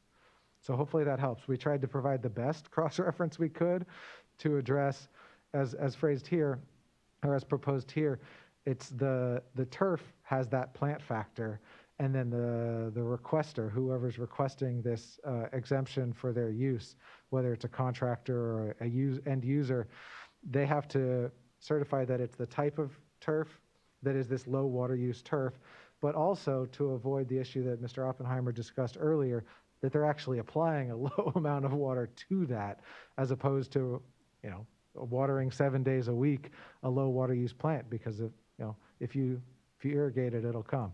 So trying to avoid that situation. But this is the suppliers can approve a request for continued irrigation of non-functional turf in the CII sector that we think was asked for. And hopefully we did it correctly, but that's how we intended to implement. Thank you. I have a question. All of these changes look great to me. And I'm sorry that I didn't ask this earlier, but I am just concerned about I think I had heard like 40 urban water suppliers that hadn't submitted or water supply contingency plans at all at this point. And so for those, they're subject to these default of education and can't water more than twice a week. I guess I'm just wondering, given that stage 2 is that you have 10 to 20% shortage, then shouldn't we be expecting more as the default for if you don't even have a water supply contingency plan at all? It just seems like we're kind of rewarding and letting folks off from doing difficult things if they haven't even done the basics of evaluating and developing a plan for water shortage. In other words, we're not even issuing mandatory conservation for those handful of systems that haven't even done what's required to assess their supply and develop a plan for meeting that. I'm just wondering why we don't do a mandatory reduction standard for those as default. Well, I'll just say that the actions that we are proposing are based on recommendations that we received from the Department of Water Resources. The way the executive order was structured, it was that DWR was to provide us with some recommended model actions. We looked at those recommended model actions. What they provided us wasn't really regulatory language, so we sort of looked at them, let their recommendations inform these actions. I think you're right. We're not, taking a extraordinarily stringent approach here. These are pretty basic, common sense actions to take during a drought. I think the 2-day-a-week watering is a pretty substantial requirement that would be imposed, and that would be mandatory within these service areas. I think maybe your question is, could we do more? And the answer is yes, we could, given that it's a 1-year emergency situation. This is just sort of where we landed, again, based on the input that we received from the department. And for all of them, the ban on ornamental turf for CII is there. So I think that may cover a significant reduction, and hopefully. That's correct, yeah. And what we'll have the benefit of is the continued reporting. And here, just want to echo quickly what the governor's call was yesterday at the meeting was more real-time reporting. We know that our regs, allow for a month before agencies are telling us what their prior month's usage is. here, especially as we come into the next months in the summer, we need a little more real-time understanding of what that is. But when it comes especially to these agencies that didn't even have water shortage contingency plans, they'll be under a microscope, right? And I think that, seeing what happens from their numbers can, help us inform on whether or not we had the right touch with them. So, and they can always, and I think here the expectation is they do more as well. But it's about what I guess we're requiring here, and it's a fair point. Board Member McGuire, did you want to add something? Yeah, I just want to say there might be a few different levels here, because if it may be possible, I don't know any of these systems and which ones have not submitted or their circumstances, but it may just be that they don't have urban water management plans submitted and approved by DWR. It doesn't mean that they don't have adopted water shortage plans within their water system. So there might be some different scenarios here. So it might get a little bit complicated. So I would say I'm, wouldn't be ready to make any different, change at this point, but we should definitely be seeking to better understand what's going on with each of these suppliers. Yeah, and I think that makes sense. And maybe I'll just say if we can be really transparent and specific on which agencies aren't, I think that's important so that we can make sure that folks are getting the plans in that they need and ensure that there's some good transparency on that.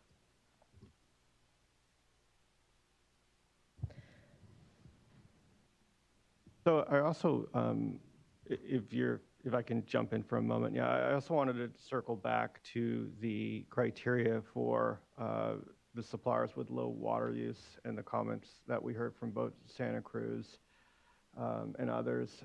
I don't recommend going over 55 gallons per person per day. It's meant to be, pretty narrowly crafted flexibility that we're building in. Additionally, when you're below 55, what we've learned is your demand's pretty hardened. And, in the case, Santa Cruz, the example was brought up, well, they're on the coast and it's foggy weather. Well, that's true, but they're using little water outside because it is a cooler climate. And while it's easier for them to be lower, they also have less room to reduce use because their outdoor use, my guess, is already pretty low because of that cool, foggy climate. And so for those reasons, I wouldn't recommend going above 55. On the number of years, I might suggest some changes to the little I language and replacing that with language that says the supplier's annual water supply and demand assessment submitted to the Department of Water Resources demonstrates an ability to maintain reliable supply until September 30th, 2023. So a little less stringent than the current language, but perhaps a little bit more appropriate for a short-term regulation like this, or a one-year regulation. I think that's a good adjustment. I'm supportive of that and appreciate and agree with the rationale around 55 being where at least I think the right balance is for this right now. I'd be comfortable with that change as well, and otherwise comfortable with all the recommendations that have been provided so far. Yeah, I'll just affirm likewise on the other language for myself. So, Michael, should we change the language here, or should I just read it one more time, or? When we get to the opportunity for a motion, because I believe there was some resolution language that staff still wanted to work through and to show the board, we can read that language back in and read it in as an amendment to this, to Romanet number 1 here in subdivision C3. I'll note I do see Ms. Fiona Wilson, you have your hand up. I'll let you be able to provide comment here, and do know that sometimes we are trying to come to a conclusion here, but I see your hand up, so please, Ms. Wilson. Hi there, thank you. Yes, and again, thank you so much for your time and consideration, and we really appreciate the opportunity to speak and provide feedback on these proposed regulations. I just have a couple of questions. One was regarding let's see, C3, and it was IIID. And the language says that each urban water supplier that has not submitted a water shortage contingency plan to DWR shall, by June 10th, and continuing until the supplier has implemented all, that's the amended language, demand reduction actions identified in the supplier's water shortage contingency plan adopted under Water Code 10.2, implement at a minimum the following actions. So I'm just wondering, as far as that language, it seems like it might be a little confusing to agencies, because if they have not submitted the plan, then perhaps you might want to change that language to say shall by June 10th and continuing until the supplier has submitted and implemented all demand reduction actions. That was first thought on that. And secondly, I just did want to comment that as a wholesale provider to 7 municipalities, that C3 average number of gallons per person per day by residential customers being below 55 gallons. Some of our municipalities are below that, and some of them are not. And so, again, it's not a one size fits all. Just not sure if we could address that somehow. We are a wholesaler and at 100% capacity. So thank you so much for the opportunity to speak and provide feedback. Really appreciate it. Thank you, Ms. Wilson. On the first point, I'm not sure if there's a need for clarifying language, and I'll look to Mr. Rose. And on the second, is the answer it's just the aggregate of the wholesalers area, right, averaged across? Or, I mean, to Ms. Wilson's point, I guess there's some that are at below 55 and some that may be just above. Yeah, I'll answer the easier question first. I think to the extent that there's a lack of clarity as to the first question that she asked about what subdivision D means, we think that that's the right place for, or issue to address in the frequently asked questions, because in essence, there is an obligation that they have submitted the water shortage contingency plan, which is what she was asking about, in order to implement that. So that is built into the reg text.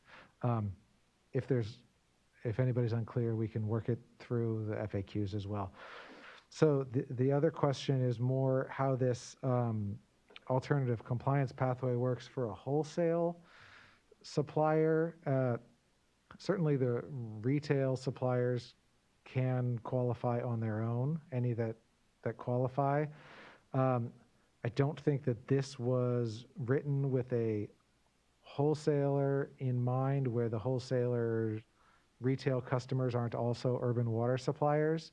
I think that there is, under the current proposal, potentially room for aggregating the customer base, but I think that if the board members wanted to apply a gloss on that, or say that really it is the urban retail water suppliers only that we're talking about, you can certainly do so. But at this point, following the governor's executive order, we're using the urban water supplier label and category, which is a higher level and does include the wholesalers as well. So don't know that I exactly answered the question, because I'm not entirely sure how we would do it, but I think that there is flexibility allowed in the current reg text.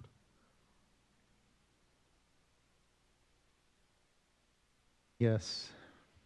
I mean, is that flexibility in that call left to what, the chief deputy or who, I mean, if a wholesaler comes in, I guess, with their aggregate kind of numbers and looking for the exemption? And do we just point them to then? The exemption doesn't currently have an approval process. Right. So I do think that looking at Subdivision C3 III, the supplier's average number of gallons of water used per person per day by residential customers.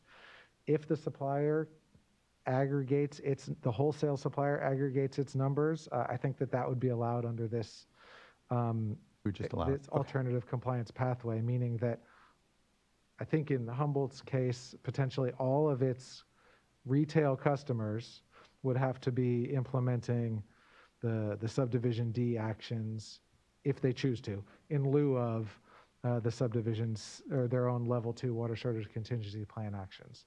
I think that it would allow for that based on how this is phrased at the moment. But it's not adopted, your choice, of course. It might just be, I'm fine that flexibility is there and that folks can take advantage of it and use it then. So, and maybe it's a frequently asked questions clarification ultimately on what that means. Okay. And Chair Esquivel, just for clarity for people who are following along on the webcast or the Zoom, we have replaced the language that's on the screen now. The yellow highlighted text is the language in subdivision C3 Romanet 1 that includes the September 30th, 2023 date, which I think I heard a majority of the board members indicate they were willing to accept that. So if there's an ultimate motion, that would be the language that would be part of the motion. Thank you. Board colleagues, anything further? We do have changes to the resolution too. It'll be Okay, quick. let's go through the resolution changes. And Ms. Lovestead, is there something? Yes, very quick. You need to be at the mic though, because otherwise no one, others on the platform will be able to hear you. Thank you.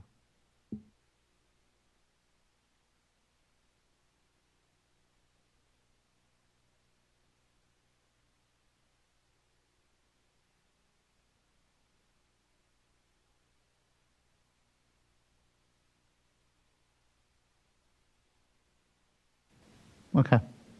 I'll take it into consideration. Thank you. Appreciate that. Resolution language changes. Great, thank you. So the staff developed a slight edit to resolution item 6. This was regarding information collection about trees and drought. The draft you had seen earlier allowed suppliers to include information in their monthly data submissions. Instead, these edits direct staff to survey urban water suppliers on their experience protecting trees and tree cover during drought, with attention to disadvantaged communities. The survey would also inquire about challenges encountered, strategies used, costs, and successes in protecting trees.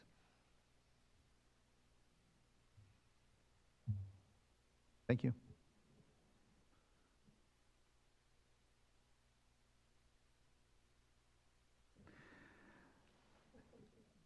I think appreciate the good work on the changes. Appreciate, again, the back and forth even with folks a bit, and look to my fellow colleagues. I'm very supportive of what we have here and appreciate the crafting amongst everyone. Well, if you'd like, I'd be happy to make a motion on this. So I will move to adopt the resolution with change sheet number 1. And is there anything else I'm missing? Sorry. And the change sheet, for clarity, was one that was read into the record by Council David Rose today, along with the modification to subdivision C3 Romanet 1 that was read into the record by Mr. Oppenheimer, and then the accompanying change to the resolution. Thank you very much. And before the board votes, I do just want to make one quick comment based on Ms. Lovestead's comment. I mean, clearly, one of the responsibilities and functions of the board is to respond to public comments. One of the comments that was heard thematically across a number of water agencies was a desire for greater flexibility for those systems that were not dependent on supplies that were relied upon by millions of other people and other communities.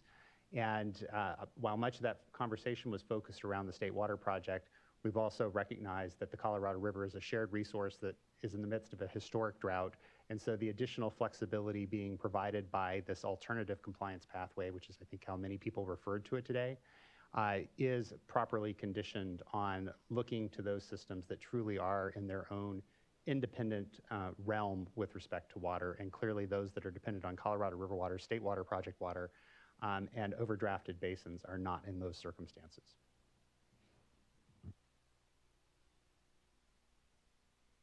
I'll second. Ms. Townsend, can you please call a roll call vote?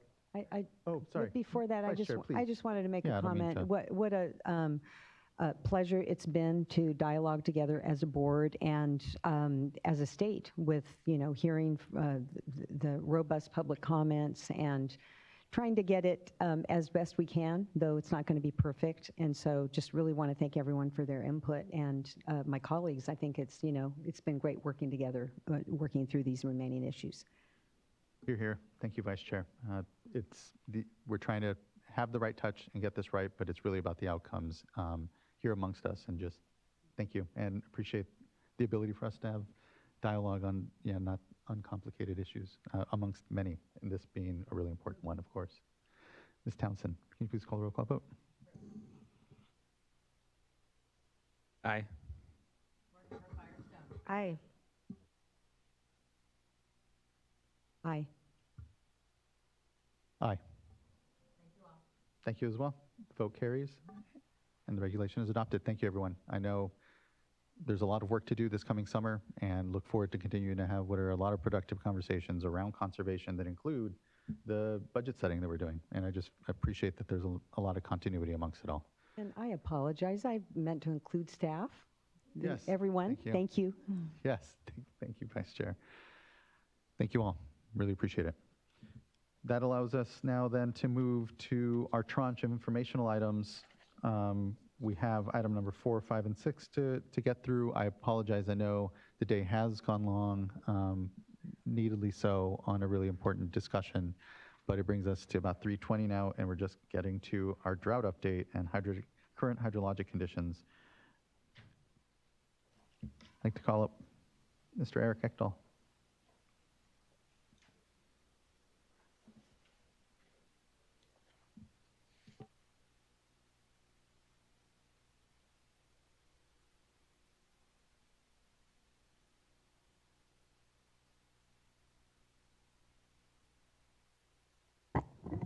Good afternoon, Chair Esquivel and members of the board. I'll go quickly.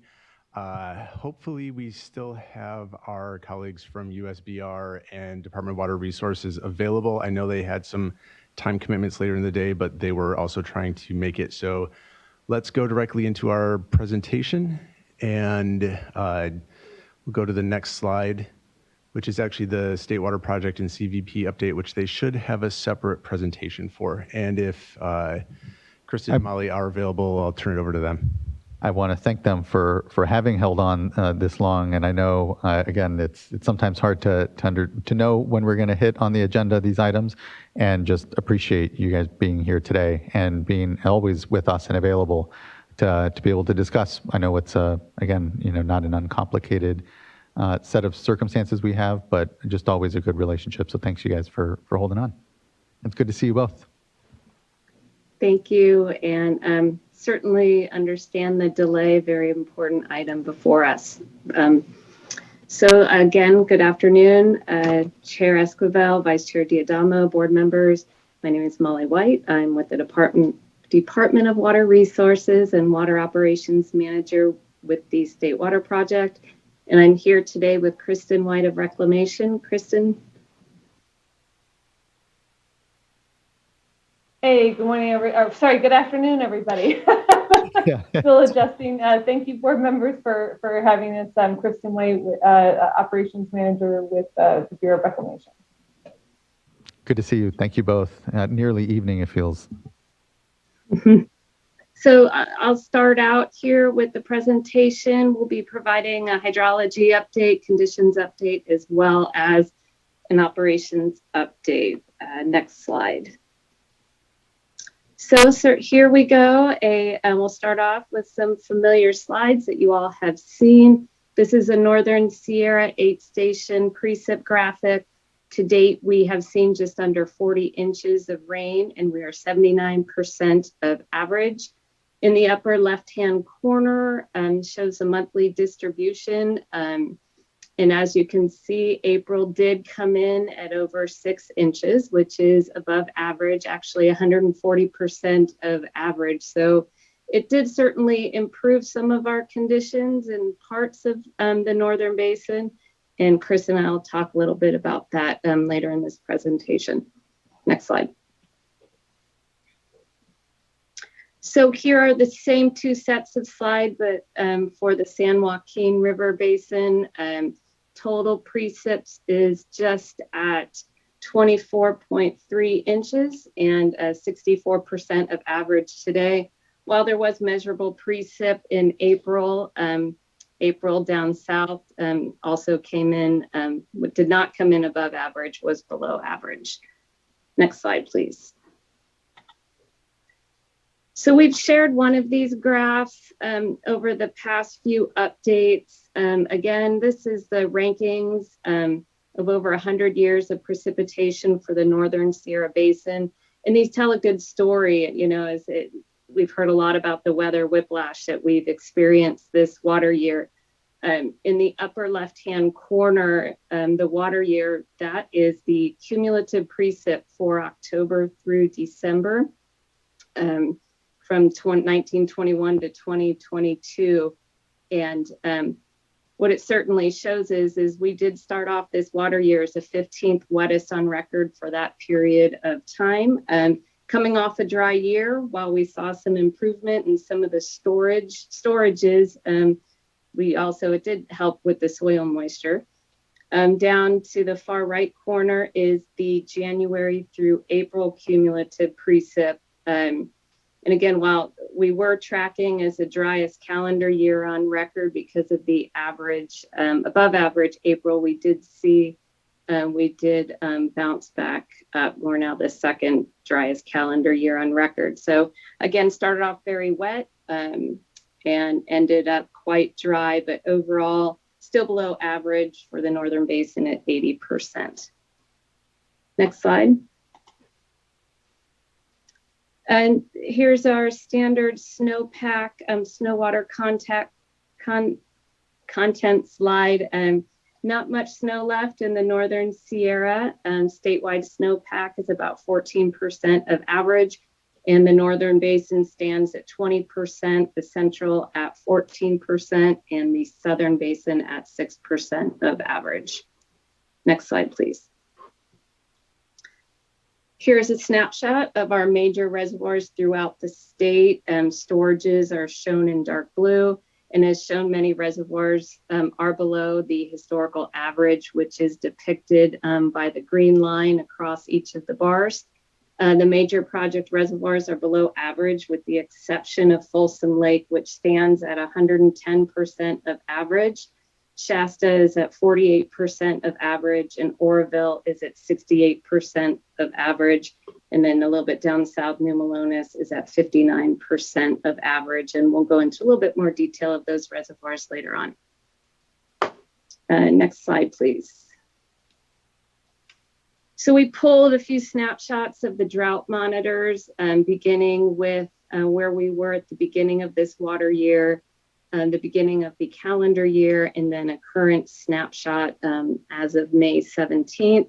The colors for the drought conditions, yellow is abnormally dry. That Manila light kind of orange color is moderate. Orange is severe. Red is extreme. And then that dark red burgundy color is exceptional drought conditions. I mean, as you can see across all of these, that the common theme for 100% of the state is that we are experiencing some level of drought conditions. So I'll just start in the upper left-hand corner, just beginning with the water year. We had nearly 50% of the state experiencing those exceptional drought conditions. We did receive those wet months, especially in October and December. And in the lower left, and beginning with the calendar year, we did see a reprieve of the exceptional drought conditions, but although those rains just weren't enough to bump us out and pull us out of the drought. And then currently, the larger schematic here, just with the very dry conditions, we have seen kind of expanding back, the red now expanding back to take up more of the state. So at the beginning of the year, we were seeing about 17% of the state in extreme drought conditions, and currently we're at nearly 60% of the state. Next slide, please.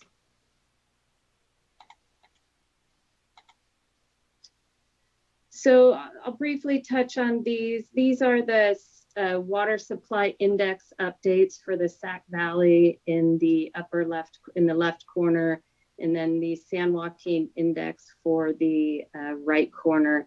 Essentially, each of these graphics represents the 80% confidence level or confidence band of water supply for the Sacramento and San Joaquin valleys for this given water year. And what these really show is at the beginning of the forecast season, there's a great amount of uncertainty. And as shown with the progression of forecasts, that band of uncertainty gets smaller and smaller until the final Bulletin 120 is issued on May 1st.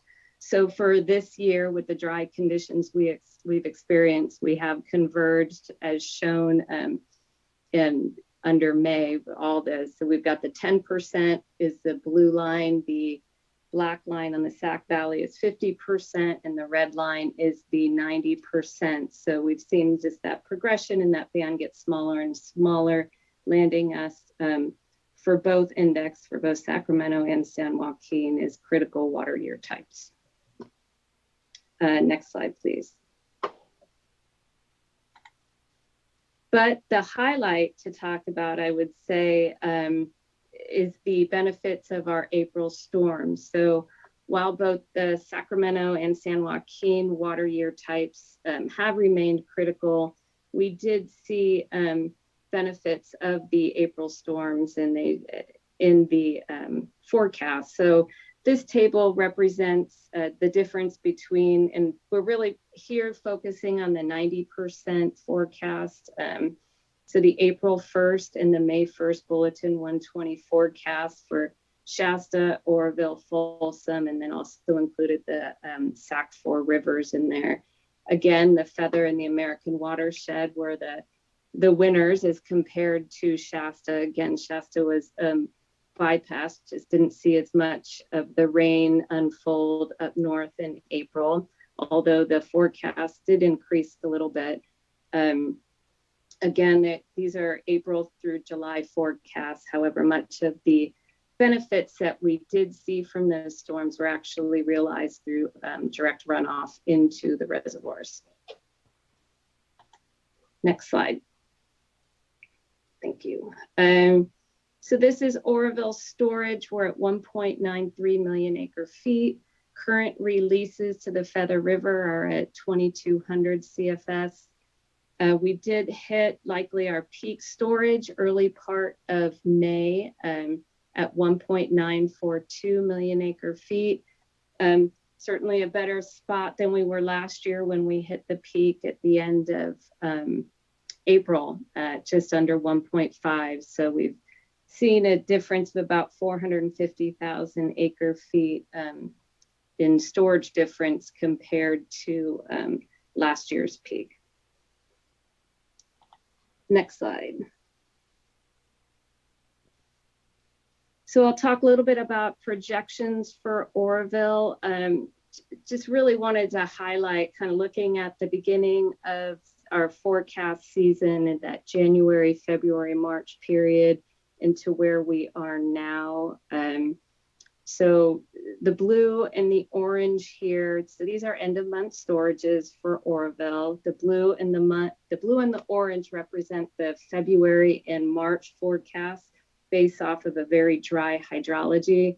And these essentially represent, say, the blue and orange, and then all the way at the end is the end of September storage. So these really represent that band of potential outcomes as they related to this critical dry conditions that we were seeing in the early part of the year. Last year, we have highlighted here our critical level threshold of 860,000 acre feet. That certainly is a storage we did see last year, and we actually ended the water year with our historical low point on record at just under 800,000 acre feet. And so with the February and March, they depict just very conservative planning, and where we, with the new, May forecast shown there in green, we are just projected to be slightly better based upon current conditions, and the forecast that we have now going to be projected to be slightly better than what we were projecting, say, earlier in the year. And this is really a result of the storms that we did see in April. Not exactly where we want to be, but just in a little bit of a better place as compared to last year. And with that, I will turn it over to Kristen, and we can go on to the next slide. Great, thanks, Molly. All right, so we'll go through some mixed results here on the CVP side. Starting out with Shasta, our current releases are at 3750. We hit a storage of about 1.827 a few days ago. So if it continues to stay dry and we continue to increase, that's probably our peak storage. There is some hints of possible light precip, so we'll see if we can bump it up anymore, but that's probably our peak. As you can see, we are still below where we were this time last year. However, due to the limited Keswick releases that I'll be talking about a little bit more later, and that we've mentioned in previous board updates, we will start to cross that red line sometime in the summer. All right, next slide. Okay, Trinity is well below where it was last year. We hit our peak before the spring pulse flow under the Trinity rod. That was in early April, just over 800,000 acre feet. We are at our minimum summer releases down the Trinity River right now. But we expect the reservoir to continue to drop. Just a very poor hydrologic condition there this year. Next slide. Okay, and then we have Folsom, which is a complete different story. It's at over 850,000 acre feet right now. It is still gaining. Our releases out of Folsom are 1,500. I think inflows are coming in somewhere around 2,000. So we'll likely continue to gain, maybe even into early June. Before we peak out, although we're not gaining a lot anymore, so it's starting to level out a little bit. If it looks weird that Folsom's doing so well and Shasta's doing so poor, it is.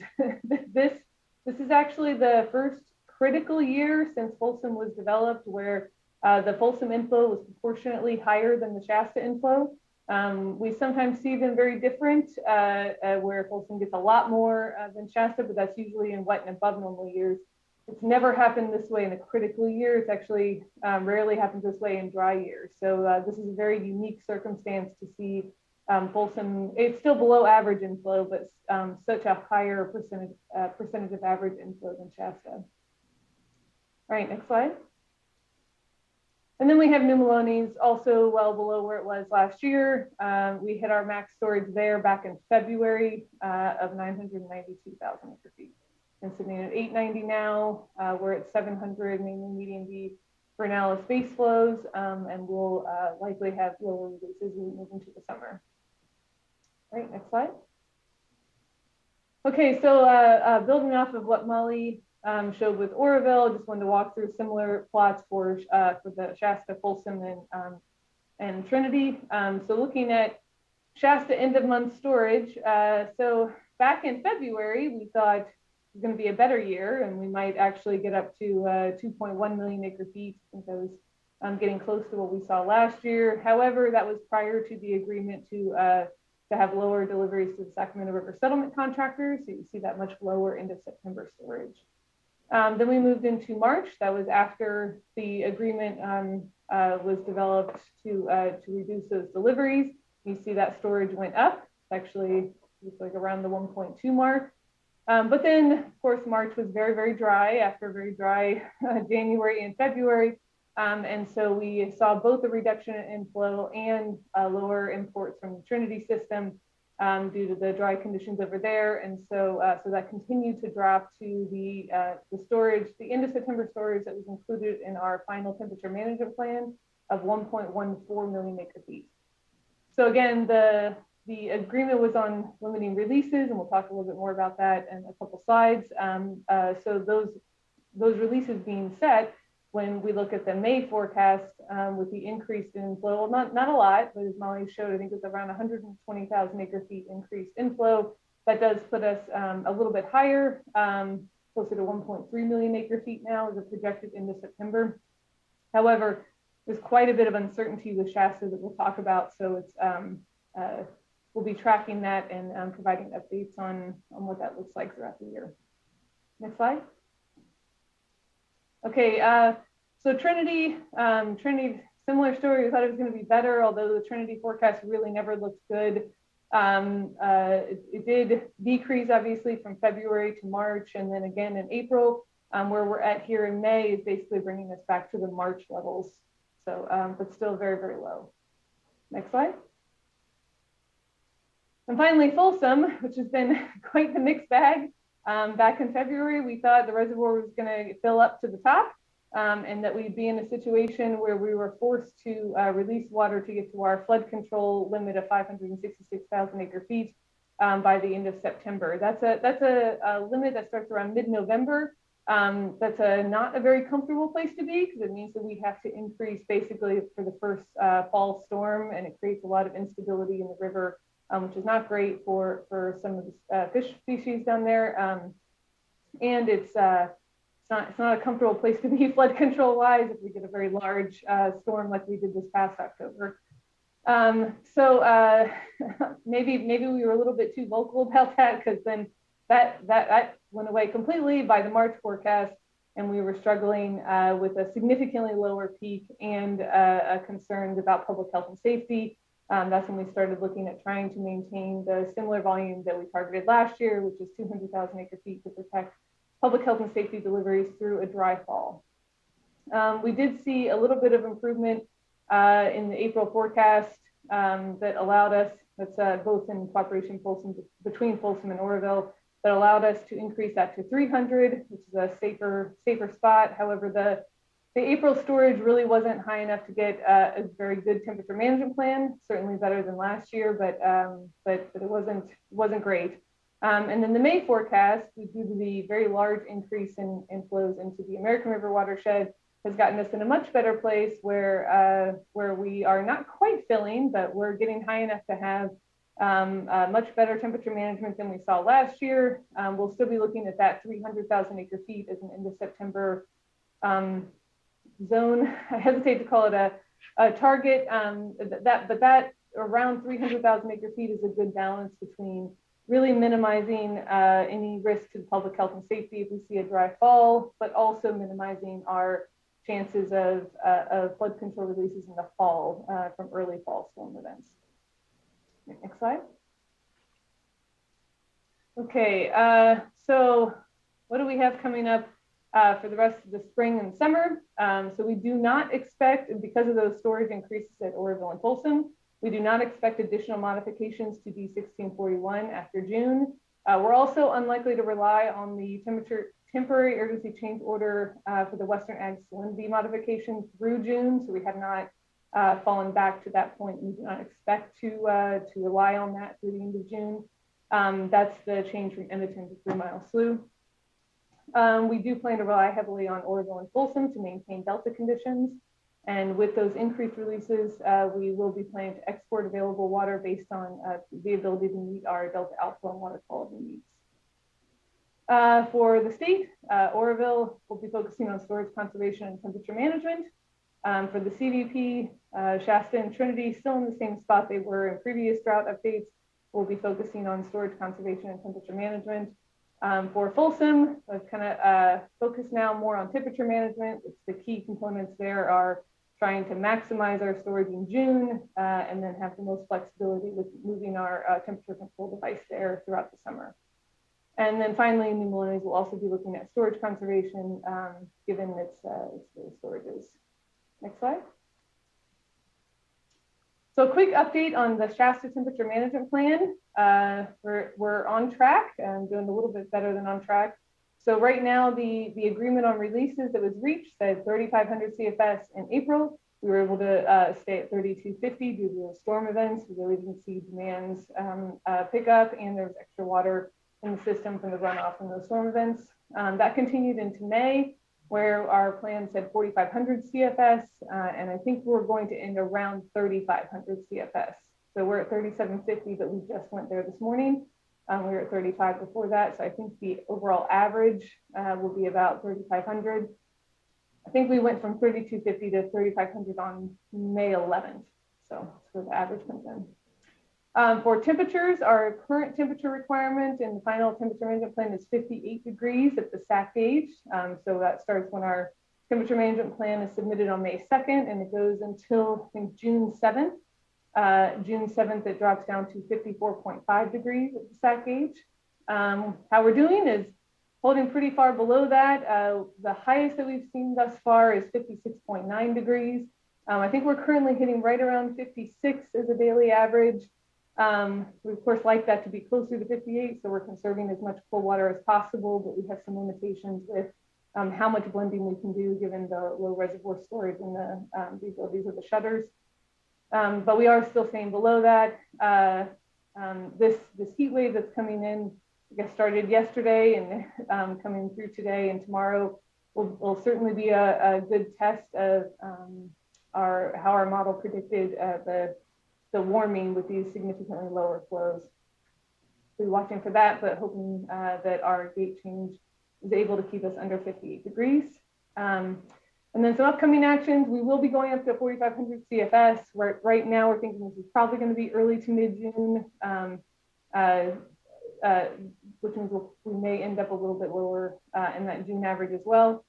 And then we'll be managing the temperature control device to meet our final temperature management plan objectives, which is primarily 54.5 starting June 7th. Just want to highlight that we still do have significant uncertainty with the Shasta temperature management operation. The flow range is well below the historical lowest summer flows. This could cause issues with other intakes, but primarily Illini and riparian intakes. The temperature models are not calibrated for this flow range. So as I mentioned, we're watching these heat waves to see how the system responds versus what the model said. And then we do have infrastructure limitations, primarily the shutters, and trying to maintain temperatures at the fish hatchery, although it looks like we're going to be able to have chillers to address some of the fish hatchery concerns. And then Trinity River operations are certainly a source of uncertainty. Our main priority with Trinity River operations, or Trinity Reservoir operations, is to maintain temperatures in the Trinity River to the degree possible. So our imports from the Trinity side to the Sacramento River side will be made with that goal in mind. So if we can have better temperature management with less, then we'll do less. If we need to move more, then we'll do more. A key component of that is how quickly water is moving through Lewiston Reservoir and getting down to the Trinity River. Next slide.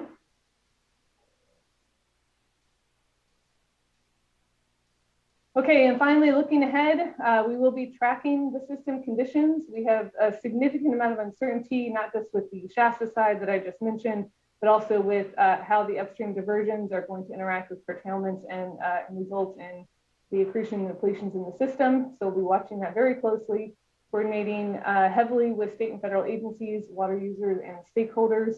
DWR will be continuing to develop drought contingency plan updates, and that Reclamation will be sharing that with them. And finally, we will continue to provide hydrologic and project operation updates to the Water Board as requested. And that's all I got. Any questions? Just thank you so much. I know that there is an incredible amount going on. And, as you talked about the various conditions in the reservoirs, again, I think the word that continues to be used is just how unprecedented we really are and outside the norms of any of the way that the projects have been operated before and, conditions that we've seen. And I know that this isn't a word that often gets thrown around for our agencies, but there's been an incredible amount of nimbleness from the project operators, but also from our own staff when it comes to your point, understanding how curtailments work and all of this, how we continue to manage a really complex system, and here continue to use better information to help all of ourselves in, again, these unprecedented times. And I'll make note and just really thank the projects as well around hearing that there won't be a need for a TUCP, that the planning and work and here coordination is allowing for the meeting of some standards here in the summer and appropriately, balanced across a system that has a lot of challenges. And here, though, appreciate the signal that they won't be needed, but do understand that there is a lot of uncertainty in this system, but that the desire here is to operate to standards that we know are also very important for others in the watershed. So thank you for that balance. Thank you for the work around that and the continued coordination across our programs. It means an incredible lot to me. I'll just leave it alone. It's that time of the day. So other board colleagues, any questions for Ms. White and Ms. White? Okay, thank you. I know there's plenty to get to, so I appreciate, again, your all's patience and today's agenda. Thank you. Mr. Ekdahl. If we can go back to the board slide.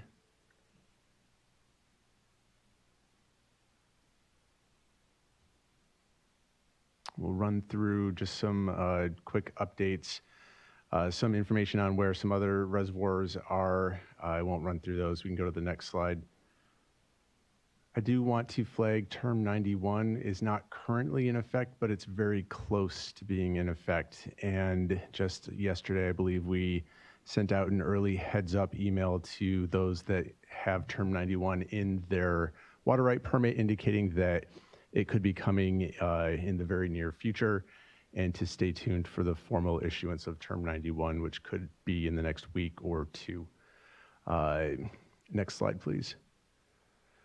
Related to that, right now, we only have 4 post-1914 USBR rights that are curtailed in the San Joaquin River, but as we do get closer to term 91 coming into effect, plus the increase in water use and demand that typically occurs in June, we do anticipate that there will be additional curtailments expected in June with deeper cuts into July.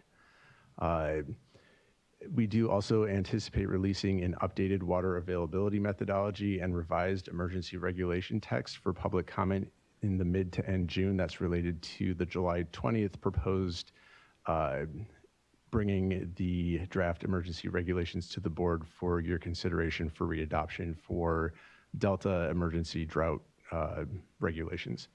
Next slide, please.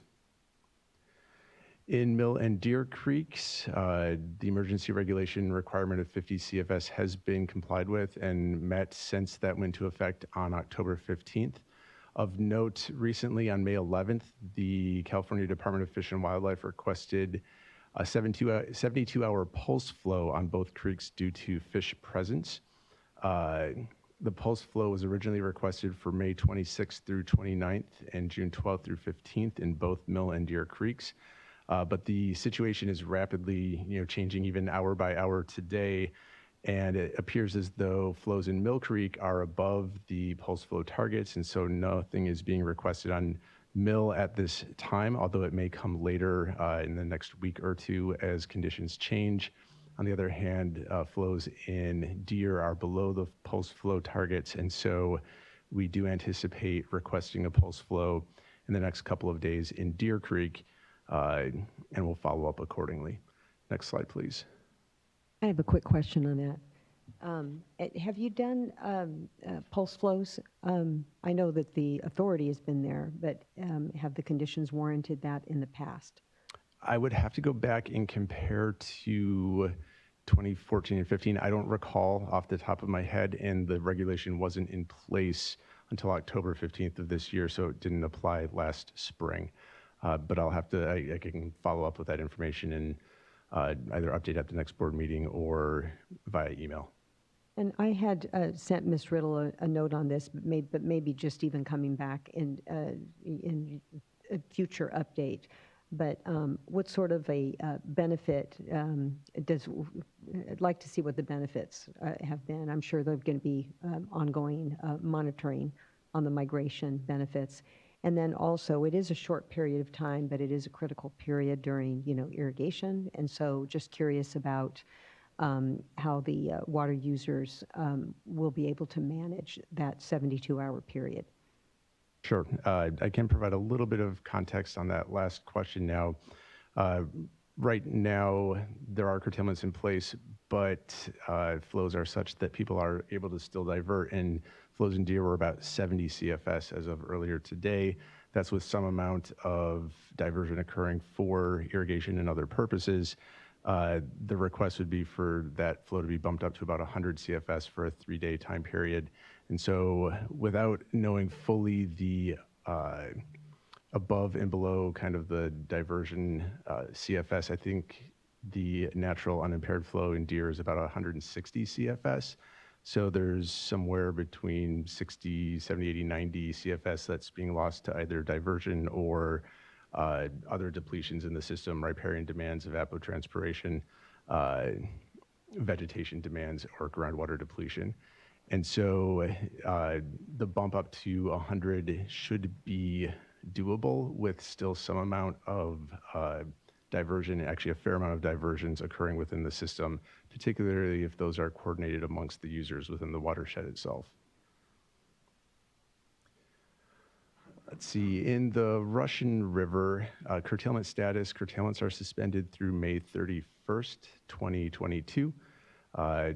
The board readopted emergency regulations on May 10th, and those, part of that regulation package, the adopted regulation fiscal analysis, finding of emergency and others were posted online and submitted to OAL on May 17th. And then the Upper Russian River Voluntary Water Sharing Program will be presented to the board for your consideration and approval at the next board meeting on June 7th. That's essentially a longer way of saying a voluntary drought agreement within the Russian River watershed. Next slide, please. Just a quick update on the Lake Mendocino storage. You can see it's actually still trending upward bit by bit. That's almost entirely due to Potter Valley flows, which are right now, I believe, about 90 CFS into Lake Mendocino. FERC did receive PG&E's variance request where they're proposing to drop that flow to somewhere between 5 and 25 CFS, depending on demand of the Potter Valley Irrigation District. It will be a little bit more difficult to forecast than when curtailments or related triggers would go into effect because we may have shorter notice on when that variable flow occurs. And it does take us a little bit of time to run the DRAT and the kind of tools that find the priority for the appropriate level of curtailment. With the voluntary process in place, a lot of that may be addressed at the local level, but it does add a little bit of complexity to the whole operations going forward. And we don't know exactly when that variance may be considered by FERC. Next slide, please. In the Scott and Shasta, we are proposing to hold, or not proposing, we will hold a public meeting on May 25th to discuss draft proposed updates to the regulation and to solicit public comments. This is in addition to a listening session that we held earlier in the month. And we plan to bring the revised emergency regulations to the board for consideration at the June 21st meeting. Also note, we have 10 local cooperative solution proposals approved as of today, which cover over 10,000 acres in the Scott watershed. Those 10,000 acres are basically promoting or stating that they will achieve a 30% reduction in water use relative to last year. And there are additional proposals under review. So that's a very encouraging and exciting step overall. Those are available, or the approved ones are available on our webpage, which is linked below. Next slide, please. The curtailment status in the Scott, all curtailments are suspended through May 27th. The May flow requirement is 150 CFS, and in June it drops down to 125. As of right now, flows in the Scott are significantly above that target, although again, with hot weather and heat waves, there is the possibility for it to drop quickly. In the Shasta, curtailments were reinstated on March 15th, and the May flow requirement is about 50 CFS, and the June flow requirement is 50 CFS, and we'll show in the next two slides kind of where things are. If we go to the next slide, you can see in the Scott, the blue line on the top is significantly above the red flow target for May and presumably June as well. Next slide, please. However, on the Shasta, you can see you're much closer and we're kind of operating around that flow target. Next slide, please. I think, as always, this is our additional catch-all information. Please visit our drought website and sign up for the various email subscription lists. And we'll go to the next slide. And I think that's it. We have some extra slides here that we don't need to run through. And there should be a newer version that includes some Division of Drinking Water updates. Although I'll pause there to see if there are any questions before we jump to DDW. As always, great appreciation, Mr. Ekdahl. Nothing from me. Looking to my fellow board colleagues. Thank you. I think we have an update here additionally from the Division of Drinking Water and Division of Financial Assistance.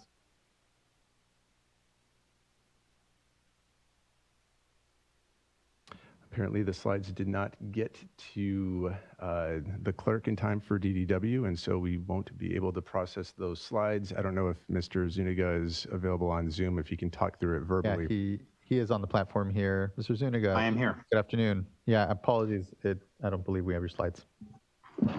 Not a problem. I can do this almost in my sleep now. It is becoming that often. Good afternoon, Chair Esquivel. I think the slides, they may be here in the board member folder, or at least we have them printed out on deck up here. So, sorry, Mr. Zuniga. Good afternoon, everybody. Thanks for having me on here. So my name is Eric Zuniga, and I'm the Drought Response Program Manager for the Division of Drinking Water. And actually earlier today, I spoke at a career fair to some 7th graders about the amazing work that our division and the water boards does. So what they took away from my whole presentation, all 40 minutes, was that if they take shorter showers, they will have greener lawns. So I guess you never know what's quite going to land on a career day. But I'm here to present on behalf of the division just what we've been doing with the drought response in the last 2 weeks or so. So basically, the number of total drought orders has remained the same. We did increase the drought emergency list by 2, but then 2 were downgraded to warning since they were no longer on hauled water. And those 2 are basically the number of warning systems that have increased are those 2 systems that were downgraded. So the list has stayed the same, but lo and behold, right during this update, I got another one added. So I was able to add another one while we were waiting. So that'll be on our next update. So it's important to note that the 8 water systems that we're listing that are either currently out of water, on bottled water, or on hauled water supplies, no one is actually out of water at this time. Thank you, appreciate that. So no one is actually out of water at this time. These folks are on hauled water, so they are not necessarily out of water. They might have bottled water supplies, might have water outages that are intermittent but not continuous. And I think that's important to note. 5 of the systems have not recently reported, therefore we're not sure of their current status. So I just wanted to highlight that as we get these the new monitoring system up and running, only 3 of these water systems, which I'll highlight in the next slide, have actually reported that they are that they have a severe water shortage as we're defining it here in the drought emergency. Next slide, please. So quick data reporting update. We have 15 water systems that have not reported for March and April 2022 for neither of those 2 months. And we have 6 water systems that have not reported for April 2022 only. So we have about sort of like 21 delinquent water systems that have not submitted their reports. We have sent multiple reminders and a monitoring reporting citation template has been created, is under review, and we're ready to start implementing that for, most likely some of the emergency systems, some of the warning systems, starting maybe with, some of those that have not reported for 2 months in a row, just to try to get our data set up so that, we are coming into crunch time, and it's really important, even if they took a unofficial break during the winter, I think it's going to be important to get this information later. We have 3 water systems that reported on severe water shortage in the monitoring. The others, like I mentioned, did not report at all. One of them was Alpine Springs Mobile Home Park. It's on hauled water. You can note the population and service connections, 175 population, 53 service connections. They've been on hauled water for, I believe, over a year, and they have a funding application for consolidation with Palmdale Water District funding application that we'll be closely tracking. Alpine Village currently is distributing bottled water due to having to utilize a well that has uranium. That one's a partial sort of drought related, but also related uranium problem due to water quality. And they have a funding project to have a new well pump installed in that well so that they can continue to use it because it's not doing too well. And again, very small system, 198 population, 60 service connections. The other one is Remote Water Company. This was brought to my attention. They have intermittent water outages. This system has been dealing with intermittent water outages for many years due to mostly managerial concerns, abandoned water system, and probably about 3 times a week they'll experience an outage. Yes, in California, in a first world country, and has a funding project in place for major system upgrades. We're talking about a complete system overhaul, replacing their leaks in their system, replacing wells that are old and failing, replacing tanks. So it is a significant project, which is why it's taking a while to get off the ground. 95 service connections, 250 population. Next slide, please. This is a quick dry well update. So 80 dry wells reported in the last 30 days, 88% increase from the previous 30-day period. County is experiencing the highest number of dry wells: Fresno, Madera, Shasta, Tulare, San Luis Obispo. In terms of the county funding programs, we're working on getting a water hauling program covered for Shasta, San Joaquin, Siskiyou, Sonoma, Tehama, San Luis Obispo, and Tuolumne.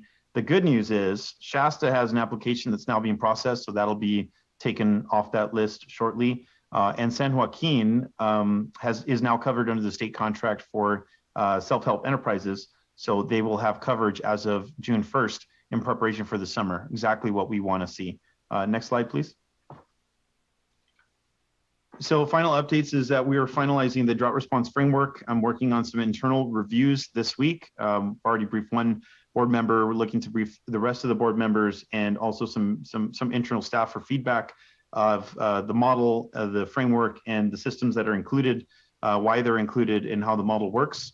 So we'll continue to do that internal review and eventually do an external sort of public review of the model and the selected systems.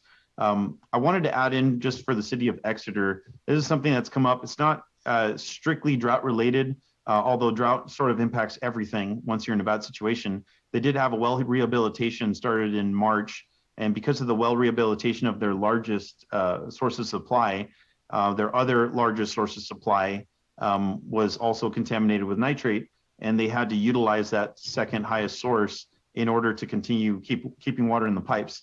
It's a large city. It's not a small location, and so having to do a tier 1 notification, obviously it's very problematic for a system of that size. They're utilizing that well. They plan on utilizing it probably through July, and they are providing reimbursement for bottled water for a specific population. Pregnant women and infants using formula less than 6 months old are going to be reimbursed for any bottled water that they utilize for those purposes. And I believe they're in talks with the OES to see if they can provide something for them in terms of bottled water distribution that they can also do as well. And next slide. I believe that's it for now. Thank you so much. Thank you, Mr. Zuniga. Any questions from folks on the drinking water side? And we may not have an update this time from DFA, but just checking if we do. Can't see on the platform here. 1 second. Okay, I think that's it. Thank you very much, Mr. Zuniga. Appreciate it.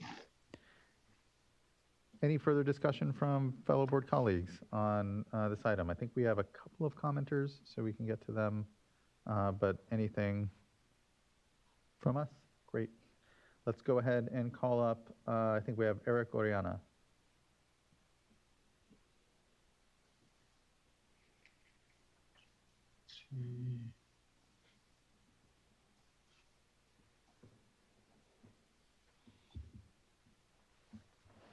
And Mr. Oriana has unmuted. There we go. All right. Sorry, folks. I was trying to find my way around the screen here, but thanks so much for the opportunity to provide comments here. I don't have much prepared, but I just wanted to, one, share a couple of reports related to the drought executive order that the governor had put out a couple of months ago related to the need for new agricultural wells to be coordinated with GSAs and with local counties to ensure that impacts to drinking water wells are not happening. And so in many counties that we work in, particularly Tulare County and other Central Valley counties, a lot of the counties are moving forward with allowing and permitting wells without making any determination whether or not those impacts are happening to communities or community wells. And so it's really disappointing to see this. And, you know, it really just shows a disregard for what the role and intent the state has for counties and local governments to take. So I wanted to share that to say that we're still continuing, we'll likely continue to see impacts. And we all know we'll see those impacts throughout this summer.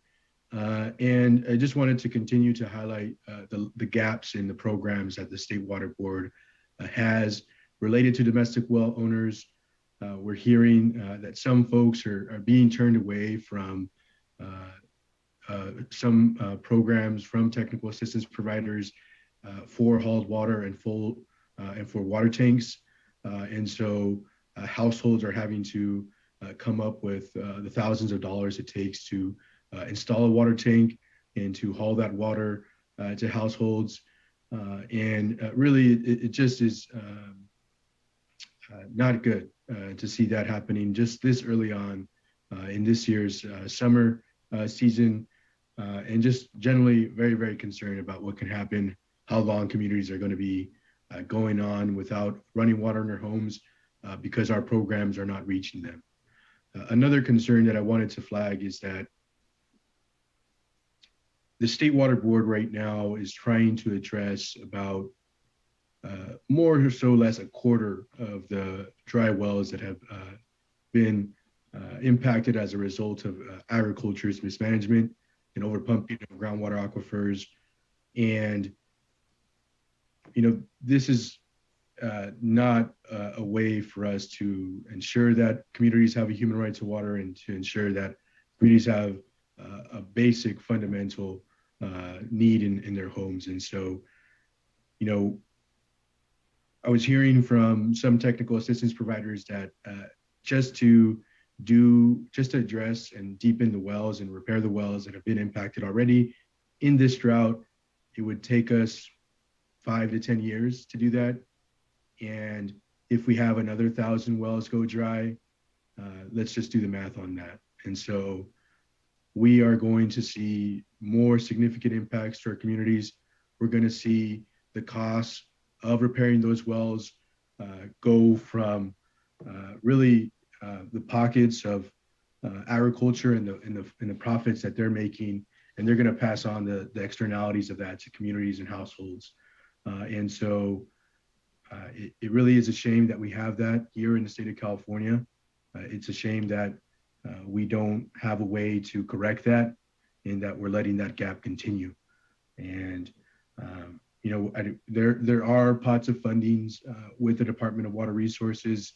I'm thinking of the Small Community Drought Assistance Grant that really recently the governor proposed to provide more funding.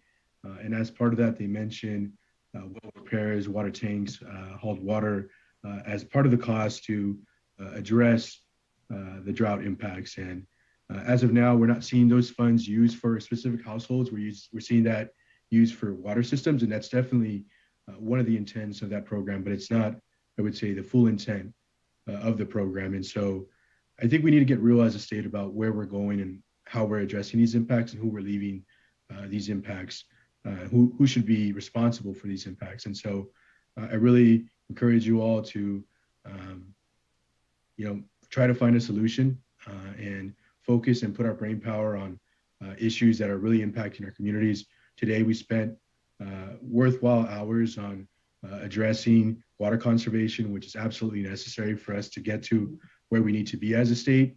But we also need to address the number of drought impacts and dry wells that are happening across the state, how we're going to ensure that households are addressing those impacts, because really with inflation, the rising cost of everything, households who are making $60,000, $70,000 a year are not wealthy by any means, and they're tasked to repair wells costing upwards of $50,000. And so that really isn't realistic for many households in the state. And so, yeah, I just wanted to continue to put this on your folks' plate. This is not something new. This is something that we've known is going to happen, and yet we're still not addressing. And so I encourage you all to continue to prioritize this. Thanks for the opportunity to comment. Yeah, thank you for your good comments, Mr. Oriana. I know what it brings to mind is a discussion I know we're having as a board here as we look at our programs to say, how do we loosen some of the caps that, right now we have income requirements on when it comes to accessing, to your point, that assistance, and knowing that there's a lot of homes that aren't being reached by these programs, and we do need to get better. I think, what definitely comes to mind, and to your points as well, is that we're currently providing hauled water to 2,200 households. And with the summer we know we're facing, that's going to grow. And what comes to question is what we do to get to the long-term solutions for those homes, knowing that like you said, we can all do the math on the cost for that for each home, let alone here right now, we know that at least even in, say, self-help's area, which they're serving over 900 of those homes, it's over $1 million a month that we're providing hauled water. And the question will become, for how long are we going to, and the state will be here to continue to support those homes, but how do we transition to the long term for them as well, and get counties here to be our partners, and understanding how as a whole we can best address this. So appreciate your comments. Thank you. Board Member Firestone, please. Thanks.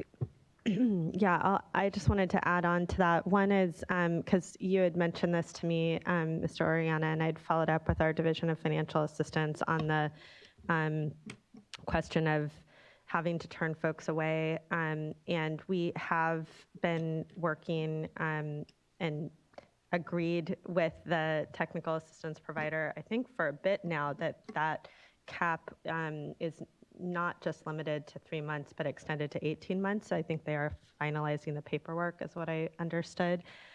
So I understand our staff has followed up with them to make sure that folks aren't getting turned away for that reason.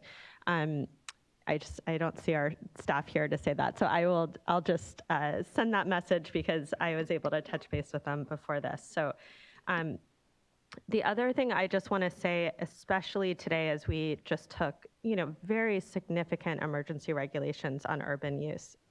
And that is the idea that counties, especially places like Tulare, where we're investing, a huge amount of money to address emergency water shortages, would not be enforcing or following the executive order to ensure that new ag wells are consistent with the groundwater sustainability plans that are adopted in those overdrafted regions is pretty inexcusable. And I just, this is something, the enforcement of that is not on the water board.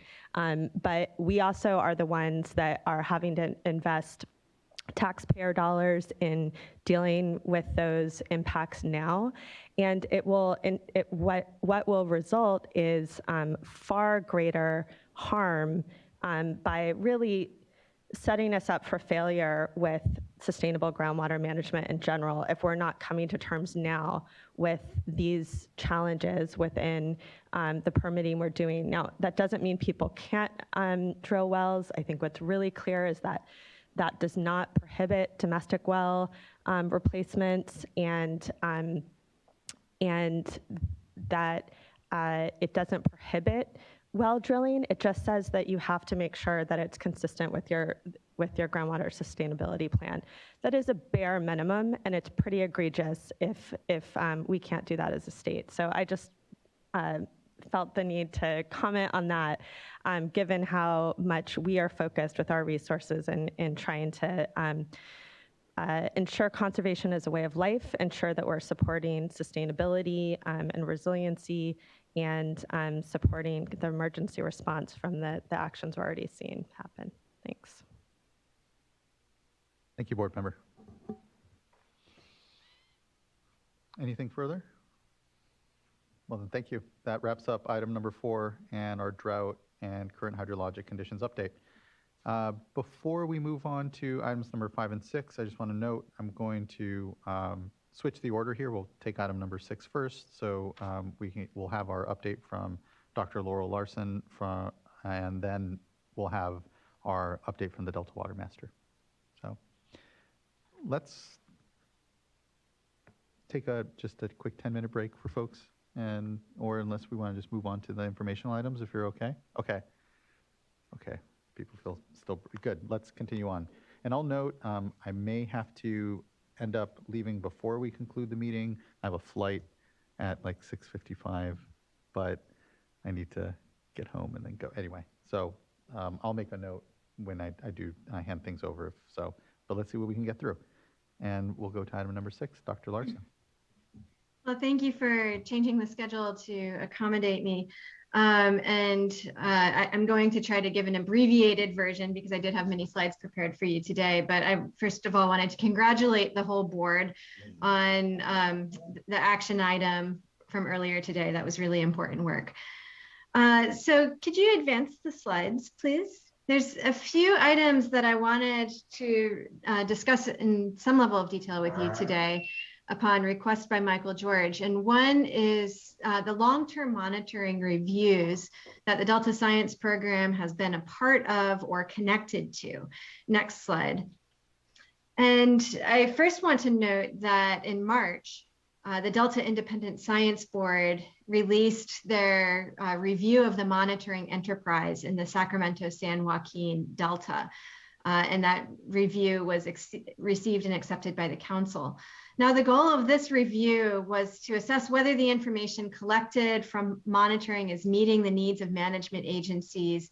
It was provided an overview of how coordination could be improved and how monitoring data can support the implementation of adaptive management. So those were really the 3 central goals of this study. And I should say that this is the largest review undertaken yet by the Delta Independent Science Board.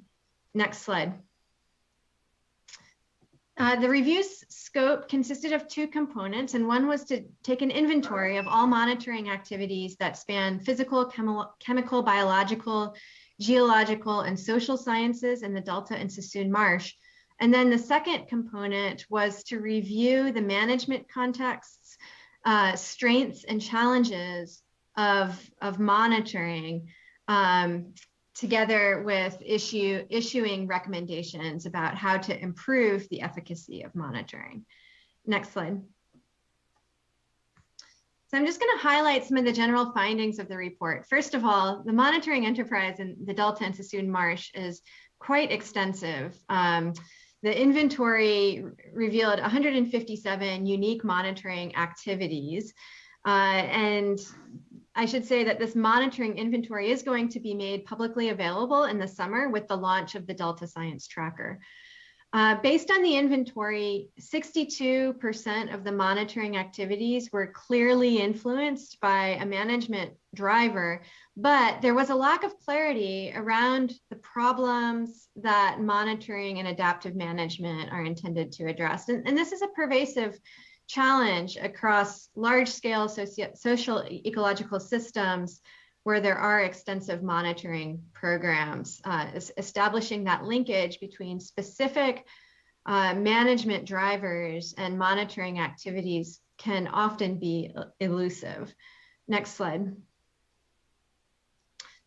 I may just go over this detail very quickly, but in surveys of managers and agency scientists, there was a disconnect between management questions and monitoring. So what you're looking at in the bar chart is that a small fraction of the surveyed individuals agreed that current information collected from monitoring serves the needs of decision makers and stakeholders across the Delta, and that the data are analyzed and synthesized in a way that enables management decisions. You know, if you look at the agreed plus neutral responses, that's about half of all respondents, and slightly under half disagreed with those statements. Next slide. So one of the things that was done in this review was to identify gaps in each of the categories of monitoring activities that were reviewed. And this is at a very coarse resolution. And so in terms of socioeconomic drivers, they found that socioeconomic aspects were lacking in general.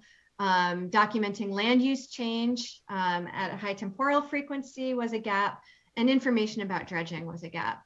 In terms of environmental drivers or environmental conditions, there were a lot of gaps, probably no surprise to all of you, a lot of gaps in our monitoring of chemical contaminants and harmful algal blooms.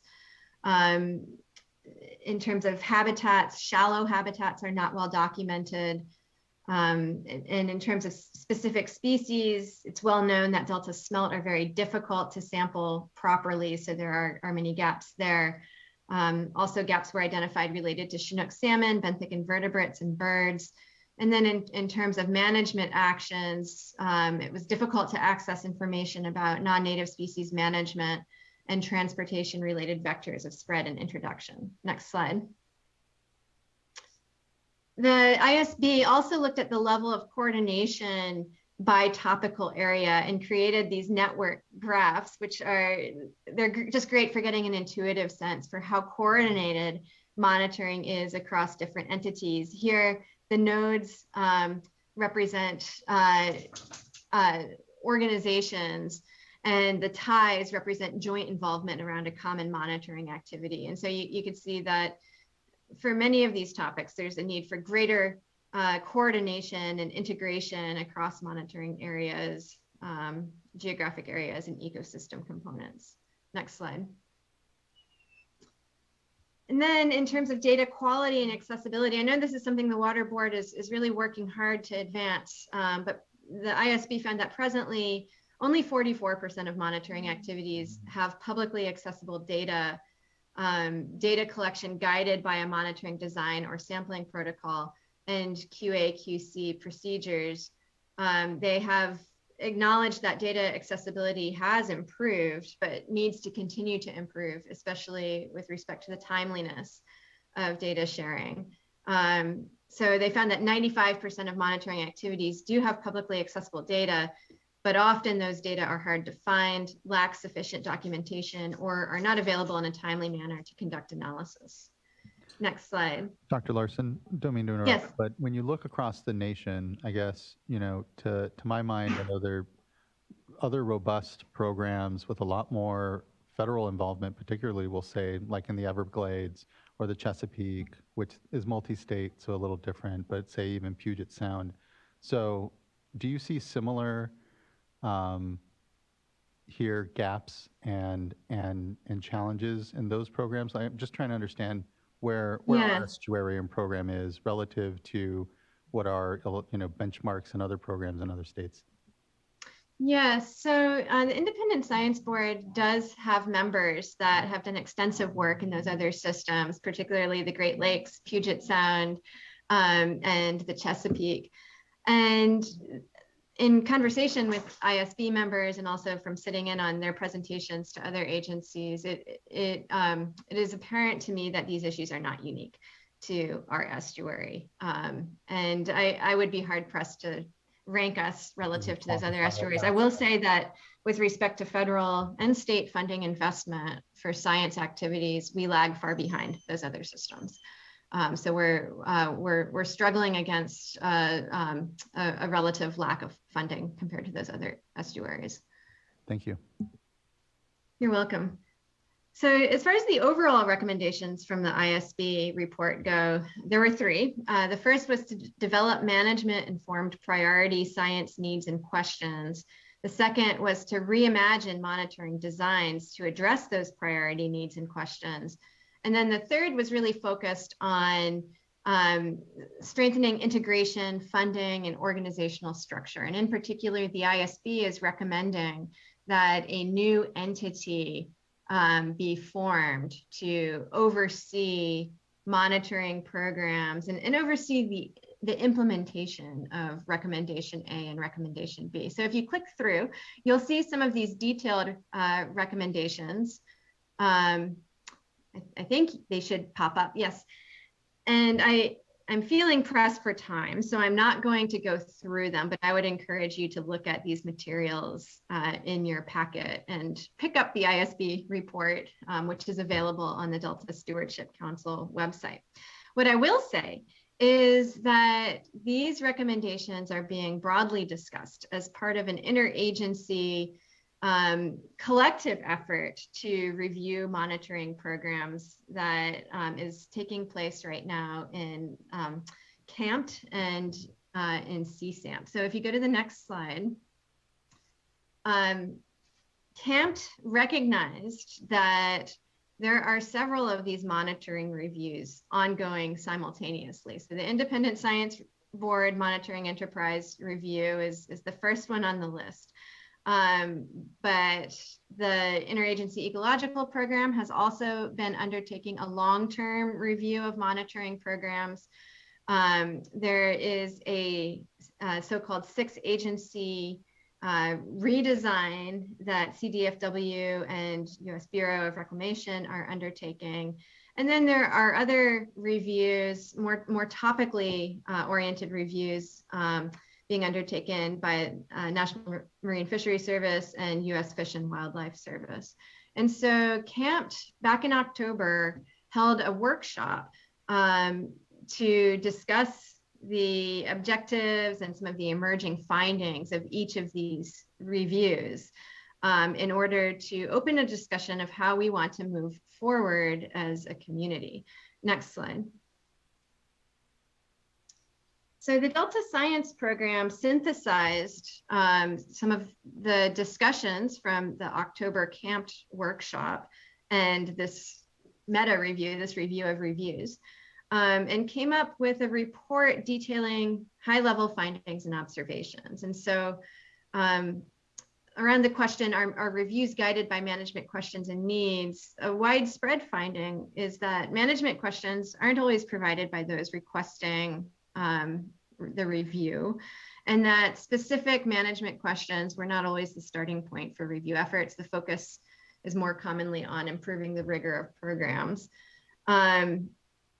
And indeed, you know, I just talked about how the ISB Monitoring Enterprise Review noted a need to better align monitoring with management. And some reviews resulted in changes to specifically inform management. And those were those topical reviews that were last in the list that was just presented. Another question that was, have the recommendations of these reviews been implemented? A common recommendation was to pilot new monitoring approaches or evaluate existing techniques. And this requires some follow-up synthesis work to develop programmatic recommendations. Many of these reviews either just took place or ongoing, and that work still needs to be done. Several past reviews have resulted in major programmatic changes, including within the IEP and US Fish and Wildlife Service. But a champion for implementation is often critical, especially when the parties that are supposed to implement recommendations are different from those conducting the review. Next slide.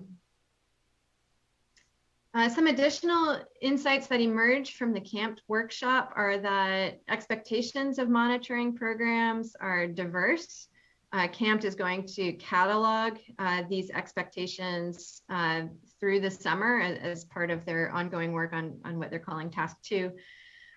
They also found that there's a tension between the need to address specific management questions and detect long-term trends. And this might be a need to address emerging concerns such as new invasive species or incidences of HABs that have been ramping up in recent years, versus this need to have a sustained and consistent monitoring program to be able to detect those long-term trends.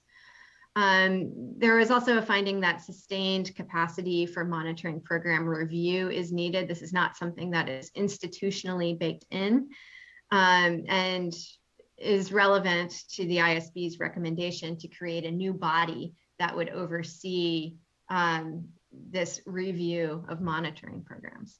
Next slide. So that's my quick overview of what's happening with these discussions of monitoring review programs. I'm going to move to the next topic, which is to provide you with an overview and takeaways from the first Delta Salinity Management Workshop in a series. And that workshop was held on April 26th and 27th. It was very well attended. There were over 200 registrants and upwards of 100 people in the Zoom room at any given time. I know that many from the State Water Resources Control Board were involved both as planning committee members and as workshop participants. Next slide. I have presented an overview of this workshop already to you, so I'm just going to quickly remind you of the goals of this workshop series. Which are to build a shared understanding of the range of issues associated with ocean salt intrusion in the Delta, and also the issues associated with how we manage that intrusion of salinity through a series of tools and strategies. A second goal is to identify the knowledge gaps that must be filled and scenario-based modeling work that could be done to evaluate socioeconomic and ecological impacts and trade-offs of these different salinity management tools and strategies. And then the third objective, and this is intended to be an outcome of the final workshop in the series, is to lay the groundwork for a collaborative adaptive management approach to salinity management. Next slide. So that is our overarching goal. And we acknowledge that salinity management is hard with distinct winners and losers associated with our management actions. And so what we are seeking to promote is a collaborative visioning process that ensures that a greater range of voices are heard in our planning for managing salinity under extended drought conditions and future sea level rise. Next slide. So the first workshop has already taken place, and where we're going next is we are incorporating feedback that we received from the workshop into the design of a pilot scenario modeling exercise. Now, this pilot scenario modeling exercise is intended to shape conversation in the second workshop, which we need to have a discussion in our planning committee very soon, but it's likely this is going to be pushed until spring of 2023.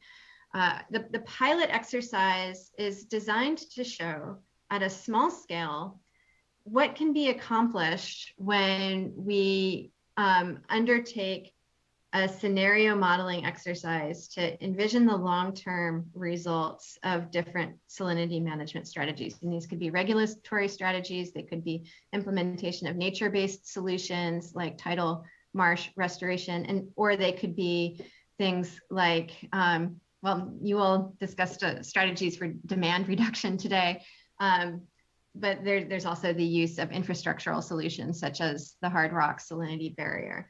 We're asking how these different strategies play out in the long term and what the trade-offs are for individuals and communities that haven't really been included in the visioning process. So what are the outcomes for Delta agriculture? What are the outcomes for harmful algal blooms? Obviously, this is not something we'll be able to address in the short amount of time between the two workshops, but we will do so in a more limited way as an example of how of the types of conversations that we could have when we embark on a more comprehensive visioning process. And then at the end of workshop 2, we will be using that pilot exercise to really focus conversation around metrics for evaluation among these alternatives, this exercise is really going to help us identify what some of the persistent knowledge gaps are, or gaps in our modeling tools. These gaps were already becoming apparent in the discussions from workshop 1, and will help us to develop a proposal for how we might continue to engage in these conversations around salinity management and a visioning process over the long term. Next slide. Quick question when it comes to the models. Yes.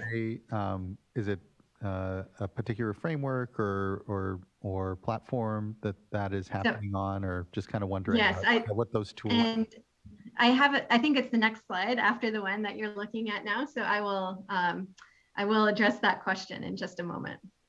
Great. But I just wanted to show you the planning committee. It is fairly diverse with representatives from many different agencies. And the next slide does show a schematic. Oh, you could go one more. We'll go ahead and skip that one. So the next slide does show a schematic of what we're thinking about for this pilot exercise.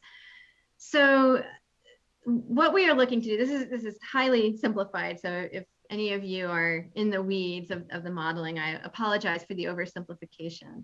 But what we're looking at is using hydrodynamic and salinity models to look at altered inflows during extended drought conditions. And one of the things that emerged from the workshop is that the 6-year drought is important for planning efforts that many municipalities are undertaking. They will also look at altered tidal levels. So we're looking at several sea level rise scenarios that are representative of mid-century conditions. And those will serve as inputs to the Delta hydrodynamics and salinity models. We will likely be using several modeling platforms, including the Department of Water Resources SCISM model and RMA's model, RMA's San Francisco Estuary or Bay Delta model. And there's an advantage in using several modeling platforms in that we get a better sense of uncertainty, we can compare results, but also these two different modeling platforms have associated tools or resources for simulating different manipulations. For example, the Frank's Track Futures proposed restoration has been implemented in SCISM, and so that's an off-the-shelf model that we could use in this exercise. Whereas RMA has looked at many different combinations of tidal marsh restoration, and so those models are available off the shelf and could be brought into this exercise. So the hydrodynamics and salinity model will produce outputs of salinity across the estuary that vary in space and time. And we're then looking to couple those results to models of habitat, economics, agriculture, biology, in order to do a better job of quantifying these trade-offs. And if you click through maybe a couple of times, one more. So we got thank you. We got a lot of good input from workshop participants on what they wanted to see in terms of how we couple these salinity outputs to things that were of interest. And we heard a lot of interest in looking at ecological outcomes, including food web outcomes, habitat connectivity, invasive species, water quality. We also heard a lot about a need, and this is actually currently a gap. I don't think this is something we'll be able to do in our pilot exercise, but a need to model soil changes in soil salinity and how those impact agricultural production.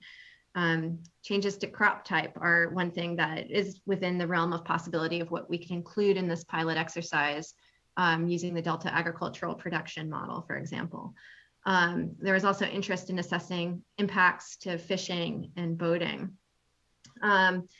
And in terms of this overall structure, right now, the CalSIM model is the model that has been discussed as what we would use to look at how drought impacts inflows into the Delta. But there are many reasons why the current version of CalSIM are inappropriate for simulating the actual tree of decisions that agencies implement during drought conditions. And so there is a desire to revisit those assumptions over our longer term planning process. There's a desire to evaluate regulatory and demand-based strategies rather than just structural strategies like the drought barrier or tidal marsh restoration. And there was a strong desire to examine alternative inflow requirements. So as a result of what we heard, we are looking at expanding our pilot modeling timescale. But a lot of these desired changes and desired trade-off assessments will need to be done in our longer-term collaborative adaptive management process. Next slide. I am going to go on to the next topic. Just thank you for that, Dr. Larson. You know, I think it's an incredibly exciting work because it continues to point to, I think, again, especially around salinity, you look across the West and these water quality challenges, especially when things, as we know, get this low and this dry, really start to drive a lot of our challenges on the water quality side. That is, water quality drives those challenges. So just thanks. I really appreciate here the explanation of it. And to your point, it's really the ensemble of models that helps us, because there is no perfect model, and these things or these exercises are only so good as ultimately really the processes that bring people along to have trust and faith in them, so that they, you know, do serve as tools and, you know, common decision support tools ultimately that are a synthesis of our best science and here helping us guide, you know, what are really complex interactions on the landscape and a lot of different programs, both on the regulatory side and physical and otherwise, that we're trying to just figure out. So just thanks, really appreciate that. And Thank you. Must step out now, unfortunately, so I hand things over to the vice chair to complete the meeting. Thanks, everyone. Thank you. And what we did hear from the workshop participants is that a space to have these challenging conversations is very much needed. And so after our second workshop, we will be approaching DPIC to seek their endorsement for this longer term process. The next item I wanted to bring to your attention is an event that the Delta Stewardship Council is planning called Science for Communities, which involves fostering opportunities for scientists to contribute to communities and communities to contribute to science. So next slide, I'll tell you a little bit about how this works.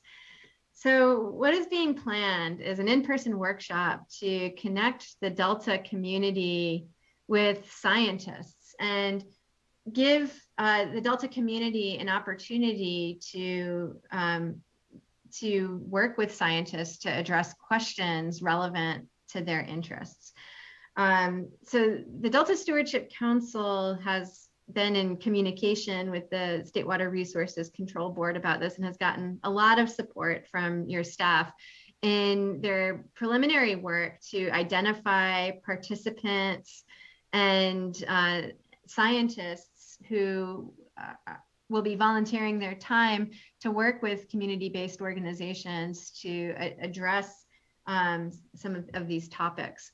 So the goals of this endeavor are to build relationships between community-based organizations and scientists, to promote awareness of what the available data are, what the questions of interest are, and improve access to environmental and social science data. And then to connect the community with scientists to share knowledge, tools, and data in an attempt to meet community needs. Next slide. So how will it work?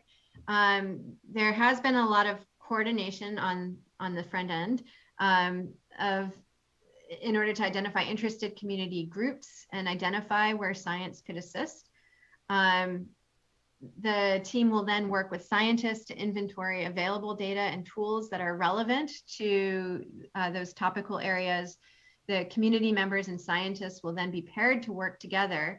And the project will culminate in a one-day workshop that will take place at a Delta venue in fall 2022. The dates are still under consideration.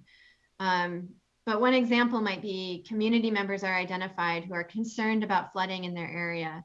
The council staff would then partner them with GIS scientists and experts in flood elevation data And the partners might then create maps for improved evacuation routes and potentially to identify flood control infrastructure.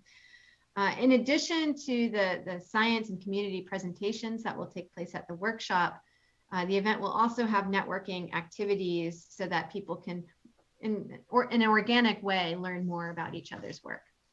Next slide.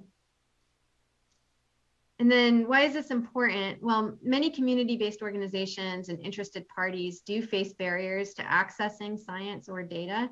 As you know, data are available in many places on the web. And so it could be difficult to identify to which site or which repository people need to go in order to access the most relevant set of data.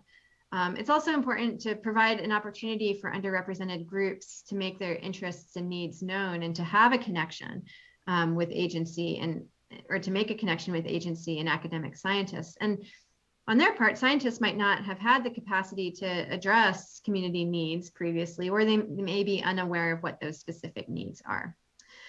So we have been very successful in recruiting scientists from the Water Resources Control Board to be engaged in this effort. There are still opportunities to do so. And so if you're interested, there is some information on how you can participate on this slide in your packet. Next slide. I also wanted to make you aware of a harmful algal blooms workshop that the Delta Science Program is planning for November of 2022. Michael George indicated that this was a topic of particular interest. Next slide. So I'll just say that this workshop was really motivated by the observation that harmful algal blooms themselves are growing in frequency, and monitoring efforts and targeted studies are also growing to match that frequency of occurrence. And there are concerns that blooms will continue to increase in frequency and severity, particularly under drought and warm water conditions. With this increase in scientific and public attention to the issue, there's a need for increased coordination amongst the many groups that work on HABs in the Delta.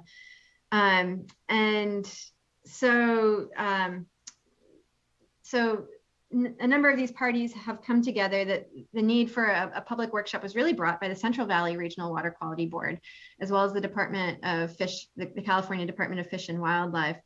And so the science program is overseeing the planning of a workshop that will support the implementation of AB 834 to protect water quality and public health from HABs. And this workshop also supports water resilience portfolio action 8.1 that calls for implementation of AB 834. And this workshop is really being focused around a desired outcome of developing a HAB strategy for the Delta that includes a coordinated monitoring program, lays the groundwork for modeling and forecasting of HABs to enable rapid response. And another outcome is identifying and addressing scientific knowledge gaps. So next slide. The planning committee members also span many agencies here, including the Central Valley Regional Water Board and the USGS, Restore the Delta, Department of Water Resources, the State Water Resources Control Board, IEP, CDFW, and the Delta Science Program. Next slide. So the dates of that workshop are still to be announced, and I will likely provide additional information in a forthcoming quarterly report. But with that, I just wanted to move on to the 2022 to 2026 Science Action Agenda. The big news here is that it was released on Earth Day, April 22nd, and then subsequently received and accepted by the Delta Stewardship Council. So it is now official, and we are moving into the implementation phase. I know we're getting very short on time, so I think I'm going to skip many of these slides, but if you'll just page through. A reminder is that the Science Action Agenda is really designed to provide provide prioritization of science activities in a way that they are aligned with the greatest management needs.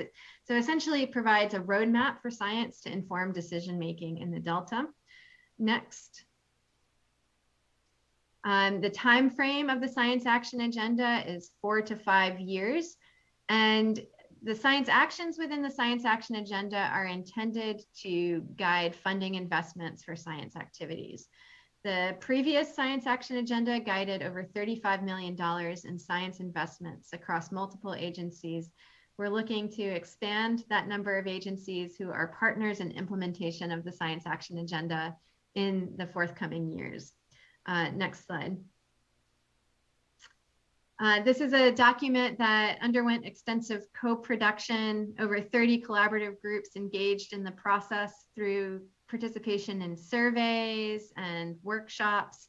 And this participation produced the management questions that structure the science actions in the science action agenda, as well as the science actions themselves.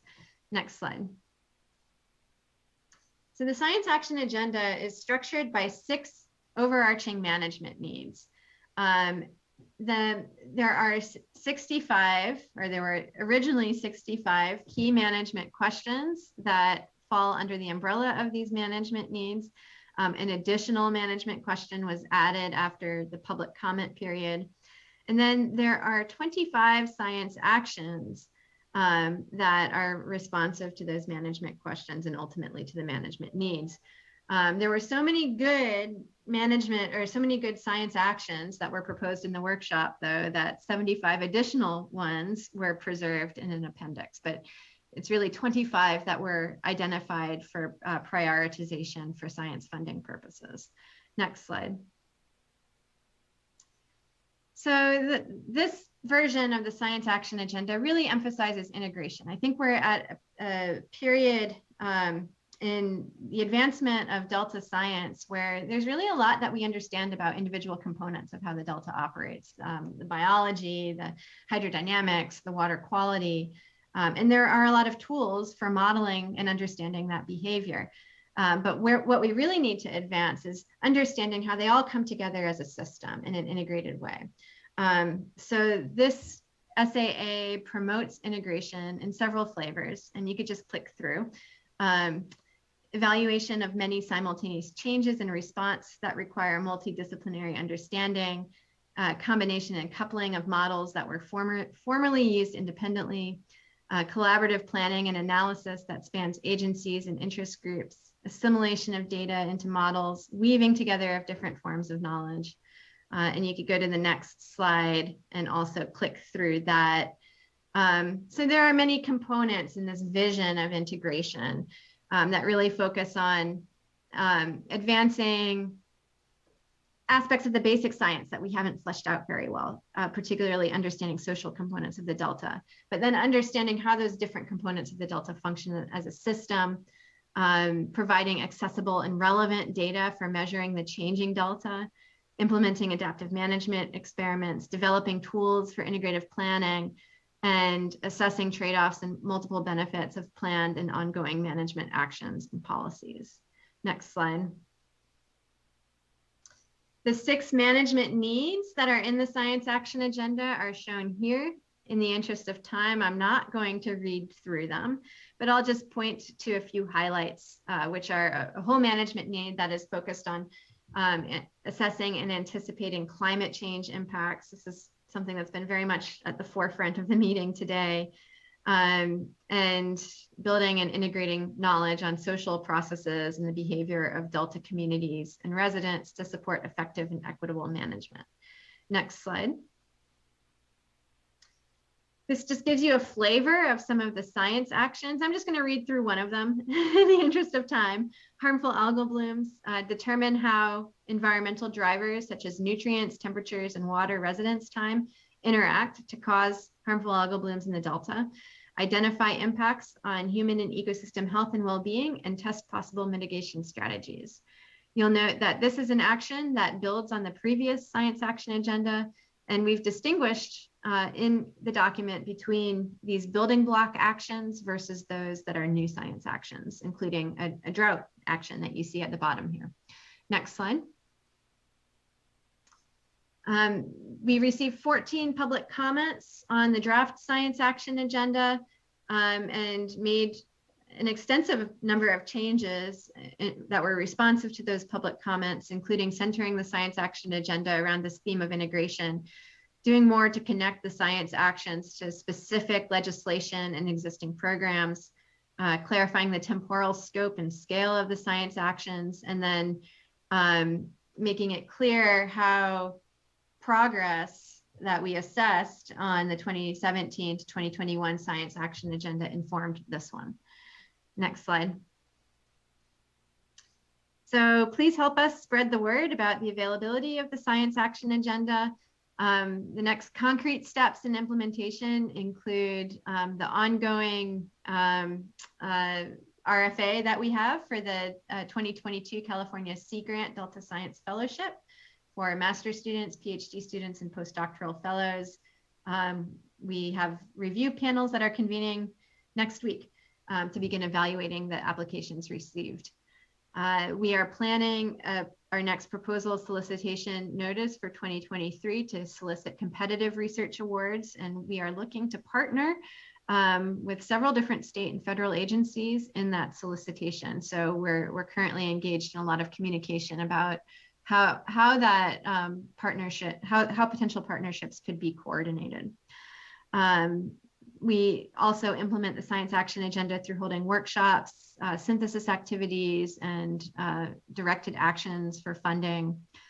And we're always looking to collaborate with new partners on any of these mechanisms. Next slide. I think I'm going to stop here and withhold my literature spotlight. I was going to highlight 2 articles that recently came out by Delta Science Fellows, but I recognize it is 5 o'clock, and I will encourage you to look at those articles based on the citations in your packet. Thank you so much, Dr. Larson, for the comprehensive report. And we do have your PowerPoint, so Great. I know I'm going to be taking a look at it a little more closely later, but do we have any questions? Okay, so I have one. Just looking at the multitude of activities and workshops and pulling, say, one out in particular, the Delta Salinity Management Workshop in April, and you have quite an impressive list of, with your planning committee. Just a question, though, because there are, at any given time, a lot of activities going on, throughout the state, in particular, on the Delta.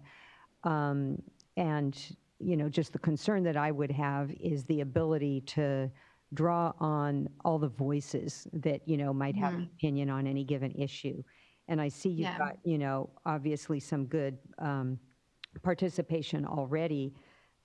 So just a question on, your outreach efforts and what you're doing to make sure that word gets out about these workshops, and, what opportunities do folks have, if they can't make the workshop, to just stay tuned as to some of the discussions that you've been having, so, they can make sure to get plugged in and provide comment. That's a great question. And our science communication is just something that we continue to work on to ensure that we reach as inclusive a group as possible. So a couple of ways to answer that question. Through the summer, we are partnering with the Delta Adapts effort. They have convened stakeholder working groups to inform the adaptation strategies that they're developing as the next phase after their vulnerability assessment. And some examples of the working groups that they've convened have been an agricultural stakeholder group, as well as a water supply stakeholder group. So we are attending those meetings and seeking synergy with the meeting planners to ask these stakeholders which areas of the Delta they're most interested in, like which areas should we really zoom in on in our pilot exercise to tell a story around some of these trade-offs of salinity management, and then what are some of the consequences of salinity management that they're seeing already, and what do they hope we will prioritize in our modeling efforts. We're also looking to get a flavor for non-quantitative ways to assess some of the trade-offs that we're interested in. So we will be kind of piggybacking on some of these existing stakeholder working groups, and we may be planning some of our own stakeholder working groups within the Delta. So in terms of how we communicate these activities, we're reaching out through our networks. We do have a listserv that is pretty far reaching as well, and we're communicating through that listserv. And our communications division has been also quite good about communicating via social media. But we are open to suggestions on how we might broaden our network for communicating these efforts. Great. Thank you for that. And then the second question I have is about on page 36 here, you've got, and I don't know what slide number that is. Yes, slide 36, HABs on the selected science actions. And I know that we've been spending some time on this issue and, maybe struggling because of, our interest in this issue and the importance of it, but also, just really wanting to gain a better sense of, the science of the possible, in these different drivers. And so I would and I see here in the slide above that, slide 35 on the management needs, you have here assess and anticipate climate change impacts to support successful adaptation strategies. And I just think the two, really could fit in well in a discussion that I think we could benefit from because of our interest in this area, but really wanting to better understand, the various drivers. And so I would just invite you to at either next time or at a future opportunity to spend a little bit more time on that one. I know we don't have time today, so just wanted to call that out. Yeah, we can do a deeper dive on that, and we're also funding two competitive or two research projects through our last competitive solicitation. That one of which is really looking at human health impacts of aerosolized toxins associated with harmful algal blooms in the Delta, and the other of which is really looking to better understand how these combination of different drivers actually trigger a HABs event in different parts of the Delta at different times. So it might be possible to maybe get a progress report from those groups as well. That'd be great. Thank you. Okay. Do we have any comments on this, Ms. Townsend? All right. Thank you so much, Dr. Larson. We appreciate you spending the time with us today. Thank you. And thank you very much to Michael George out there for letting me go first. I have a son to pick up at daycare now, so I really appreciate it. All right. Take care. All right. So our last item is item 5, report from Delta Water Master. Good afternoon, Mr. George. And sorry about the lateness here.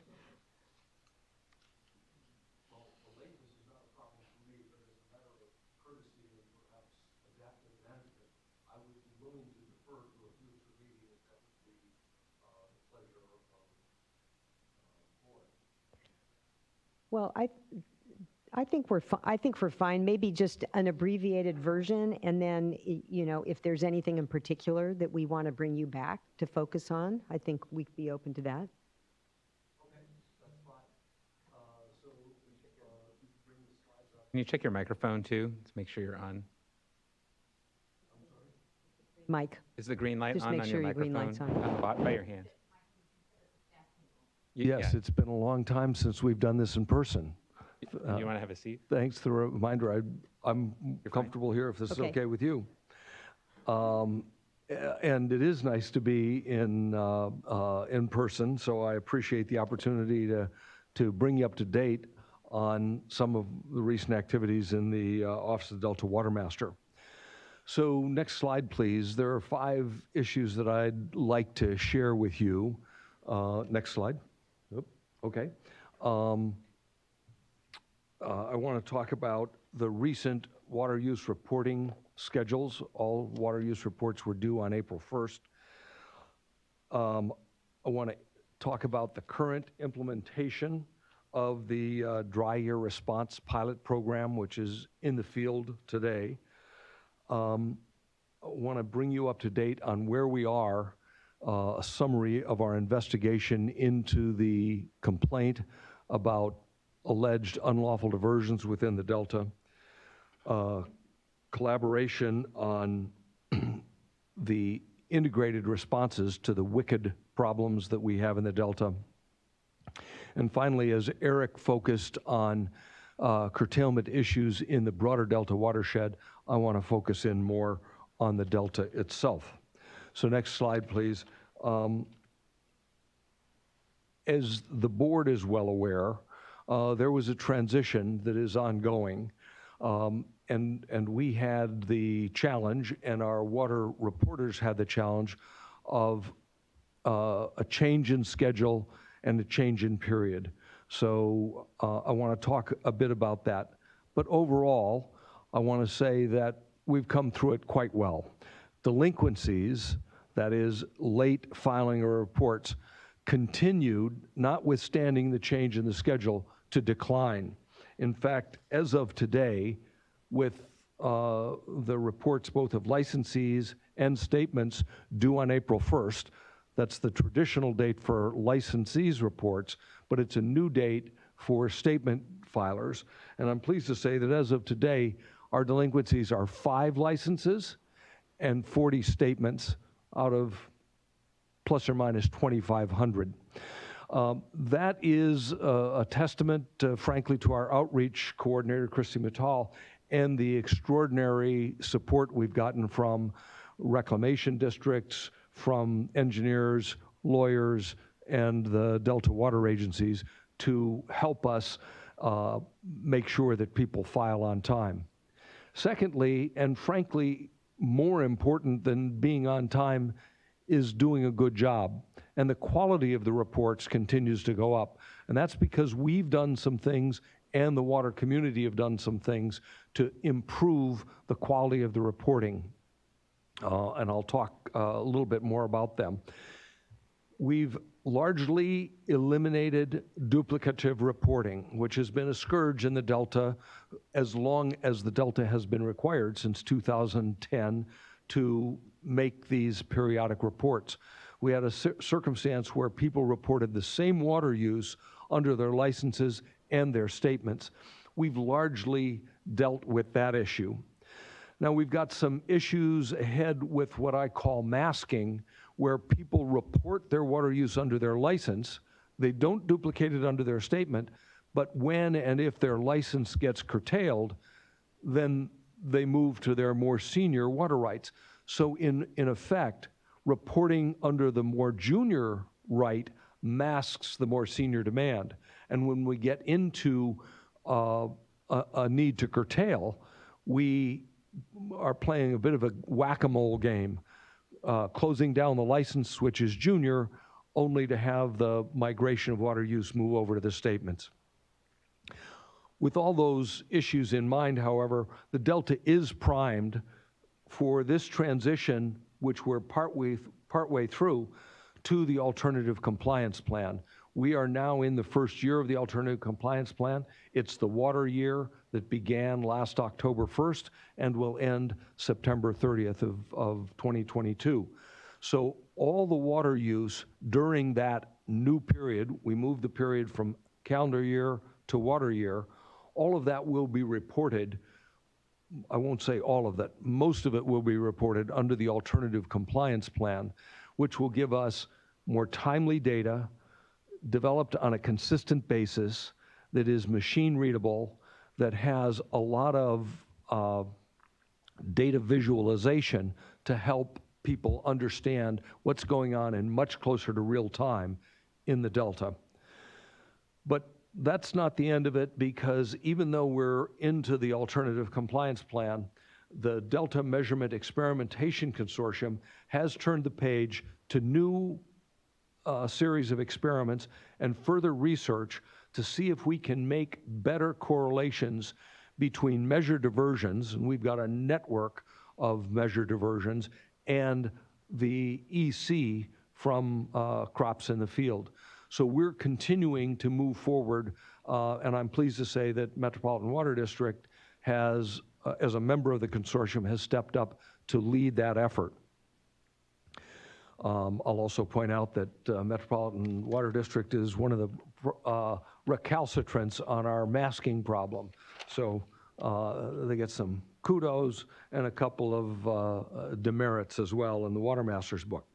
Next slide, please. And I'll move through these next 3 slides quickly because this is some of the detail behind what's going on with water reporting and how it's changed and why we're getting better data on a more timely basis. So in the period from February to October of 2020, we went through an extensive outreach period on the issue of duplicate reporting. And at the end of that period, we developed with the community a problem statement. What's the problem? How should we address it?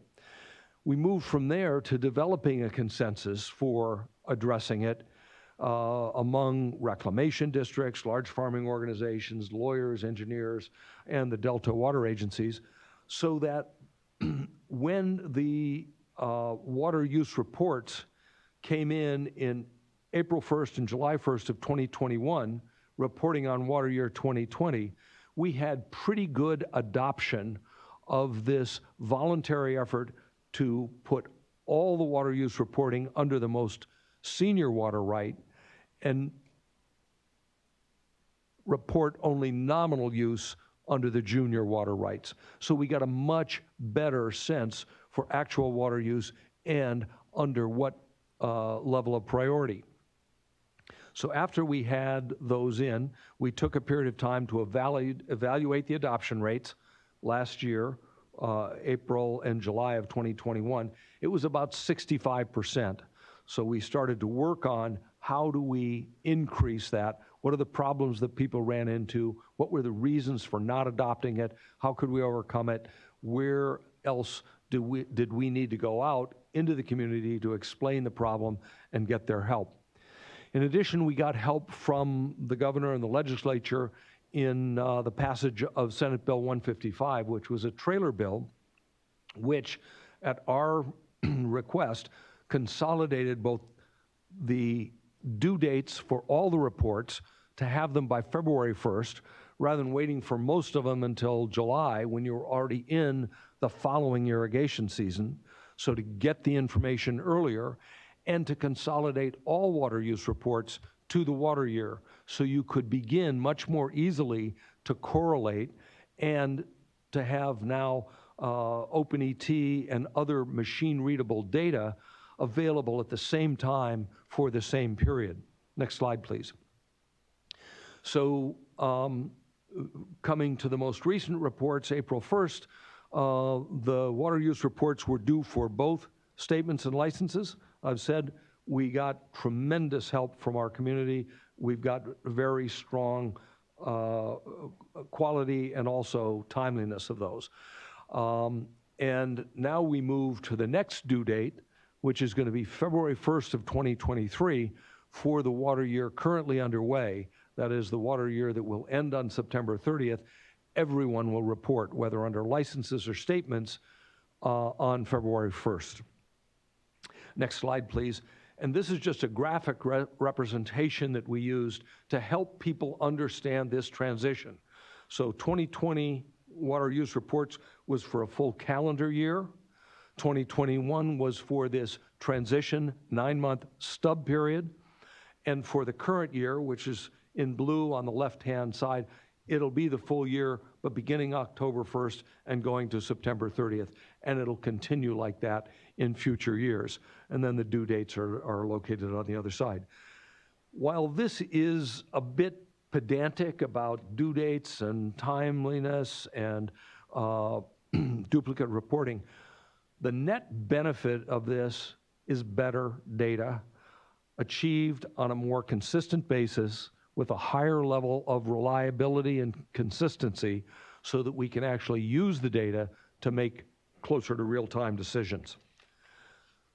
Next slide, please. While we're doing all that, we're also dealing with a drought. You spent a good deal of time on that today. And there's also been a major effort in the Delta. And here, cooperation among the Delta water agencies, the Department of Water Resources, the Delta Conservancy, the Delta Protection Commission, the Delta Stewardship Council, the Division of Water Rights, and our office to develop on the fly a program for responding to the dry year that we anticipated at the beginning of the current water year. We knew we had low reservoir reserves, and so we decided to move quickly, and thanks to DWR, had about $10 million to use to develop a pilot program to demonstrate, if we could, what water conservation actions would work in the Delta, to compare them so that we could take the same action in different fields in different places of the Delta to begin to understand how those same actions could have different impacts at different elevations, at different soil types, different parts of the Delta.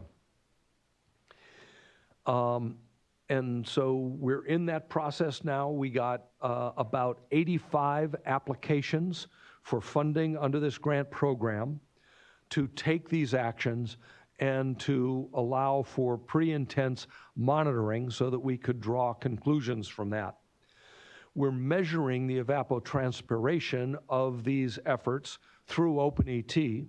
So of the 35 grants that have been made, each one of them has a polygon, a shapefile of the project area.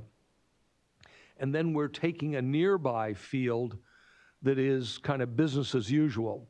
So for instance, someone would have asked to join the program and say, I'll forego a summer corn crop and instead just leave my stubble from my winter wheat in the field to protect from evaporation from bare soil and to keep roots in the soil for the Healthy Soils program. But I'll forego the corn that I would otherwise have grown. So we'll take a field nearby where another farmer, sometimes even the same farmer, is growing a corn crop.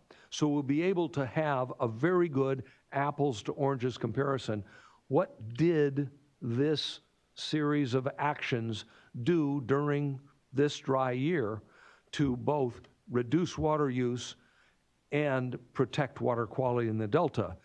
And to measure that on a consistent basis to improve our overall data collection and presumably to understand better what we can do on a predictable basis in future years. Of course, the future comes quickly when you're talking droughts, and we are in the process now, given additional budget authority in the governor's May revise, assuming that that's coming through, we're already planning for moving from a pilot program to a program for the upcoming water year. Now, you'll appreciate that as we're planning for the next year, we're not yet going to have all the data that we expect to have from this pilot program. So we're using what we learn, what we're getting back from our farmers, how we're understanding the early season impacts to try on the fly to create the next phase of this program. So that's all I've got to say about the program at this point. Happy to have questions, but in the interest of time, I'll keep moving unless you want to stop me. So let's move to the next issue, which is the investigation of exporter complaints alleging unlawful water diversion in the Delta. You will recall that this complaint originated as a letter from the Friant Water Authority to Chair Esquivel, which was subvened or sent to us in the Office of Delta Watermaster to begin the investigation. We very quickly organized to manage this investigation on a joint basis with the Division of Water Rights. So from the beginning, the Office of Delta Watermaster and the Division of Water Rights were working together because we recognized that even though the complaint alleged unlawful diversions within the legal delta, the implications were for impacts throughout the delta watershed and indeed the export communities that are served from the delta. The second thing that we did consciously from the beginning was to invite the complainants to join us in the investigation so that we would work collaboratively and transparently from the beginning so that we could work through the complex issues involved in sorting out the complaints and get to a common understanding of the issues and hopefully come to a conclusion that would be credible with all parties. One of the things that we did early on in that process was to recognize that the complaint was based essentially on what we came to call a mass balance analysis. So the exporters looked at the water coming into the delta, water going out of the delta, either through outflow or through export, and then to look at what's left as the depletions within the delta. It quickly became apparent to all parties that while that was a place to start, to look at that mass balance, we needed to go much deeper into that. And so we worked with the whole group in the investigation to very much refine that mass balance approach, to take apart the inputs and to look at how they could be made more certain and how we could disaggregate the pieces to understand what was really going on. For instance, 85% of the water that comes into the delta comes from the San Joaquin River in most years, and rule of thumb, we say 15% from the San Joaquin River.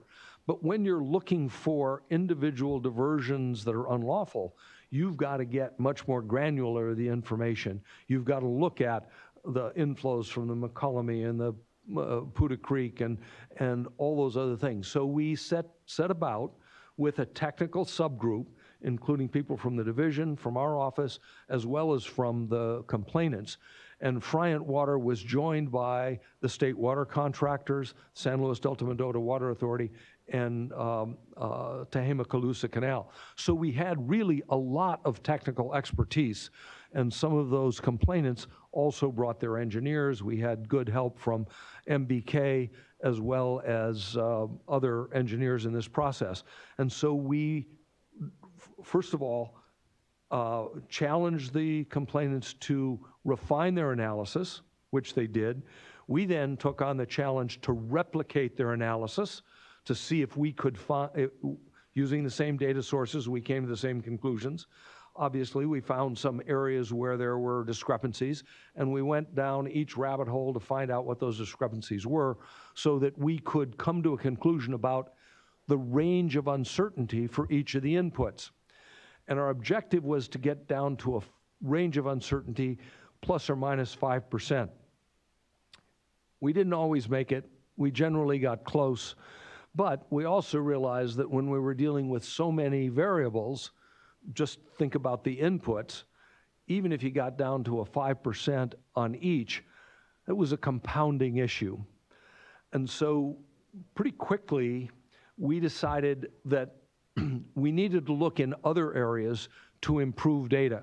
And so in the process, as the technical committee was going back to refine some of the analysis, we were also challenged to demonstrate what we had done to improve data quality and where else we could go from there. As a result of all of this, we have come to some conclusions, and we are in the process right now of drafting a summary and report of those conclusions, which I hope will go out before the end of this week in draft to the members of the investigation group and, frankly, others who will be interested in it, so that we can take feedback before we report out the conclusions, the summary of those conclusions, and provide the data support for that. Lots of spreadsheets, lots of analyses that have gone on over the course of pretty close to a year now. But the findings are that, first of all, the available data that we've got and current law, and specifically I'm thinking of the Water Board's 2016 decision in the BBID case, the current data and the current law do not allow individual enforcement actions based on the data and the analysis that we've got. In other words, we might see, as a result of the gross water balance, that there appears to be less natural flow coming into the delta than there are riparian demands in the delta.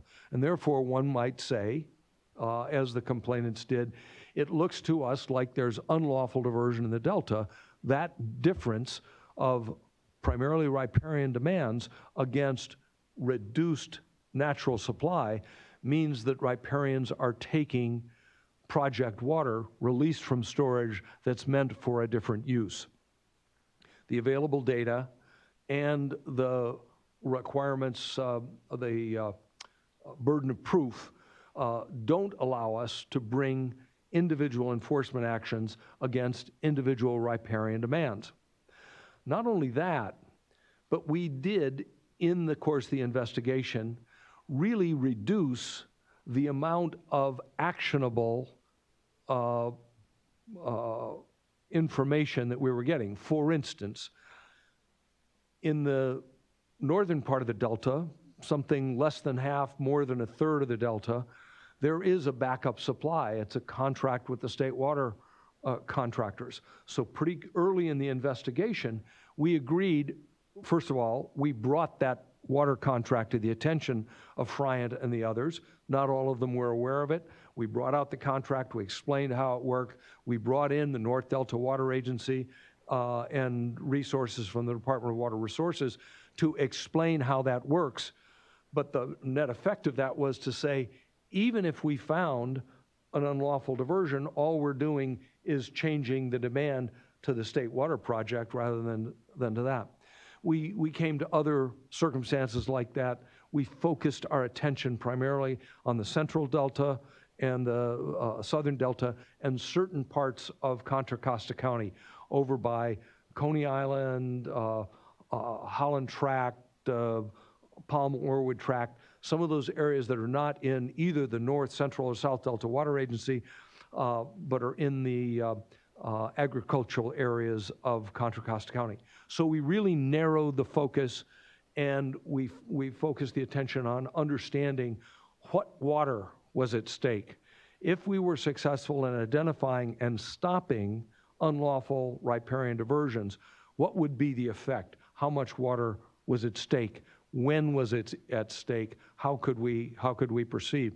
And again, that helped us focus on where we need continuing development of data that has wide reliability and to begin to use this new tool of OpenET. In any case, one of the biggest things that came out of this was the development of a common understanding of other avenues that are available for addressing the issues the complainants brought forward. And so that's really where we're going with the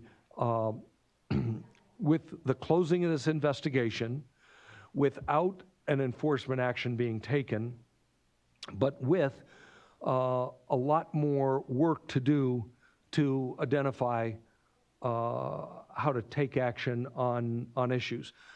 Now, I also want to say that in this process, we also discovered a number of unresolved legal issues. I'm happy to have Garrett and David here with me. They are the two attorneys from the Office of Chief Counsel assigned to the Office of Delta Water Master. And we have worked with them and others in the Office of Chief Counsel to identify the unresolved legal issues that we need to figure out. And I'm going to go back to a mantra you've heard before. Where we've got differences of opinion, we disagree violently with each other, and we're all convinced we're absolutely right. We can go to the legislature and ask the legislature to pass a law. We can go to the courts and ask the courts to determine what the law is. We can come to the water board or others to ask for regulations to resolve the conflict, or we can negotiate or collaborate.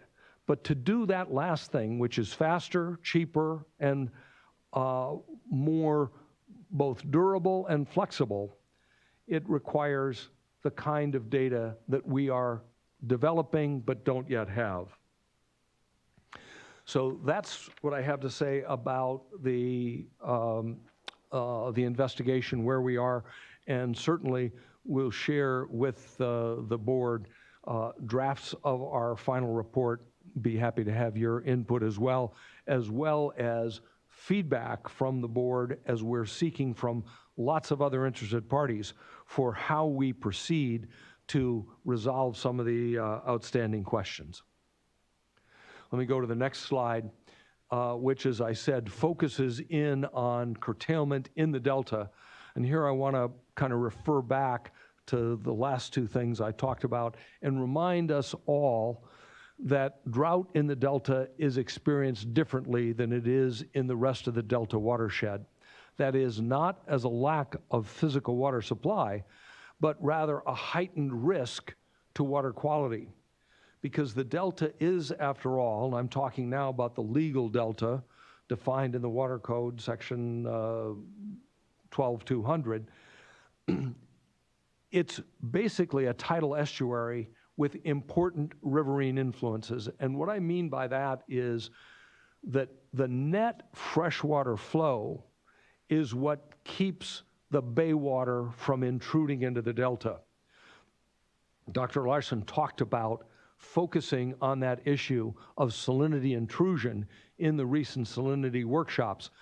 I want to just remind us all that that's one source of salt. It's not the only source, and yet in order to focus the workshops and the effort, we focused on that incoming salt and the need for a net freshwater flow to keep that salt from intruding into the Delta.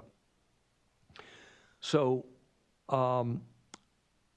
with that in mind, that it is different in the Delta and that the challenges are different, so to create a Delta dry year response program, you've got to focus not just on water conservation, but creating a larger margin of reduced risk of salinity intrusion. Because the risk of salinity getting into, let's say, Frank's Tract or Liberty Island, two areas of broad open water behind or underneath or above, actually, failed agricultural levees. If we get salt intruding either up the ship channel, up into the Liberty Island area, or into Frank's Tract, the salting up of the water supply will take enormous natural flushes, multiple years of the kind of flushes that we had in 2017. So keeping salt at bay, no pun intended, is probably the most important challenge in the Delta, not just for interior Delta water uses, but for all beneficial uses, whether for the ecological health of the estuary, for export, or for agricultural water uses. So in the midst of this, obviously the division has done an incredible job, a commendable job of refining the water unavailability methodology. Most recently, the division put on a staff workshop on May 12th to describe the additional refinements of that water methodology and how that methodology has evolved and has absorbed nuances partly from feedback from the water user community. At that workshop, it was also highlighted that Appendix D, which is the technical appendix within the legal delta, is undergoing continued refinement. We got further inputs from various water users about how Appendix D might be tweaked. We had a very good dialogue about assumptions that needed to be made where data were not available. And we also, as Molly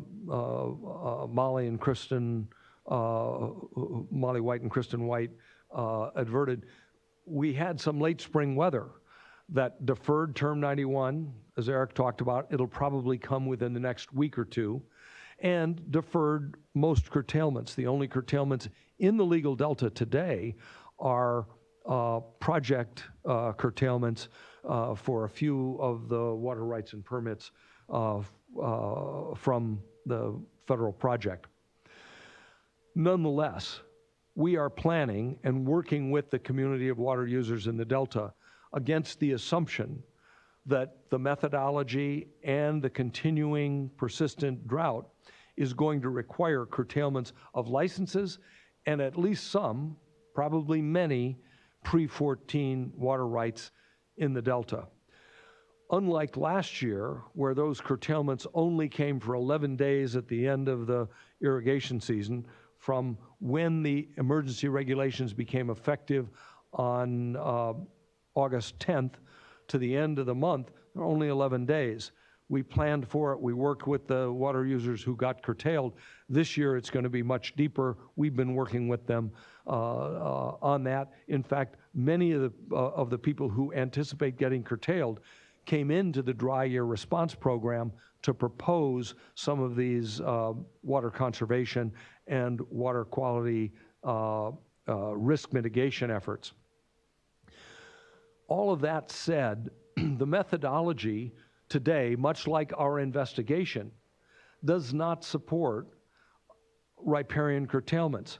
There are too many variables with too large compounded range of uncertainty to get to that. So having said all that about what we're looking at in terms of curtailments in the Delta, I also want to bring to your attention something that I know you've all looked at, which is the recent analysis published by the Public Policy Institute of California about a different way of looking at inflows, uses, and outflows in the Delta. And I really think the ability to look differently and to visualize information about the Delta watershed, and about the different communities that depend on it. One thing that really stood out to me is that over a number of years, dry years, wet years, recent years, historic years, the depletion of water within the Delta is very steady at about 1.8 million acre feet. Given that fact, now we take information that we've gleaned from the better water use data that we're getting, from the new tool of OpenET, from the investigation that we've just been through, and now we can look more carefully into how you disaggregate that 1.8 million acre feet of use within the Delta to figure out what of it is subject to management. So obviously we've got a certain amount of open water that evaporates water in the Delta. We've got a certain amount of riparian vegetation that is not subject to management in the way crops in the field are. We've got challenges because there are some places where, because of subsidence, we actually want to make sure that we continually maintain an anaerobic environment, that is, flood up wetlands or rice fields to reduce that subsidence and to reduce the amount of carbon being released into the atmosphere by agricultural enterprises on those soils. So as we get into that, we are going to continually narrow our focus on what we can manage and how the information that we get allows us to adaptively manage in closer to real time to make management adaptation changes in the Delta that will actually result in an outcome, rather than what we have had is a lot of finger pointing and, you know, if you weren't stealing our water, we wouldn't have to idle our crops. If you weren't developing demand in the desert, everything would be hunky-dory in the Delta. Try to get away from that, focus on the data so that we can have more intelligent, more useful, and more collaborative discussions. So on to the next slide, which is the good news at the end, that there are a lot of collaborations going on, notwithstanding all the sturm and drang about ongoing litigation, legislative efforts that run the gamut. But there is collaboration breaking out. And one of the mantras that our office has repeated and repeated is, no matter if you feel the need to sue each other in that forum, protect, defend, and use various forums in which you can find common ground. Because number one, we've demonstrated that there are some no regrets actions that can be taken. And along the way, you get to understand other actors' needs and interests so that potentially you can find areas of common interest. Among those that I want to highlight, and I'm just going to quickly tick them off because you've heard of them before, the Delta Channel Maintenance Work Group. If the governor's revised budget is enacted by the legislature, there will be a very significant investment by the state of California in an initial 10 miles of dredging in South Delta channels to allow greater channel capacity, higher dissolved oxygen, fewer invasive weeds, better flood control, because we can use that dredge material to improve not only the throughput in the channels, not only recover that historic capacity in the channels, but also to use some of those dredge materials to support those levees.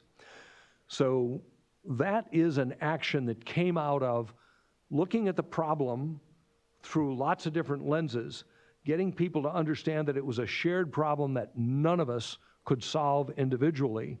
And by making the problem bigger, you brought more people to the table with an interest in this.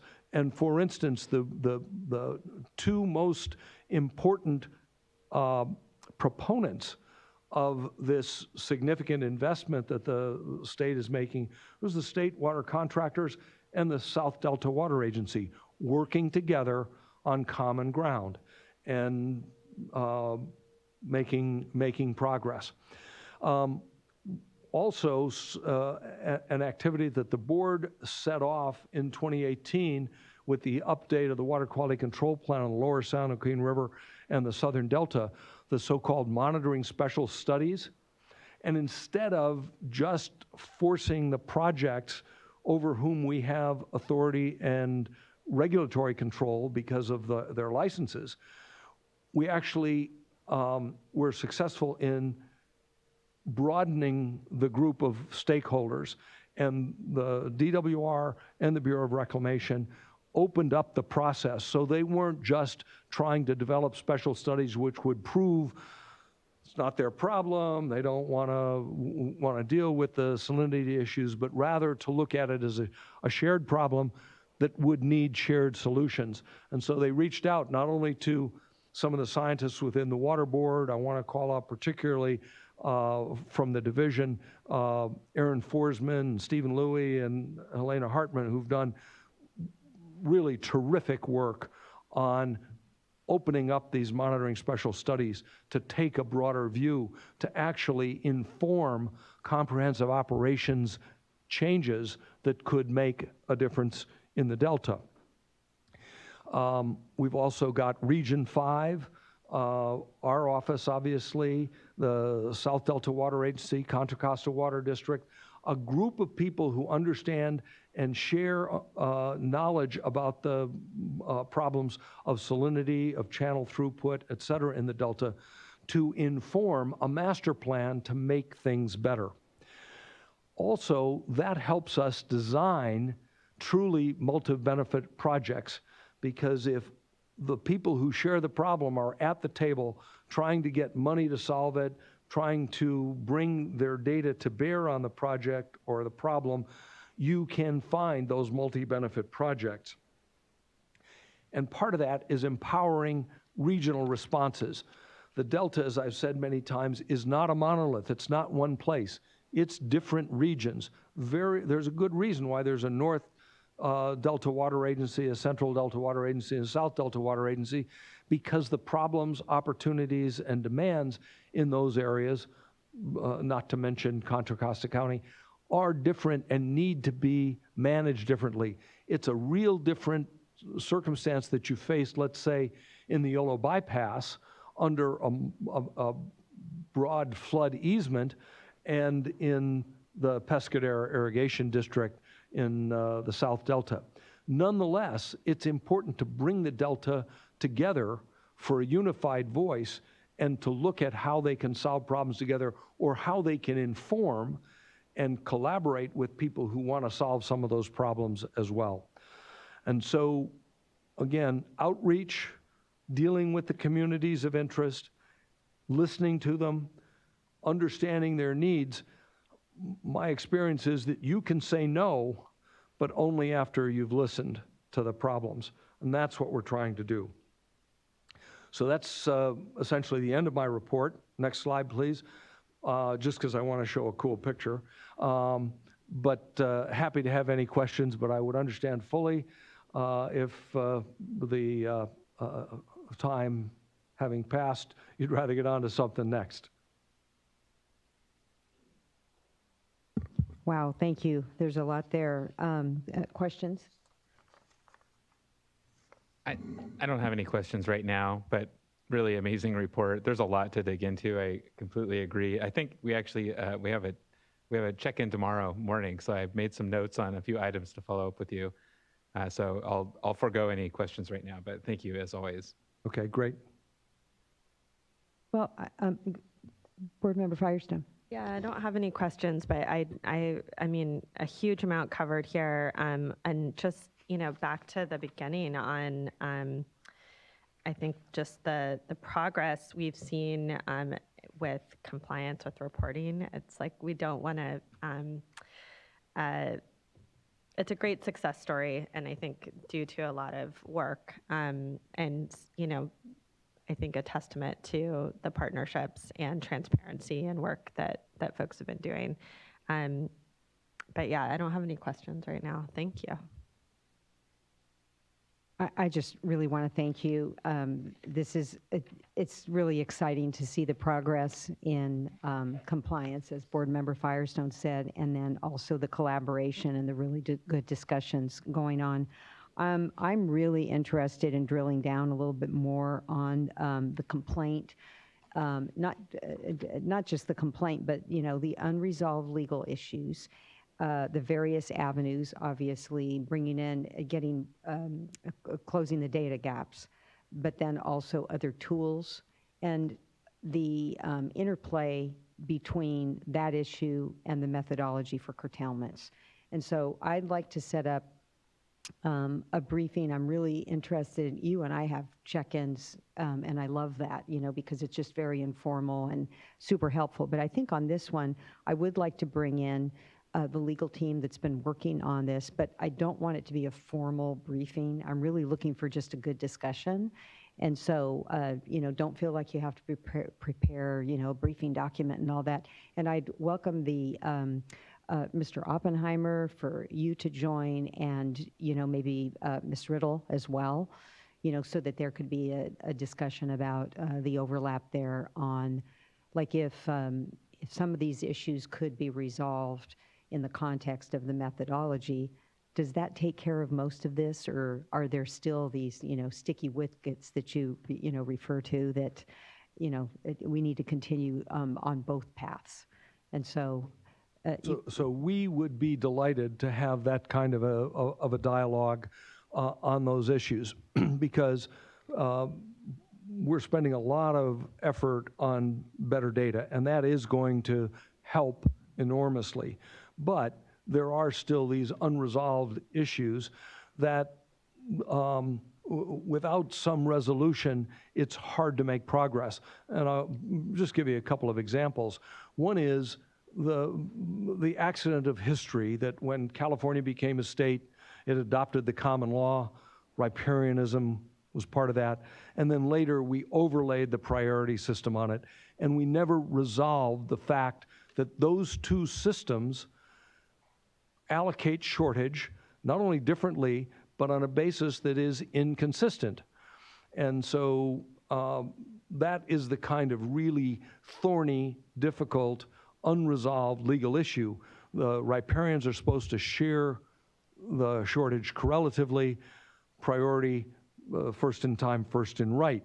Where, as in the Delta, you've got a collision between very early riparians and very early appropriators that are sometimes neighbors or at least close enough and on the same water courses that you get into this circumstance where the appropriator says, you can't tell me, Mr. Watermaster, at what priority I should be cut off because you haven't invoked the correlative reduction on the riparians. And I say, okay, just a minute, let me go talk to the riparians. And they say, you can't determine what the correlative reduction is until we know where the appropriators are going to be cut off. And, importantly, until we decide what water is available to a riparian. Now here, there's some data issues, but there are also some really tough legal issues. Are the riparians in the Delta intended beneficiaries of the project's design and obligation to provide a freshwater pool from which to draw water? I've got lawyers who I respect on both sides of that issue, and I say, okay, number one, maybe this is just one of those things that can only be settled by litigation. Maybe this is one of those rare instances. It used to be every 10 years, now it's every 20 years that the Supreme Court of the state of California takes a water case. Otherwise, we've got a variety of recent and useful appellate court decisions that our Supreme Court decided not to take further on review. So maybe the answer there is litigation. But one of the problems with litigation in the Delta is that they're often designed to be so fact-specific that their application to other fact circumstances is limited. So what I've said to both sides is maybe the answer here is to develop a case that we can agree on, where the facts are stipulated, save a lot of time and money going through a discovery period, stipulate the facts that isolate the issue that we want to resolve. Well, it becomes very clear very quickly that there's a risk to everybody in resolving those issues. You might not get all you claim. It might not be as clear as you'd like it to be. There might be conflicting and confounding information that you're going to take and present to a tribunal who doesn't have your deep background in water law, and you might get decisions, let's say, that are oversimplified and not very useful. So maybe we should do something else, like develop the information that we would put into that stipulated settlement, and then see if there might be areas where we could test for a while instead of trying to enter into a permanent contract, maybe 4 or 5 years with some off-ramps where we could try things together to see what the outcomes are. Those are the kinds of mechanisms for resolution. And David, I don't know if you're hankering to get a word in here, but you're going to be part of these briefings. I'm not hankering to get a word in, but I'm certainly going to be part of the briefings, and I'm aware of a number of the issues that we're going to need to work through.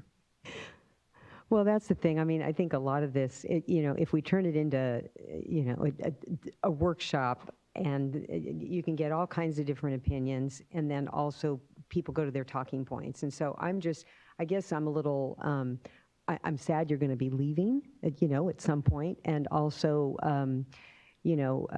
have some anxiety about wanting to utilize the expertise, while you're still with us.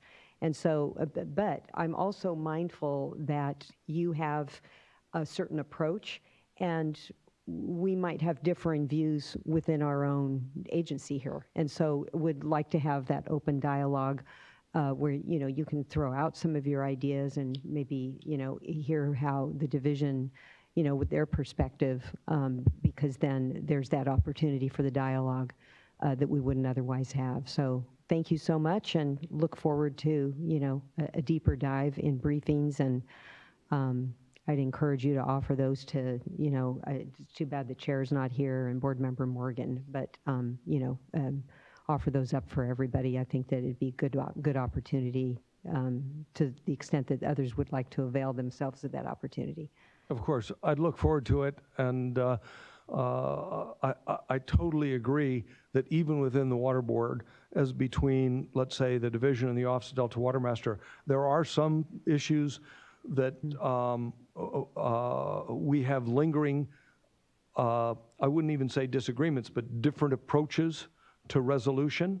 And it would be very useful, as you say, to bring the people who, in the division, who are doing great work on the methodology and on strategies for improving the overall health and effectiveness of the Delta watershed. So I definitely look forward to it, and we'll start working on that.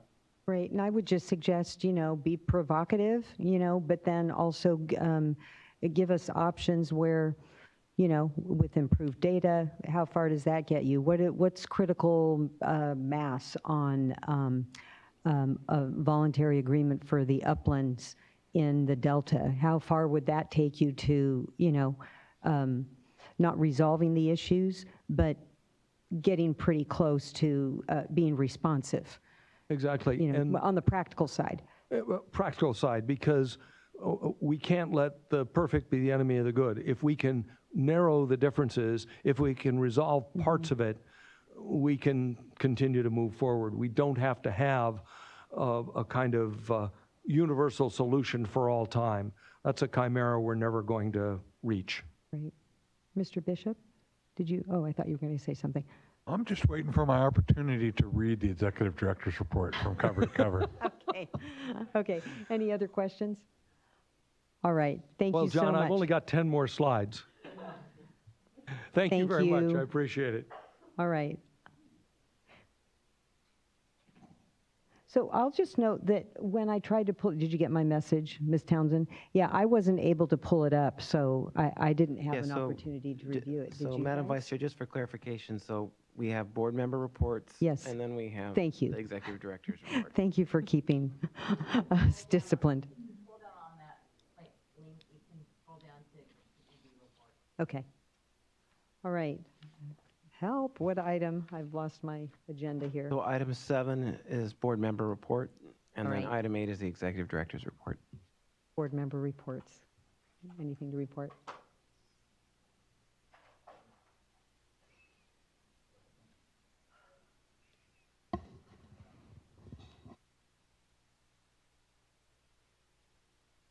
Board Member McGuire?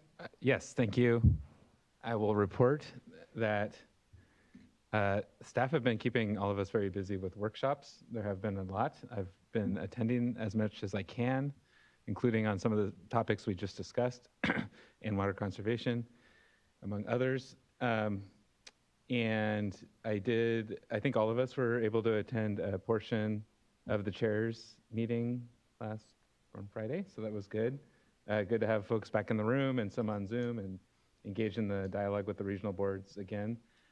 And the only external item I'm going to report is I did present last week on Thursday to the CASA regulatory work group meeting, and so talked about the drought and all the challenges we're facing, and I think a lot of the comments that Mr. Voskuil shared earlier about water conservation and the long-term effects on wastewater systems and those kinds of trade-offs was the focus of our discussion. It was a good talk. Great. Leave it at Thank that. you. All right, nothing else? Okay, and then the only thing for me is I attended the San Diego Council of Water Utilities. I was their breakfast speaker, and it was great to get out and meet with people. Some of the folks were here today, and it was a preview discussion for the regulation that we just adopted. So I found it to be very helpful. Okay, now moving on to item number 8, Executive Director's Report. So I have nothing to add to the report. Given the time, it's a tantalizing read, and I would encourage you to take Any it. questions? Okay, thank you so much. And if we don't have anything else, just checking, then our meeting is now adjourned.